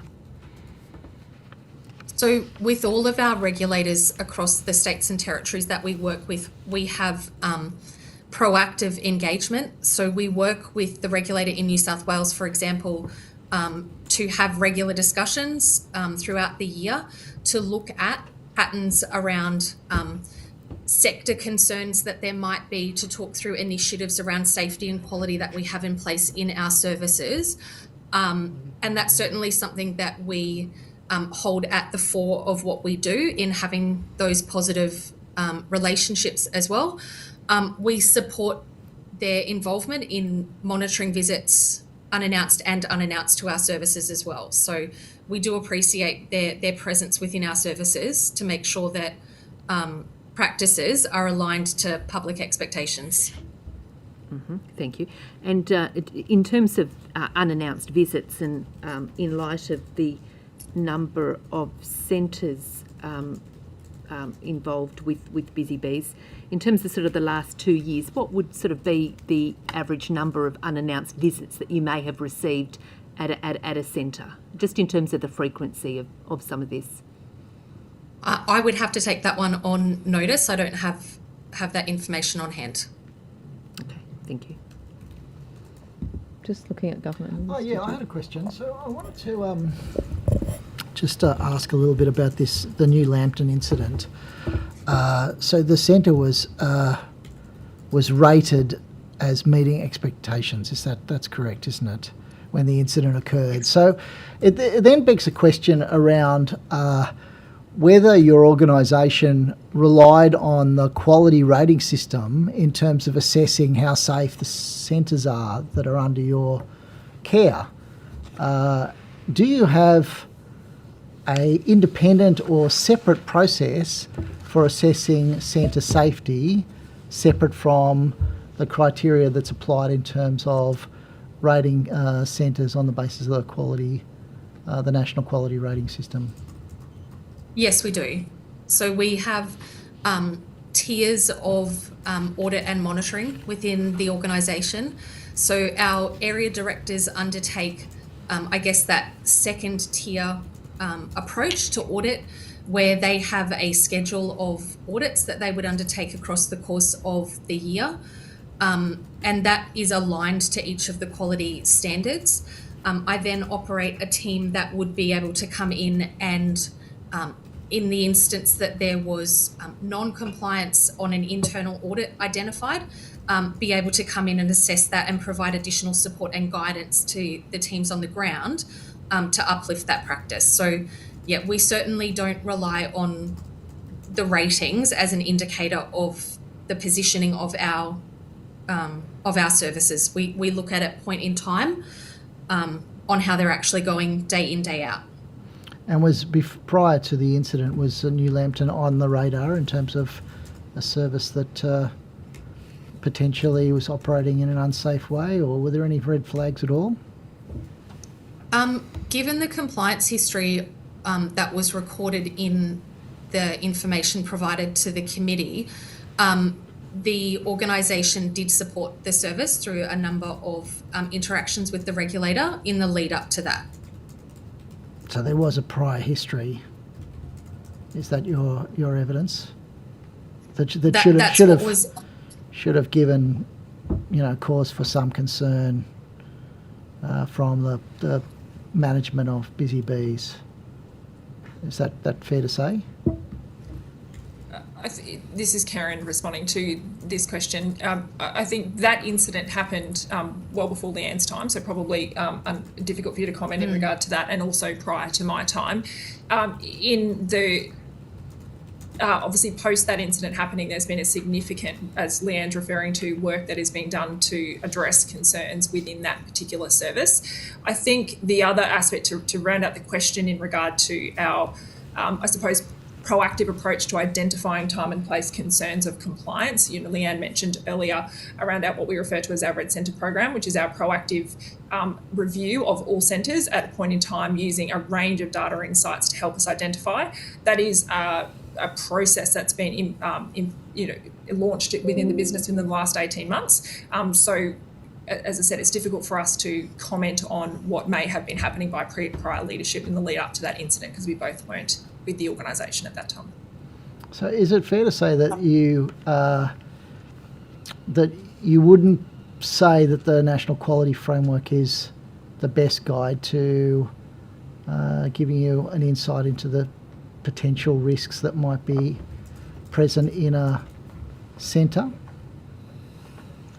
The National Quality Framework provides the minimum standards that approved providers need to follow in order to meet our responsibilities in delivering a service. As a provider, we certainly go above and beyond that in making sure that our children have the best start in life and have the best staff looking after them as well. I suppose the purpose of my question is really to assess whether you think there's something else that we should be looking at in terms of risk factors to guide how we assure the safety of children attending centres irrespective of the provider. Like given the opportunity in this hearing now, what do you say should be the approach that should be taken to how we might best identify safety risks. I mean, obviously there's other elements in the quality framework that don't necessarily speak to safety. So is there something else that should be being done or that you are doing that would give some insight about how we can improve the practice across the sector? I think the opportunities that the regulator provide around regulatory priorities allows approved providers to understand where risk is. The expectation within Busy Bees certainly is that we take a risk-assessed approach to how we support our staff on the ground, and that might be related to trends within a state, to trends nationally, to priorities from regulatory authorities that allows us to hone in what current risk is.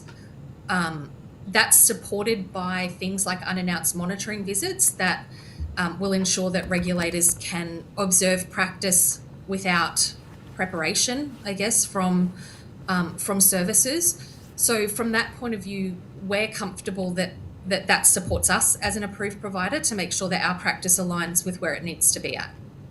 Yeah, I mean, the regulator aside, there should be, and I suppose you sort of alluded to that in terms of the risk assessment. There should be data points that you're drawing on that suggest to you that a centre needs a bit more attention because it may actually be, at risk of posing a safety risk to children. Like, what are those data points that you rely on to make that risk assessment? Yeah, so we have a documented data insights plan that would look at key areas of information that we can take from multiple facets of the organisation that might contribute to risk to a child attending a service. So is turnover one of those factors? Do you look to turnover? Yes. Do you look to... Yeah, so staffing stability is how we would look at it. So that certainly is one of the key domains of risk that might happen within a service, alongside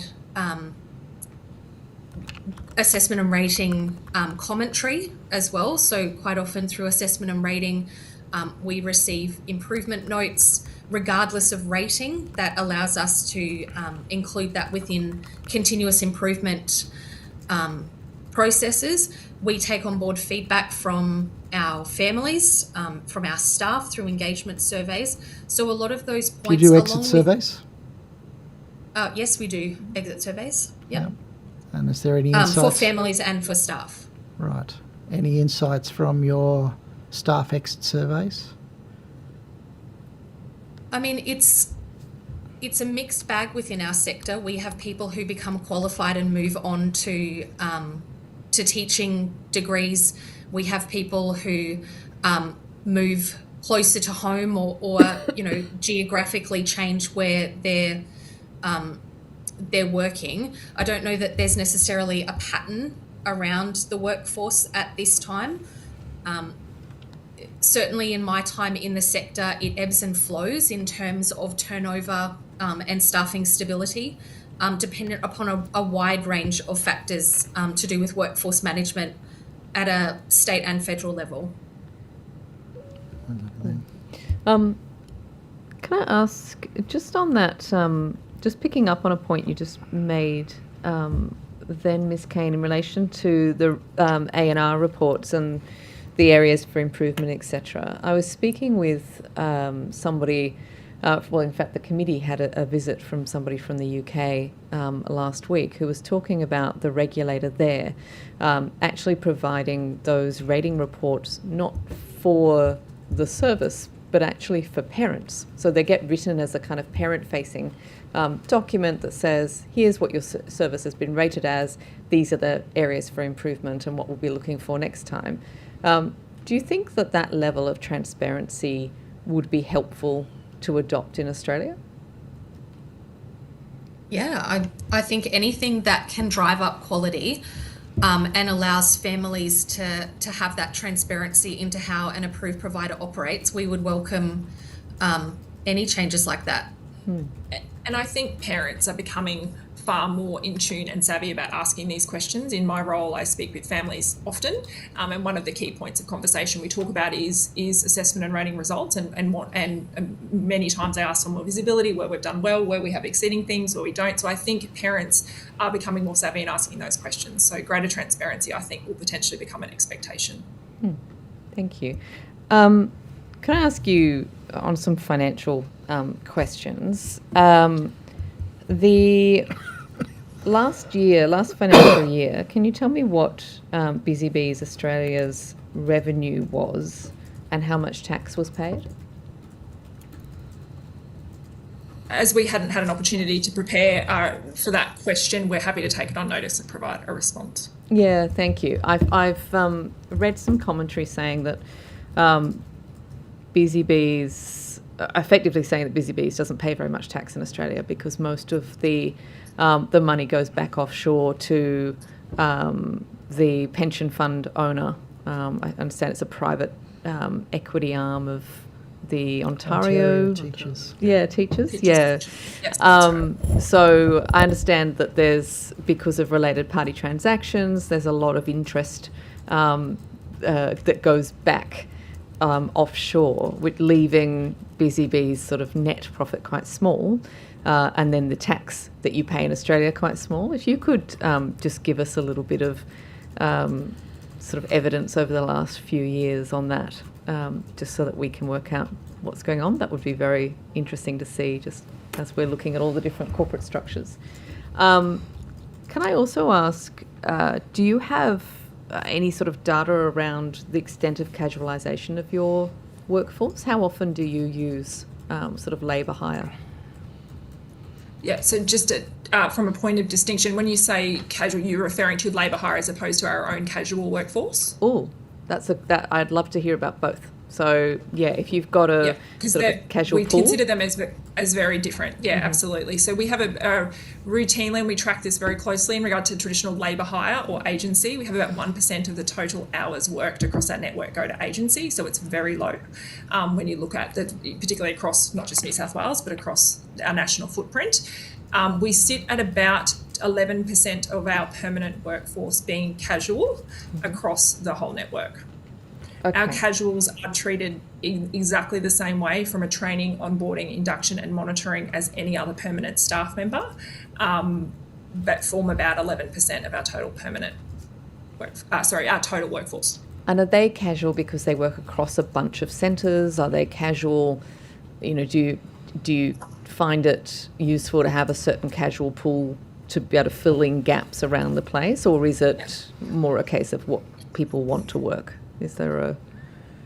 It's probably varied, and all of those areas. So sometimes it suits people's circumstances, where they're studying and those types of things, and they only want to work casual. It is absolutely in certain locations to provide coverage across a group of centres if they're close together, or it is enabling us to be able to be agile and flexible in relation to how the demands of our families, obviously throughout times of the years and peak seasonal periods as well. So there's all of the above. Okay. I've got more questions, but I just want to check that Mrs. Mitchell doesn't have one. There we go. Go ahead. Thanks, Chair. Thank you. I just sort of picking back up on the staffing. So just to be across, so how many staff do you have employed to work in your centres across Australia? What are the numbers? So across the total network, we have, approximately, just over, 2,000. Okay, and across how many centres? So we have 100 centres, roughly, at this point in time. Okay. One of the other things that we've heard evidence from, and you've touched on a little bit there in terms of staff retention, and again, some of the challenges with staff shortages across the sector, some of the other witnesses who've given evidence have talked about particular incentives, paying above award, employing, above ratio, things to make it more attractive for their staff. Do you have anything like that in place across your services? So we are an organisation that joined the MEA, so we obviously work around with the multi-employer agreement that's in place across the sector. So that's our payment structure. In regard to other additional benefits, we obviously have staff discounts which apply to our people, which is a significant benefit and that our team really value in regard to childcare costs. And then a whole range of other components around training and development and opportunities. We have an RTO training organisation as part of the Board of Busy Bees group, so connecting people with development opportunities. So a whole range of those kind of benefits are in place for our team. Okay, thanks, Chair. I'll let you go. Thank you. The question I had is now just momentarily. Oh, here we go. I was going to ask you how many staffing waivers are in place in your New South Wales centres. We have 6. Okay. Waivers around ECTs in our New South Wales services. So 6 waivers for ECTs, and you've got, what, 22 services in New South Wales? We have 15. 15. I don't know why I've got 22. Yeah, okay. Can I just ask a question about that? I mean, it's obviously a pervasive problem in the sector, the shortage of ECT teachers, and there's, obviously an argument about wages, and it seems that the waiver system just compounds the problem, doesn't it? In a way, it forces, it enables the sector to continue to avoid the difficult problem, which is the salaries of ECT is too low. So I might ask you to comment on that. You know, isn't there, ultimately there's a sort of collective sector interest in actually just bumping the salaries for these teachers so that their sector can be more competitive with, effectively competing in one sense with primary school education for people who want to go into teaching. But obviously the conditions in early childhood is not comparable to the conditions available in primary education, and so there's a pull there away from early childhood education that needs to be remedied by the whole sector effectively agreeing to raise the wages.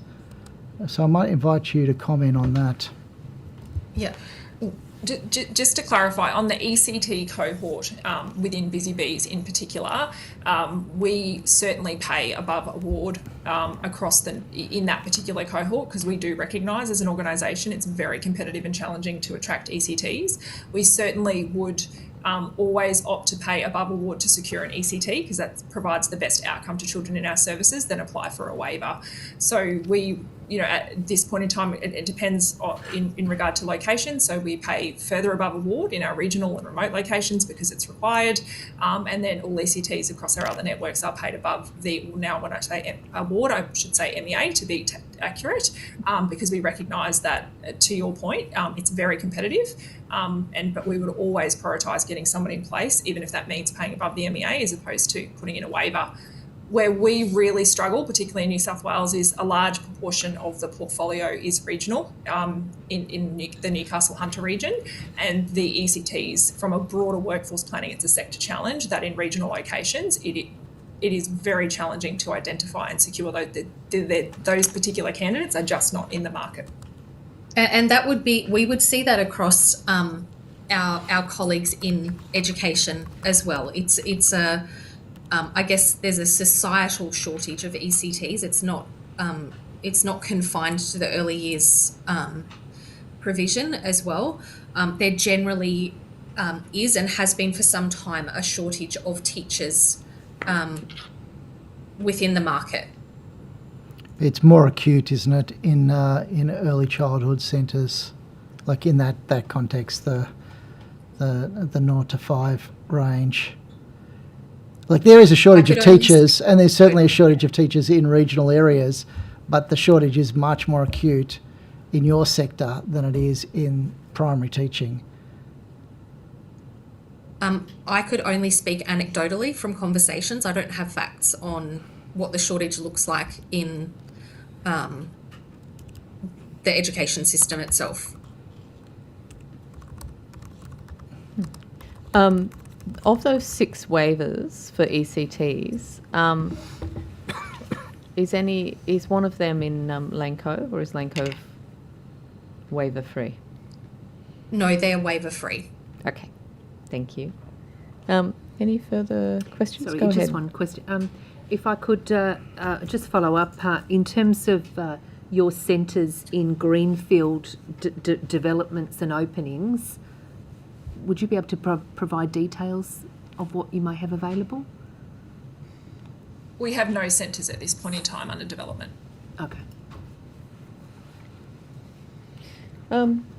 Anything, Yeah, Mr. Murphy? look, I might just ask, given we've asked everybody else, I'll put this to you too, how much does your CEO earn? Do you know, or will you take that on notice? I don't. No, that would be a private matter for the CEO. Can you take that on notice? We've asked everybody else and they've provided that information. So I just want to know how much your CEO earns, so what their total remuneration package is. And also, do any of the executives own equity in the business? No.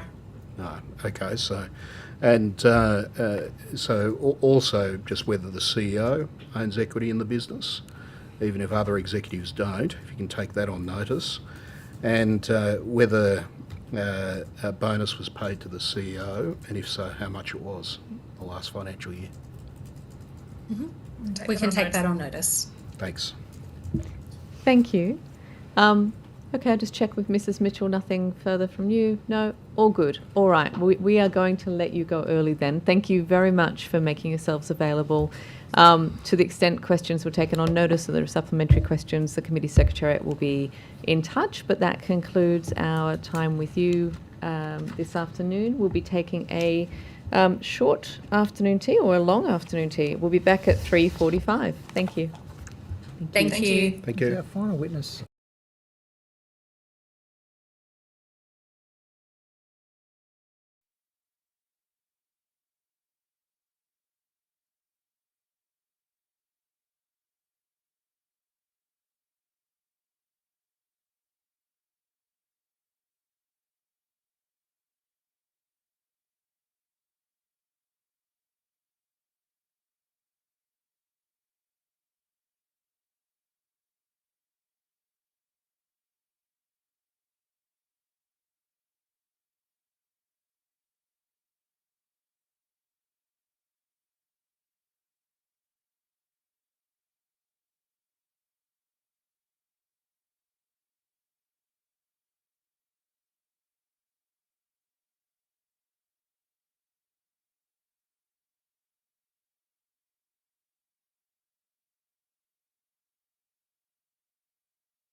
Started.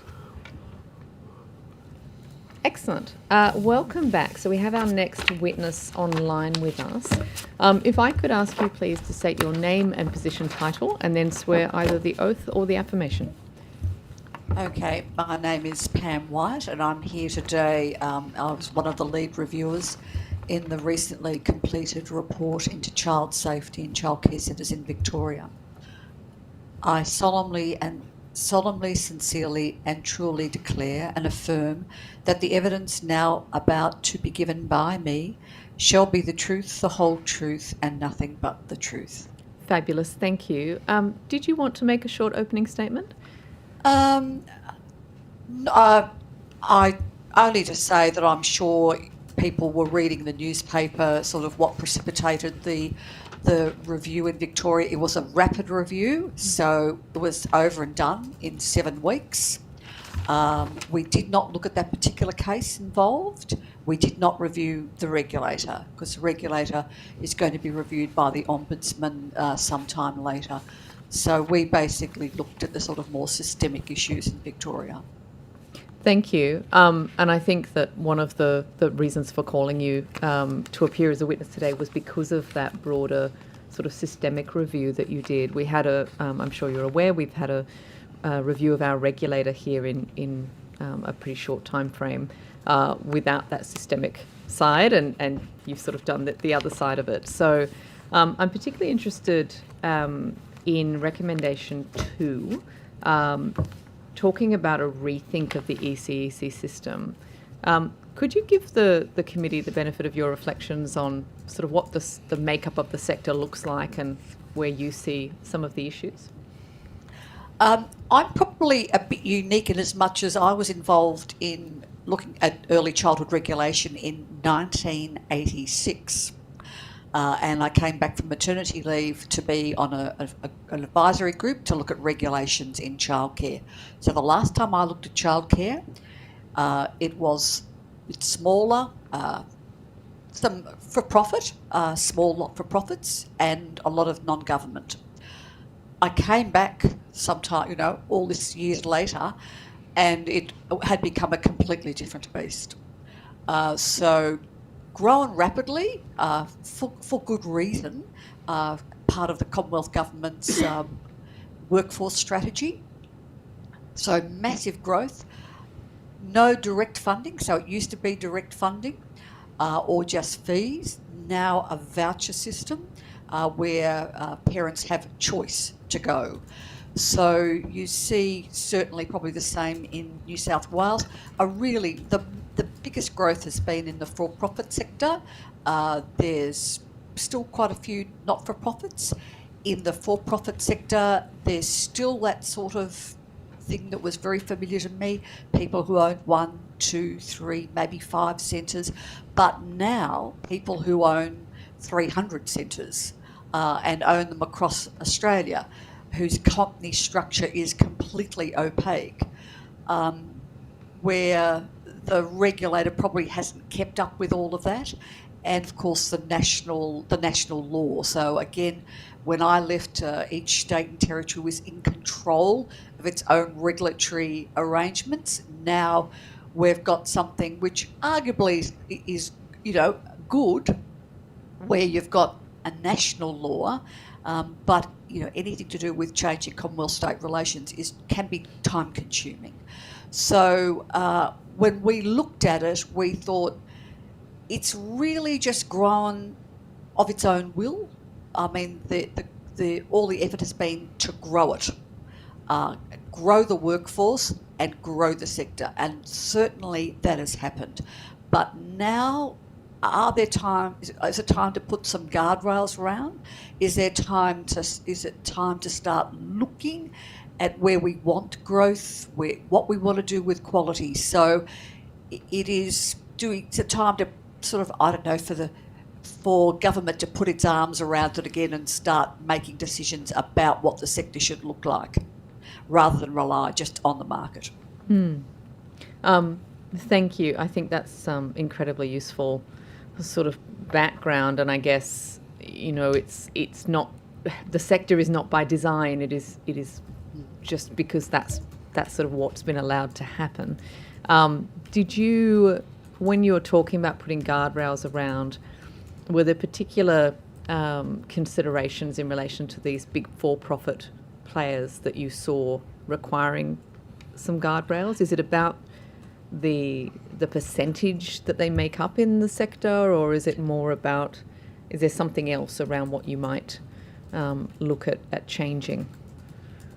No, we didn't look specifically at putting limits or anything like that, but we did make a recommendation, I forget which one it was now, which was certainly that we thought ASIC and the early childhood regulators should be talking to one another, because at the moment you cannot work out who owns what. So trying to get transparency for parents, for instance, because one of our recommendations was that parents should be able to go in, see who owns the centre, see the history of compliance, where they're not meeting some standards, what they're not meeting, how long they've not been meeting it. But trying to see the ownership structure is almost impossible. So we've got holding companies, we've got subsidiary companies, we've got venture capitalists coming in. It's very hard to see who is ultimately responsible. And I think in human services, and particularly for the well-being of parents and parents being able to make sensible decisions, you can't have that level of opaqueness, and the regulator does need to know who it's dealing with. So you can't tighten up a fit and proper test unless you know who the owner is and who you're looking at to see who's fit and proper. So they are some of the basic... So a fit and proper test is the first basic step in saying, is this group of people, this person suitable to be running a childcare centre? And it's very difficult to do that at the moment. I think some in the sector would say, we've got starting blocks now, and that's got the top 25, I think it is, with, some of their financial information on it. But then we're seeing this, sort of mid-tier that have, as you say, there can be a bunch of kind of associated companies, and they've all got a different holding company for a particular centre, and it does get incredibly difficult. So when you're talking about that transparency, I guess it's that much greater transparency around where the sort of who else they're related to, and okay. And you can see the reasons why you have subsidiary companies and holding companies, because if you've got a disaster in one of your holding companies, it doesn't flow over into the rest. But so that's good for the people involved, but it's, as I said, it's not good for the regulator, because the regulator, who is the regulator dealing with? It becomes very unclear.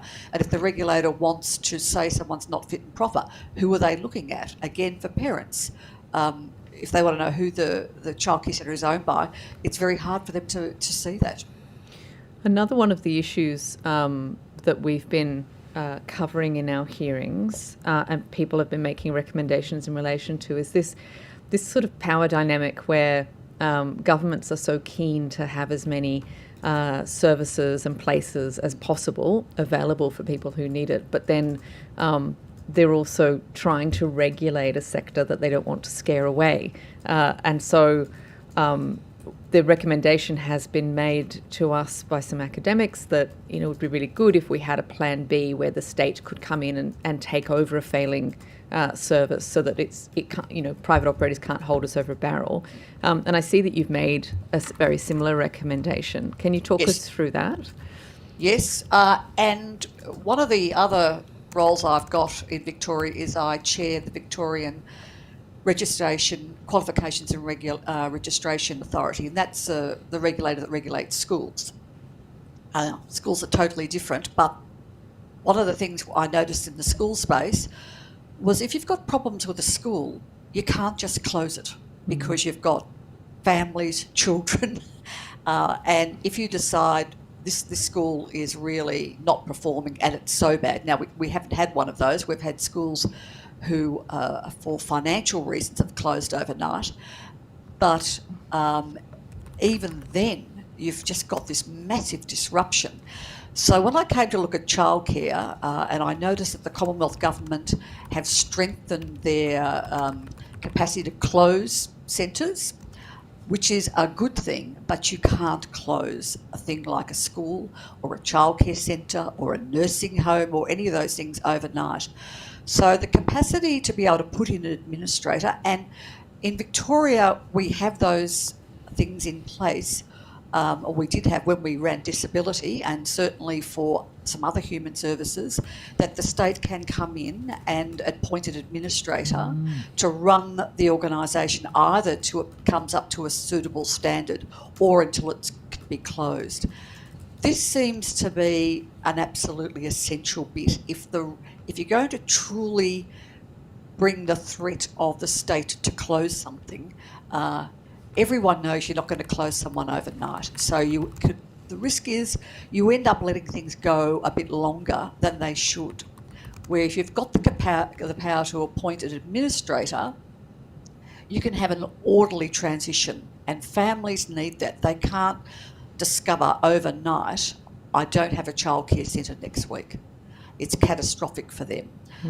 So that's the reason why we recommended that. We also recommended the capacity to be able to appoint a monitor, or in Victoria there's an improvement service that they fund, which we've recommended the Commonwealth look at, where if a childcare centre with a kindergarten in it isn't running that well, you can actually put someone in to try and bring it up to standard, an experienced person.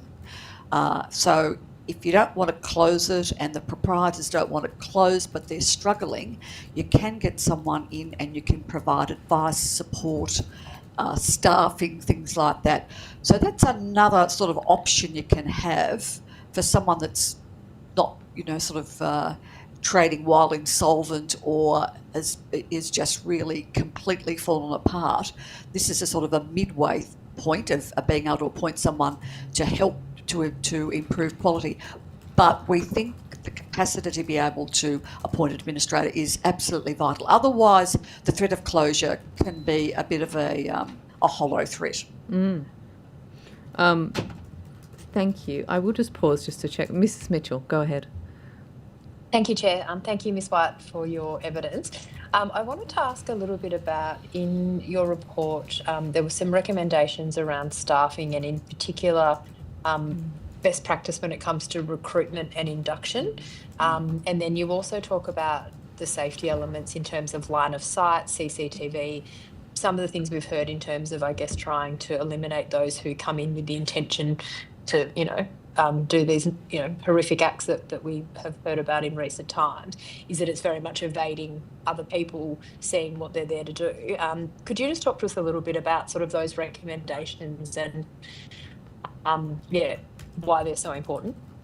Okay, so we'll go to the recruitment one first. There was an infamous case in Victoria of a person who applied for a job. It wasn't in childcare, it was actually in to do with vulnerable youth. And basically he had just, made up his own qualifications and printed them off and showed them to the employer.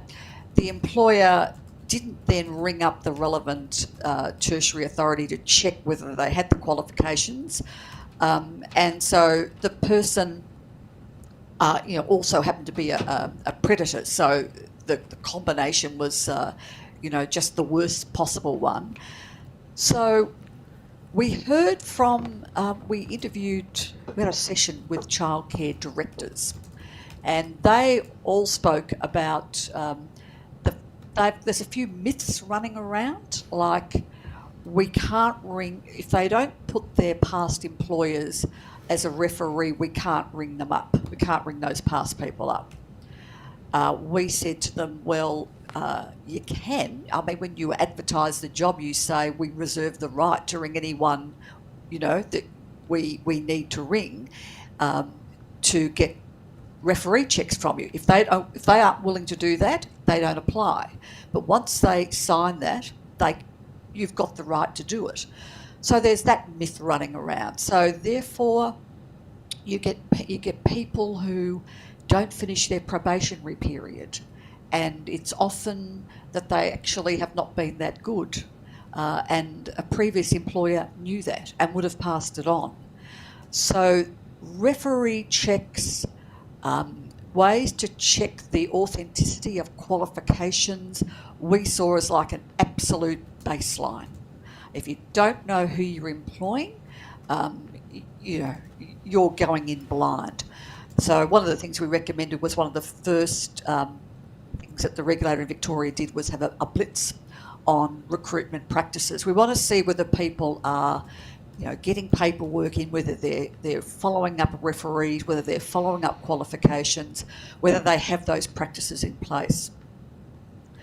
Then we go to, okay, once they're in, and the screening ones were a different conversation.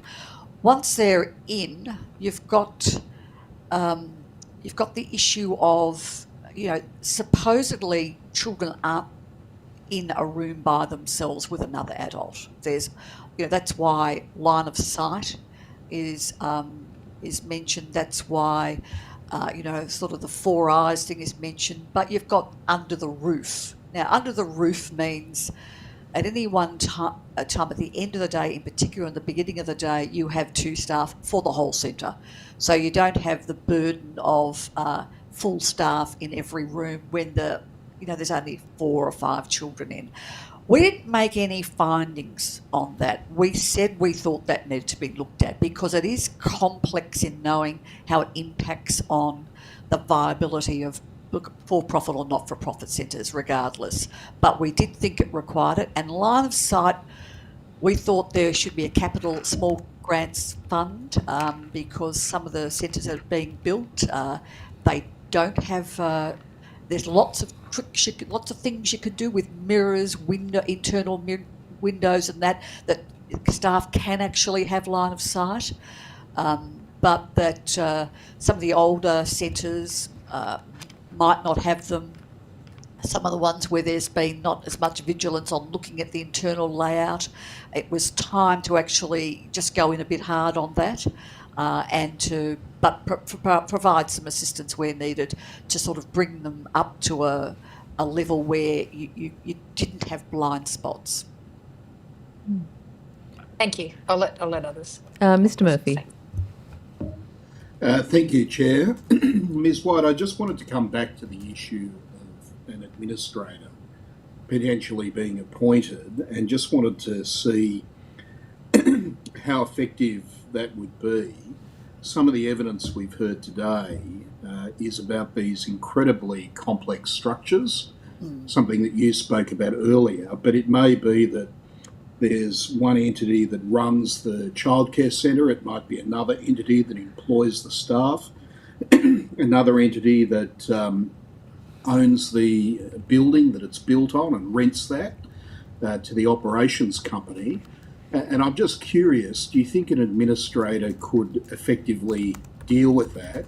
Or what powers would an administrator have to be in a position to be able to manage effectively? And the example I'm thinking of is if the fundamental problem that's causing the failure is because they owe money to a labour hire company or they're paying a particular amount of rent, or they're buying the intellectual property from an entity overseas, what sort of powers would an administrator have to be able to unpick that and continue to operate a centre when that's what's causing the problem in the first place? And that's the reason we wanted ASIC and that regulatory body that the Commonwealth and states come together on to actually look at unpicking some of those issues. I don't think we know enough. Well, we didn't know enough, and certainly in 7 weeks you can't find out everything. We were really more driven by the fact that someone should just go in there, and if it's winding up, it doesn't wind up overnight. So there can be an orderly movement of children to other places or to allow parents to make other arrangements. So we weren't looking... that wasn't our bottom line. That was our bottom line. There might be other things an administrator can do, but our bottom line was to keep the place open long enough to allow families to make other arrangements. So the unpicking of all of these things, we weren't looking at in the traditional commercial business administrator sense. We were really looking at it as, can we keep this place open so families can be assisted to make an orderly transition? Yeah, so at the very least, an administrator, in your view, would have to have the power to pause the payments that might be required so that they can provide for that orderly transition. And also you're saying that's got to go hand in glove with the increased transparency so that we know who's actually running it and what the obligations are. Yes. I mean, one of the recommendations, which I don't know is really seeped in, was if you know who's ultimately responsible, we've said that all those people should be doing child safety training. So all that, child safety stuff, they should also have to go online. So all those board directors and the CEO of those companies, they should be going online and doing all that. I mean, I think there has to be enough knowledge and enough effort that those people who are taking over a business understand what business they're taking over and what their legal obligations are. And they should be subjected to a fit and proper person test also, shouldn't they? That's right.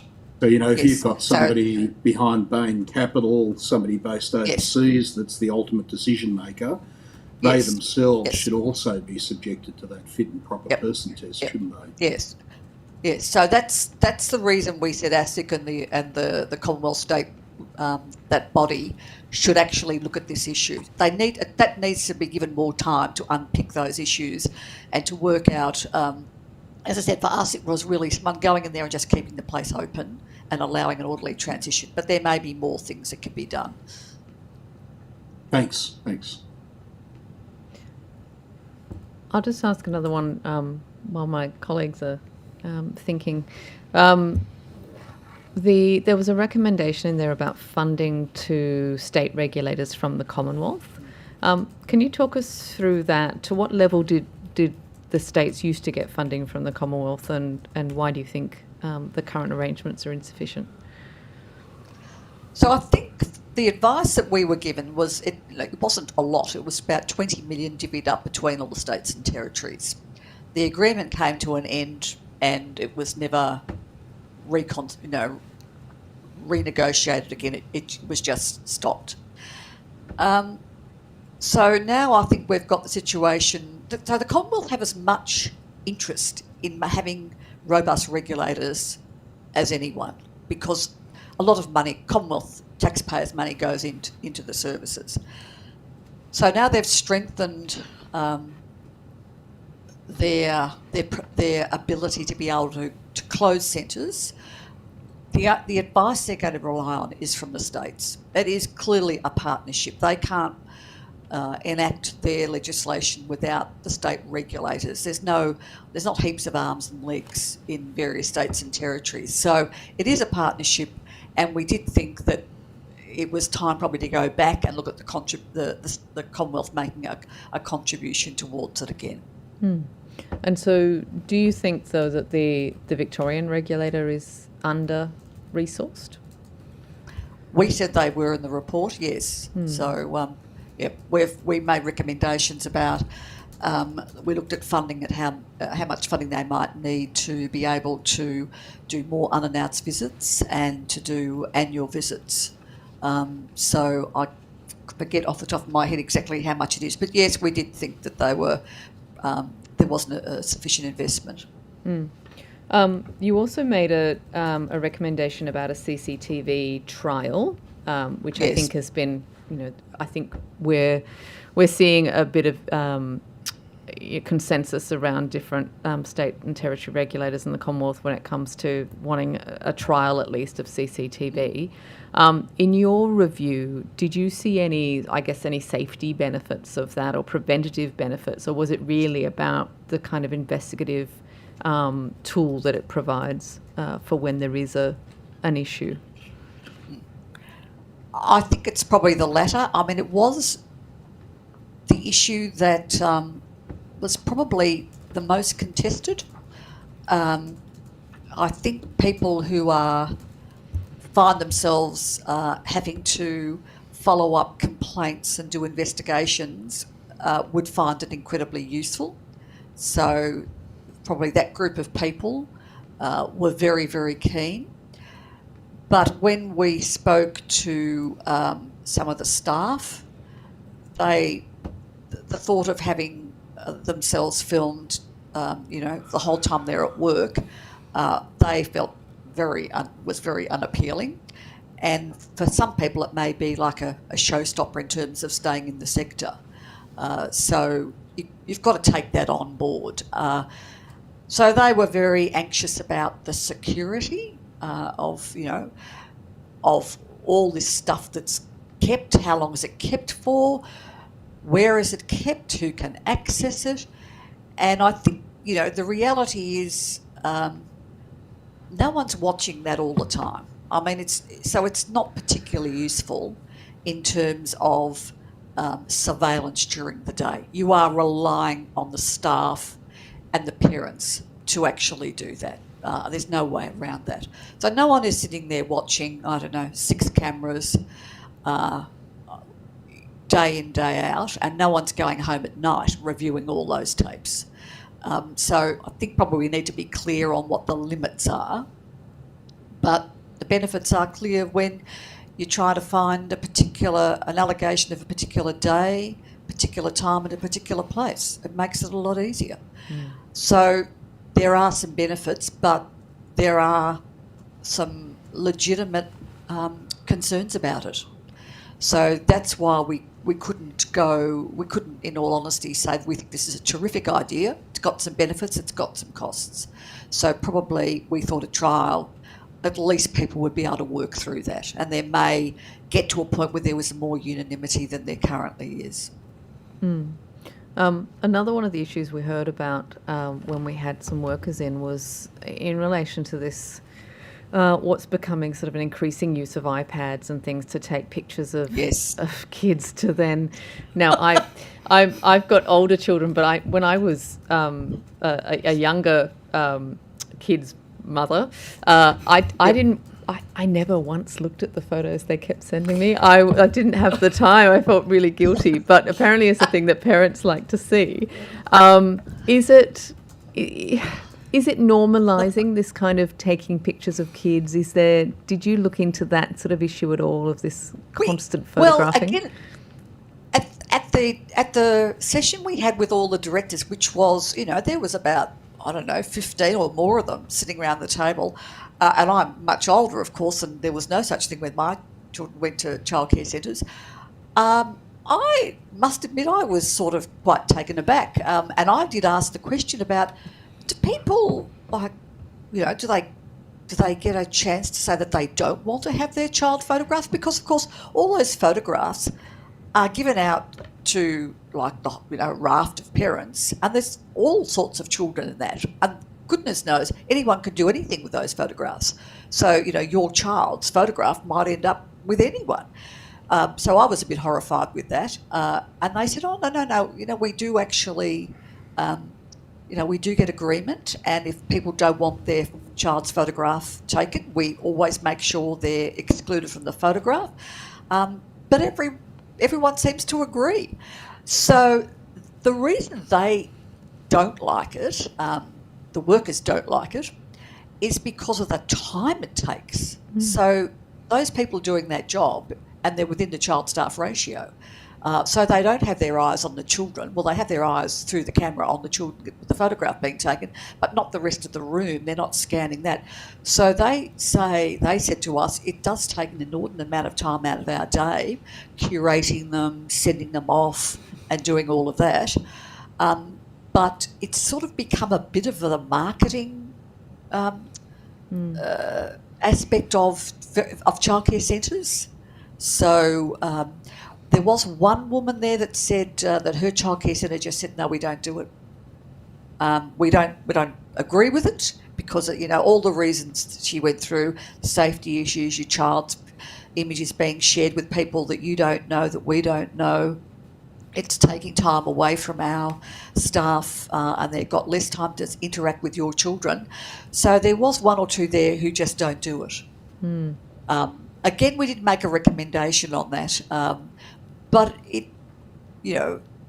I don't know, maybe it does require government to say no more, but I think there'd be a rebellion because clearly parents like it. Well, not all parents, but enough. No, I'm clearly not the norm when it comes to that.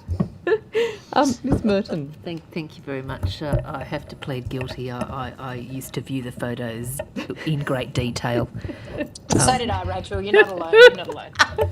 And to be honest, I don't think it's worth doing any soul searching on this issue. But as a parent, I think if the photos provided, I just think maybe, a check or some sort of accountability of kind of what's going on. Yeah. But Can I just tell you the story about the woman who said that they didn't take it? She said, I say to the parents, if you want a proof of life photograph, just ask me and I'll send you one. Thank you very much. If I could, Ms. White, if I could have a look at recommendation 17, which is make accessing information about service quality ratings easier for parents. Wondering if you might be able to elaborate on that. So, I mean, we didn't go into exactly what information in full should be available, but we certainly thought information on if you're complying, where you weren't complying, what sort of elements you weren't complying with, because there are some elements that when you look at it, parents might say, look, this is a fabulous childcare centre, I don't care if this is not being met, but there's some really, really critical ones. So to be a bit more discriminating, not to just say, oh, we're not meeting something, but to be a bit more specific about what you're not meeting and your compliance history. And if you're in a current compliance activity, they should be able to see that. So they were the sort of minimums we thought. I think it's an area where parents have an interest, but in terms of the availability of the material, it's often not asked for, and they may cite something on the wall in the centre and sort of leave it at that, and then it's sort of word of mouth. Oh, are they doing a good job here? Yep. And we talked about that, about the amount of material that's on walls and things like that when you walk in, information, where to make a complaint, how to make a complaint, who you make complaints to. So there's no easy way around this. I know with schools sometimes if the issue is serious enough, and I think with childcare they do this too, if we've got regulatory activity underway, we will say you must advise the parents. So if it's serious enough, we say that. So there's probably some cases, but it shouldn't be all cases where you should sort of formally advise parents. But I guess if you've got something there which, does say if you've got any current compliance issues or what you're meeting or not meeting, and it's clearly out of the clutter, you give parents at least a sort of a fair shot at it. Yeah, no, thank you. And I notice in 18.2, just on the table here, in terms of the reference to informing parents, that advice for parents on how to make complaints or raise concerns. I guess it's often an area where parents are sometimes the best informed on this in terms of what the reports they may have received from children, but often the information and the reports and the feedback goes nowhere. Yes. It'll be a parent exchange, but it doesn't really then connect back to the centre or the management. Often people are not wanting to sort of possibly jeopardise their relationship with the service. Yep. Yeah.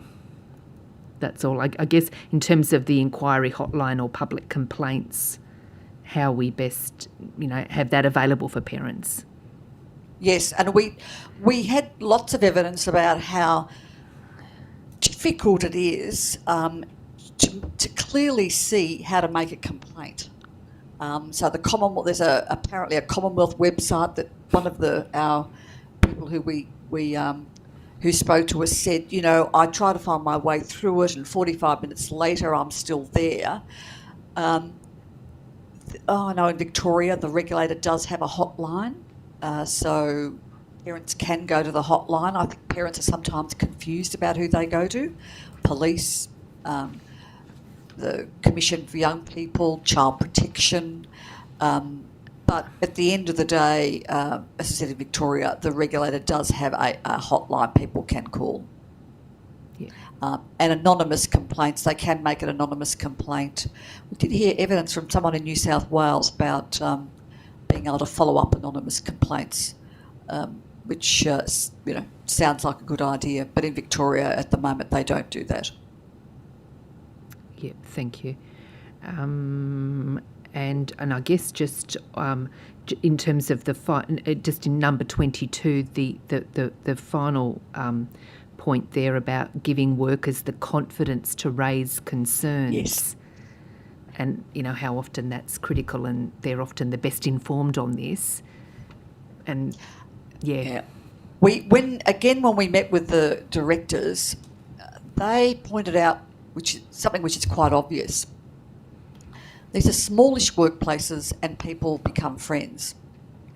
And they're very worried that they're actually raising issues about their friends. So the work that needs to go into, explaining to workers and giving them good training about how they can raise issues and about the reason you do and about how those issues should be handled. Because you can see how it could fracture a workplace if you're not careful. But you're dead right. They are the most critical people to pick up issues. Okay. No, then thank you very much. Anthony. One of the other issues that's come up during this inquiry that I must admit I wasn't really very aware of until we started hearing about some of the high-profile incidents in recent months has been around this labour hire issue, and I'm told that the sort of number of labour hire firms and the extent to which they're being used is increasing, with workers then sort of being across different places. Is that something that is also the case in Victoria? I understand, the recommendation now of that National Register of Educators, which is great. But is there? It seems to me that they still sit outside the regulatory system in a way. Was there any thought given to whether the regulator should have some direct role to play in regulating those labour hire companies? Well, the only way that we came into this issue was when you're looking at employment practices. We also said that the regulator should look at labour hire companies. Now, a lot of labour hire companies also run childcare centres. So that's the other interesting sort of observation we had. But yes, so if we're looking at employment, we need to go right back to the chain. So because childcare centres are getting workers from the labour hire and they're assuming all those checks are done by the labour hire company. So we'll see how it goes, but we are going to go to labour hire companies in Victoria and look at their recruitment practices. Interesting. So we heard just today about Little Zach's Academy and how they have what they call a Z Staffing, I think it is, which is their labour hire company. What other operators are you aware of that have their own labour I don't know hire? the names of them, but Yeah, okay. I do know that some of them, are childcare centres and also the RTOs. So they're, yeah. Yes, that's a thing that we haven't really looked into very much here as well. I am aware of that connection. So, yeah, okay, which comes back again to that sort of opaqueness of structure and who they're related to. And, yeah, okay, very interesting. Yeah. So that's why we've said that ASQA should be sort of... Now, ASQA have lifted their game on looking at some of these RTOs and the sort of quality of the training, because one of the things we heard again from the directors was that sometimes the RTOs get people in for training and they're spreading them through their own childcare centres, and probably the training's a bit average. So they're conflicted about what they're doing. Are they providing training, or are they running a childcare centre? Well, they're doing both. We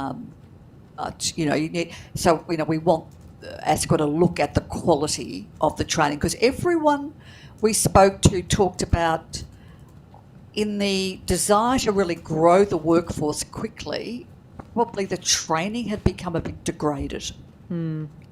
And maybe that's the reason we're starting to see some of the things we're seeing. So that's why another guardrails we think that the Commonwealth and the state should be more interested in is the quality of the training. And we made a recommendation that the Commonwealth provided money in a form of a block grant to ensure that the workers got a pay rise. We've suggested that the Commonwealth might want to look at that to make sure that workers are getting, 2 days a year paid leave to do training, because what we heard from the directors is how the training's occurring now, not the initial training, but the sort of updating, is that, people are going home from jobs that are really quite, they're not well paid, and they're doing all their training at night online. So there's a lot of services aren't providing any sort of children-free days. So some of the good quality ones they are providing paid training time, but a lot of them are running pretty close to the bone, so they're not. So again, you combine maybe a slightly degraded sort of certificate training, then you're on the job and you're trying to keep your training updated, and there's no time without children, so you're doing it at night on your dining room table, maybe online. So we suggested the Commonwealth might look at that as another way they intervene to start moulding the market a bit, that it isn't just whatever you think you want to give, that they're like you. We don't just give you extra money and hope you'll pass it on in wage rises anymore. We're giving you money and it's directly passed on to staff. This might be something else they might like to look at, given that training is a big issue. I think this is my final question. Another thing that we've heard a lot about, particularly from the unions here, is in relation to the level of migrant workers and precarious workers. Some who are on visas feeling unable to sort of raise concerns and being concerned about sort of keeping their jobs. Is that something that you looked at all during your review, and that sort of extra, I guess, pressure then on those workers not necessarily to speak up? No, that didn't come out with the conversations we had. What came out was the equivalents, the training equivalents from overseas. Sometimes they're coming in with other qualifications, and they're getting, oh yes, that's equivalent to a childcare, so you can go work in childcare centres, and the director's views was they weren't equivalent at all, so they're basically coming in untrained. But we didn't pick up the issue about people being scared because of insecurity. Okay, thank you. I'll just check if there are any other questions from the committee. No, very good. Thank you so much for your time. That's been incredibly useful and informative for us. To the extent there are questions taken on notice or supplementary questions, the committee secretariat will be in touch. Okay. But that concludes our session with you. Thank you so much. All right then, and all the best with your work. Thank you very much. Thank you.